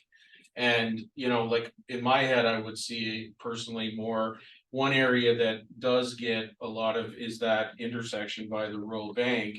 People coming into town, not slowing down to 70 and then sailing through there. Like, to me, that would be an area for a speed sign to start slowing down. The same as when you go on Jasper Highway, you're coming up to those bridges, it has that to get to that speed. Another area that I think, and we see our peace officers at a lot, is on Switzer and the overpass. And a lot of people speed through there. So in my mind, I'm not entirely sure an 80-kilometer zone is necessarily where I would prefer them personally. So that's my one comment. The other comments that I guess I have on the crosswalks, if I may, Mr. Chair. 3 of these I use every day. And I push those buttons every day and people stop. They see them. The only one that I would agree wholeheartedly is the Mountain Street Rob one. Would be really nice to be at the sidewalk. Nobody crosses on the south side. Everybody crosses on the north side. And that would be a great place to have, because I have personally had to let traffic go as I'm standing on the side waiting for them. So I do agree with that, but when it comes to Mountain Street and Emerson and Mountain Street and College, like I said, everybody's always stopped. I've stopped for people. The only one that I would maybe think about is the Switzer and Pembina. That is a pretty crappy area there. It's you see the lights up top, people and they might push the button, don't see that because you're through it already. And I've seen many people who have to stop there. So I think that area definitely could use some improvement, but for the others to have that flashing lights and everything. And if I can say one more comment, the fluorescent stuff. The amount of winter we have, how much is that really going to benefit us, to be honest with you? I mean, they're covered the majority of the year with snow and ice and things like that. To spend that amount of money on that reflective stuff, and we have that, if I may, we have that reflective stuff on Highway 16, that has that crosswalk there, is that reflective on there? It's probably the. What's the name of that paint? It's, Red it's probably the thermoplastic paint, Yeah, and they likely glass beaded it. Yeah. It probably is. and. It's not set in. but- Right, I guess for me, I don't notice that at all. Like when I drive through there, I don't notice the reflective, I don't notice the glass beads or anything, so I'm not entirely sure and convinced yet that's a reasonable cost for our community, but those are my thoughts on this. I think there is some great places. I just think maybe some further discussion on where. And maybe these flashing lights might be at better intersections and crosswalks that maybe have more risk that I would probably turn to Mr. Chief Bodrap to have more input on that possibly, but thank you, Mr. Chair. That's all I have. Okay, thank you, Councillor Ross, and Councillor Taylor, Councillor McGoon, and Councillor Riggs. I think my comments are kind of similar to yours, like. Of all the intersections or places where we could put this stuff in town, why did we select this? Like, did all the safety experts get together and say, here's some really great locations. Where there's near misses or there's near accidents, and we selected the best spots for this $400,000 purchase. Is that how we picked it? Or did one counselor say, here's what I think are great spots? That's how we did it? Okay. So some clarification, could somebody like really answer that, please? Oh, How were they selected? were they selected through the safety experts going for spots with near misses, or was it? Through the chair to all of council, Councilor Race put forward these locations and we supported her in putting this report together. Oh, perfect. Okay, I understand. Thank you. Thank you. Chief, do you want to add something? If I may, Mr. Chair, with regards to the flashing lights, speed indicator lights on either side of town. The intent, I believe, of Councillor Race was to have a flashing indicator light that when you're entering the 80 zone coming in an easterly direction from Edmonton into town. To give a good indicator to drivers that you are now in an 80 zone. The location chosen, they've passed 280 signs before it would reach this flashing sign. So it's kind of your final reminder that you're in town. From the other direction, coming from Jasper, it would be in the, I guess it would be in the Keel area, probably further west than that would be ideal. Again, to indicate you're coming from that highway speed into a 70 zone, and you would have passed at least 170 sign before you reach that flashing light, and that again would be your final warning that you're now in town.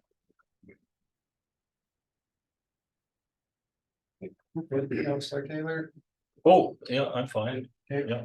Councillor McGoon, and Councillor Race. If I could just get clarification, has a direction been made yet, Mr. Chair? Then I'll reserve my comments. Councillor Race. Thank you, Mr. Chair. In regards to a comment that Trevor had made, our crosswalks are not covered the majority of the year by snow. They're not. Another thing with Councillor Taylor, there was a documented near this at Rob Road. So it's there. And you know what? I don't think you have to be a professional. You don't have to be a safety expert to say, this is what I would like to see at these crossings. So thank you, sir. Okay, thank you, Councillor Race. Councillor Haas. Yeah, I guess without some more information on if there is, because again, I think there are some reasonable things here to look at and the speed signs, and as I stated, this Mount Street to Rob Road. As for the rest of them, but having a more clear conversation, another area that I'm thinking of that I've actually seen near misses at is at the four-way stop near where the Happy Creek houses are. There's been a number, I myself have been a near miss at that place, and the guy actually called me afterwards and said, I'm so sorry I didn't see you. But I just think there's some other areas that could be explored further before we make a decision on where they might be. And I believe, yes, there is some valid, we've looked at now reducing our speeds down to 40 in our residential areas. I think there is some reasonable, place for conversation. But I would see this more potentially looking at a 2025 budget with a little bit more look into those safety areas. So I'm gonna move to consensus to remove this from the 2024 budget, the pedestrian crosswalks improvement. And let's see consensus to move it to the 2025 budget discussion. Thank you. Okay, thank you, Councillor Haas, Councillor Lagoon. Yeah, thank you, Mr. Chair. Now I'll speak to it. In this instance, although there are elements of the proposal that I do think warrant looking at, like, for example, the slow down signs as you enter town. I do like those. Unfortunately, especially with the crossings. I can't agree with those. I think that a more holistic view has to go into what's going on in terms of crosswalks and needs in town. Like, case in point, we have the high school, Perry College High School, doesn't have a single crosswalk there. Right? So, I mean, the crosswalk exists, but there's no lights. For me, that's a huge miss, right? We've hit all these other schools up, but it is the one school in town, the largest school in town, that doesn't have any crossings. I mean, that alone for me merits a reason why I have to pump the brakes and say, yeah, no, sorry. So yeah, I won't be supporting this into next year's budget either. There's elements of this I like. So if we want to look at this further, we have time to do so, but I won't be supporting the motion on the floor. Thank you. Thank you, Councillor Lagoon. Councillor Reese. Okay, so a question, just wanna ask, so if we got rid of all 4 of those crosswalks and put in the one at Harry College, is that something that we could do with this business case? Get rid of the 4, actually 3 of the 4, and add Harry College? Who's that? Sorry, who's that question to, Councillor? Reese? To administration? Okay, CEO. Through the chair to members of council. Yeah, this is the possession of council, so if there's something that we want to do include, we certainly could. Ultimately, that's at the discretion of council. Thank you. I have myself and then Councillor Haas. For myself, I will be supporting, well, actually, I'm not sure. Okay. I'm a little torn. Uh-huh. I do want to see it removed from the 2024 budget, but I'm not sure I want to see it come back in 2025. I don't think that I, as a councillor, have the tools or knowledge or experience to be able to judge where a high risk area is and dictate that a crosswalk be put in at location X. I would prefer that that's something that would come. Something that's process driven, something that's evidence driven, something that I would actually prefer this, something that administration brings to council and says, hey, we have a really high risk area that we think needs some extra safety measures to ensure pedestrian safety or vehicle collision or whatever the case may be. I appreciate the philosophy behind and the intent behind the motion that was brought forward. I'm not sure that it's properly placed and I can't support the locations without there being something that's evidence driven to say, yeah, it needs to be at these locations. Thanks. Councillor Ross. Yeah, and I guess where I'm coming from is I do think we have areas of concern. And I guess the reason I wanted to consider it for the 2025 is then it would put then administration on board to say, okay, council would like to take a look at this. And then they could bring forward, and if they don't have one, then that's fine. But I do believe that there are some places. And the other thing that I've just come to mind is we are gonna be discussing photo radar. And we don't know what it looks like in the future with photo radar, and the speed signs might be something that our chief DeVodrap might be bringing to us as an option to offset some, I don't know, right? But there's other options. So I guess my intent is I don't want to lose track, I think there's some validity to what Councilor Race is bringing forward. But I do agree we need to have a more in-depth look at our community and the concerns, and I agree with Councilor Magoon, Harry College, but even York School too has no push buttons. Oh, they have one on the far, on the further side, but that four-way stop doesn't have one. So there are some other places that I think we could consider. And this gives the option for administration to bring it back as 2025. So that's where I'm at in life with the motion that I put the consensus put forward. So, thank you. Thank you, Councilor Haas. So based on that, that's not really what the consensus request said. It just said this comes back in 2025. Oh, For sorry. me to be able to get behind it, if I was to support it, it would have to be for less money. And it would have to have administrative input on where that money should be spent. And if it should be high-vis crosswalks or if it should be speed signs. Something that's more open-ended and didn't have such a big capital impact is something I could probably support. This though, in the way that it is right now, I can't support. Okay. Councilor Haas? So thank you for that. I get that now, and in my head, I'm thinking maybe that's where at the budget discussions, if we want to bring it forward, then there's an actual motion with it, that there's a report and whatever. But for this purpose, then yeah, I agree with you. So if council's okay, I'll amend mine to just removing from the 2024, but I won't mention anything about 2025, and that can come forward later at another later date if necessary, if someone sees fit. So if that's okay with council. Council, is there any opposition to Councilor Haas amending the motion to just be to remove this from the 2024 budget? Okay, seeing no opposition from council, that is the new consensus request. Councilor Reese? Thank you, Mr. Chair. You know what, I'm not really disheartened that my request did not go through, but I just want to say I really do appreciate what you have said about it, Ryan and Trevor. You guys are not saying no to this, not happening. So I thought the conversation was really good. Thanks. Thank you, Councilor Reese. Council?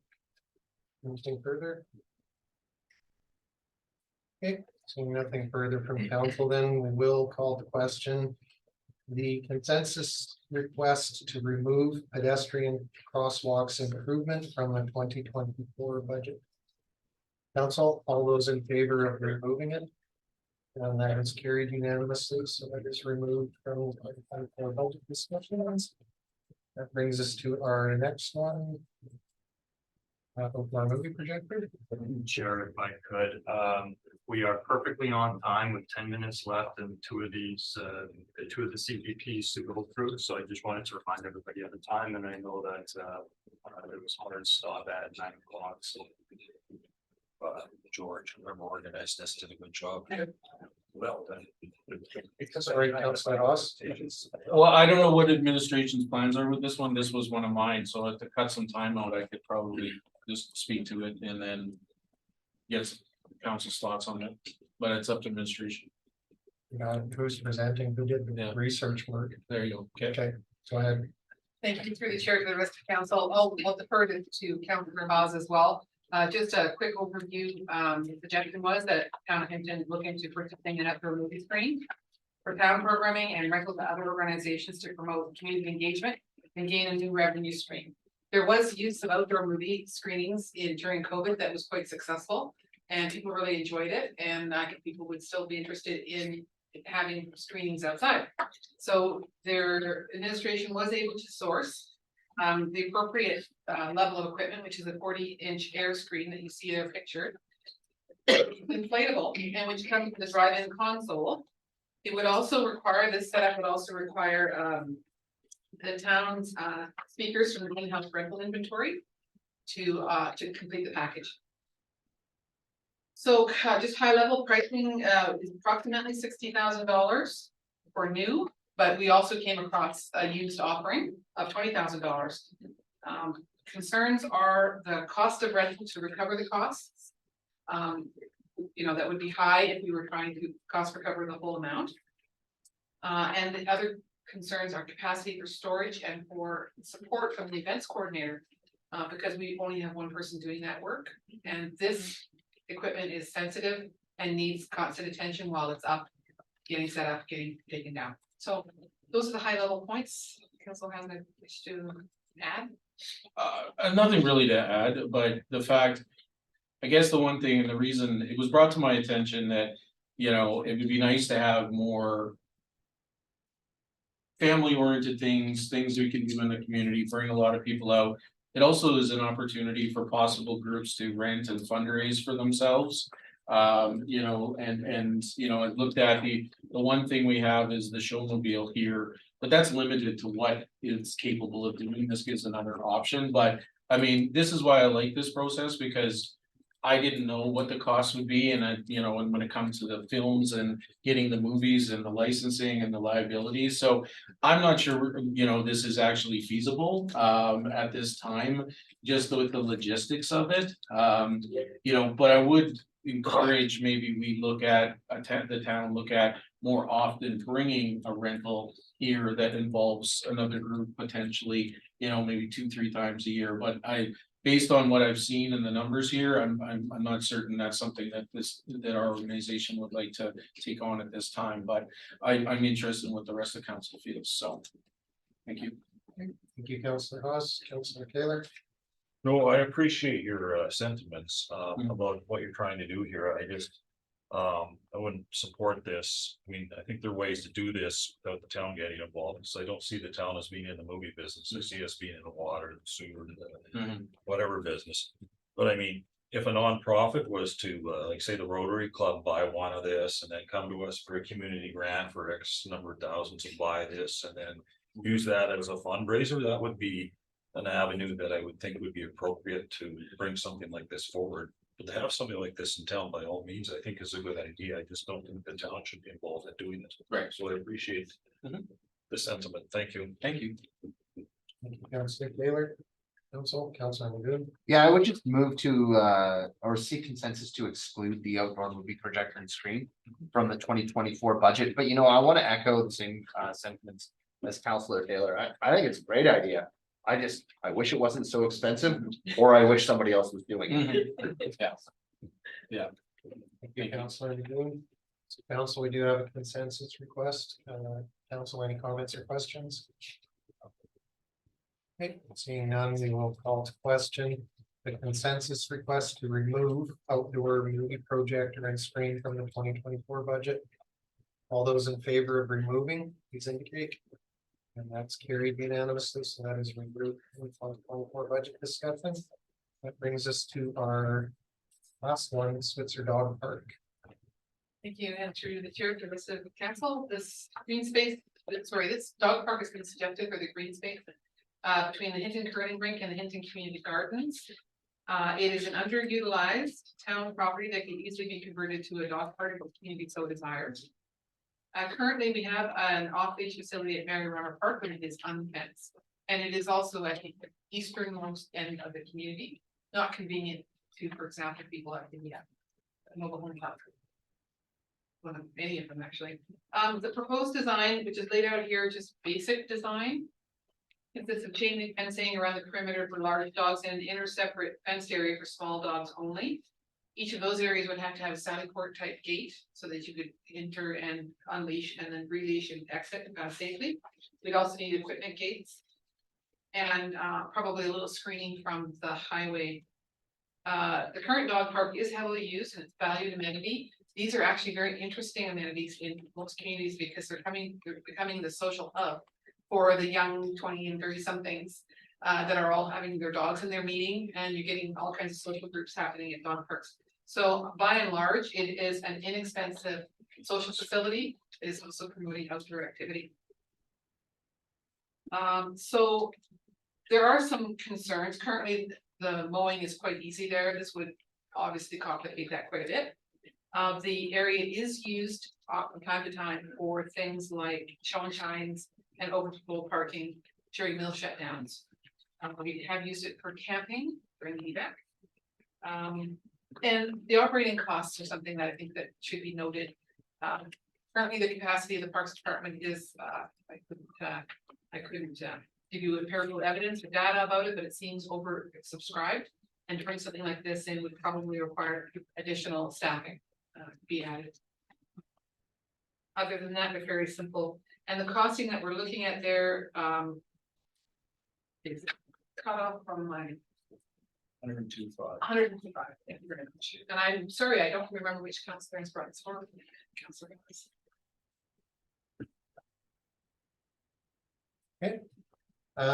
Sorry, just before I go to council, I do have a point of clarification. Design is based on an unfenced off-leash facility at Mary Ryan Park. What facility is that? So thank you for that question. I have actually scrubbed that out in my report. That is a miscommunication. It's not based on another design. It's simply a design for that particular area. Okay, so additional clarification that the off-leash facility at Mary Ryan Park is fenced. Yeah. Is it Okay, not? for Yes. Okay, okay. Thank you for that clarification. So Councillor Haas and Councillor McGoon. Yeah, so again, this was one that was brought forward and I've had many dog owners come to me and they're fully aware of the one at Mary Reimer, but it's not as accessible. It's a long ways to go and take your dog. The other concern that some people have had, it's quite a very isolated area. And people just don't feel comfortable going in that area alone with their dog at night.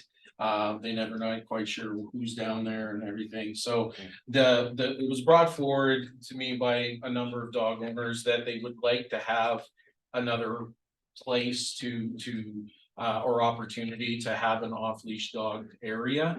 And as it is right now, I drive by there quite often and people are using it as an off-leash dog area. So it's not any stranger to it right now. So you know, and we do have a large community of dog owners in our community, you know, and so I'm not sure, or I was a little surprised, I'll be honest with you, with the cost of it, 102,000. I was not expecting that number, to be honest with you. You know, and knowing that number ahead of time, I may not have put this forward, but now knowing what it is, it's then in front of council to make their decision on it, and I back the council 100%, which I made those. So thank you. Thank you, Councillor Haas, Councillor McGoon, and then Councillor Taylor. Thank you, Mr. Chair. I'd like to move that the Switzer Dog Park project be removed from the 2024 budget. And I don't need to speak to it. Okay, thank you, Councillor McGoon. So council, we do now have a consensus request. Councillor Taylor. Yeah, it seems expensive. How did the Mary Reimer Park, was that, did the taxpayer just pay for that, or was there volunteers that got together and paid for it? Because it's a great opportunity for the community to get together and build something together, and if the community truly supports this, you'd think that'd be the way it would go. So how did the Mary Reimer Park go ahead?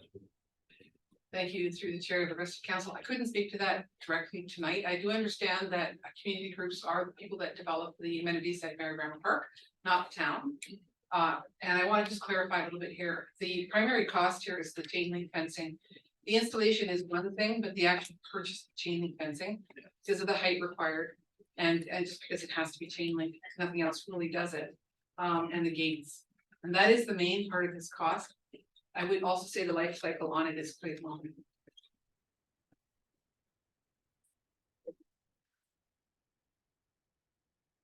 Councillor Race and then Councillor Haas. Sorry, CEO, did you want to add something?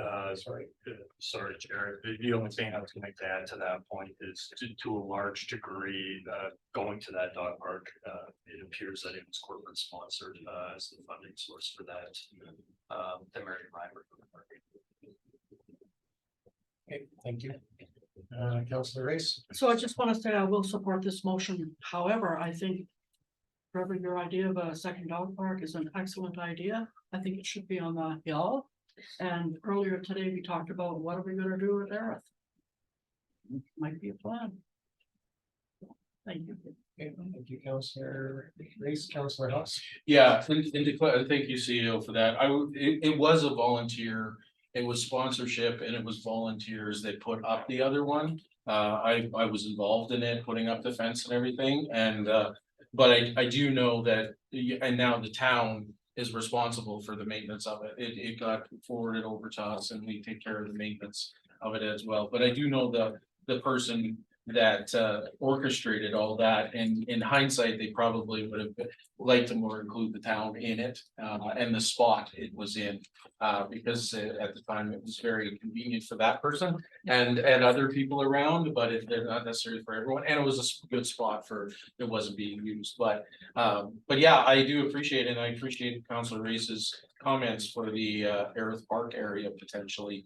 You know, maybe not at the size of what maybe this might be, but maybe a smaller size potentially, but thank you, council, for listening and considering it, so, but I will support the motion as well. Just final word, not to influence council, but administration would welcome the opportunity to just look around and see what's available and maybe bring forward a proposal for council's consideration, administrative driven at a future date. If council's so interested in that. You. Council, anything further? Okay, so nothing then. We do have a consensus request to exclude the Switzer dog park in the 2024 budget. I call the question, all those in favor of excluding, please indicate. And that is carried unanimously, so that is excluded from the 2024 budget. So that brings us to the end of the agenda for the Tuesday night meeting. Believe technically we have to recess until tomorrow. Tomorrow's a continuation of this meeting. CEO. Yeah, the chair. Yes, I would say that we probably have a consent until tomorrow at 4 o'clock. So council, somebody would have to make a motion for recess. Councilor Moss, I will motion to recess and reconvene at 4 P.M. on August 25th. August 26th. Oh, October 25th. October 25th. Yeah. So council, Thank we you. have a motion to recess and reconvene tomorrow at 4 P.M. All those, are any discussion, sorry? Seeing none, all those in favor? Okay, and we are in recess until tomorrow. Thanks, everyone. Can you just put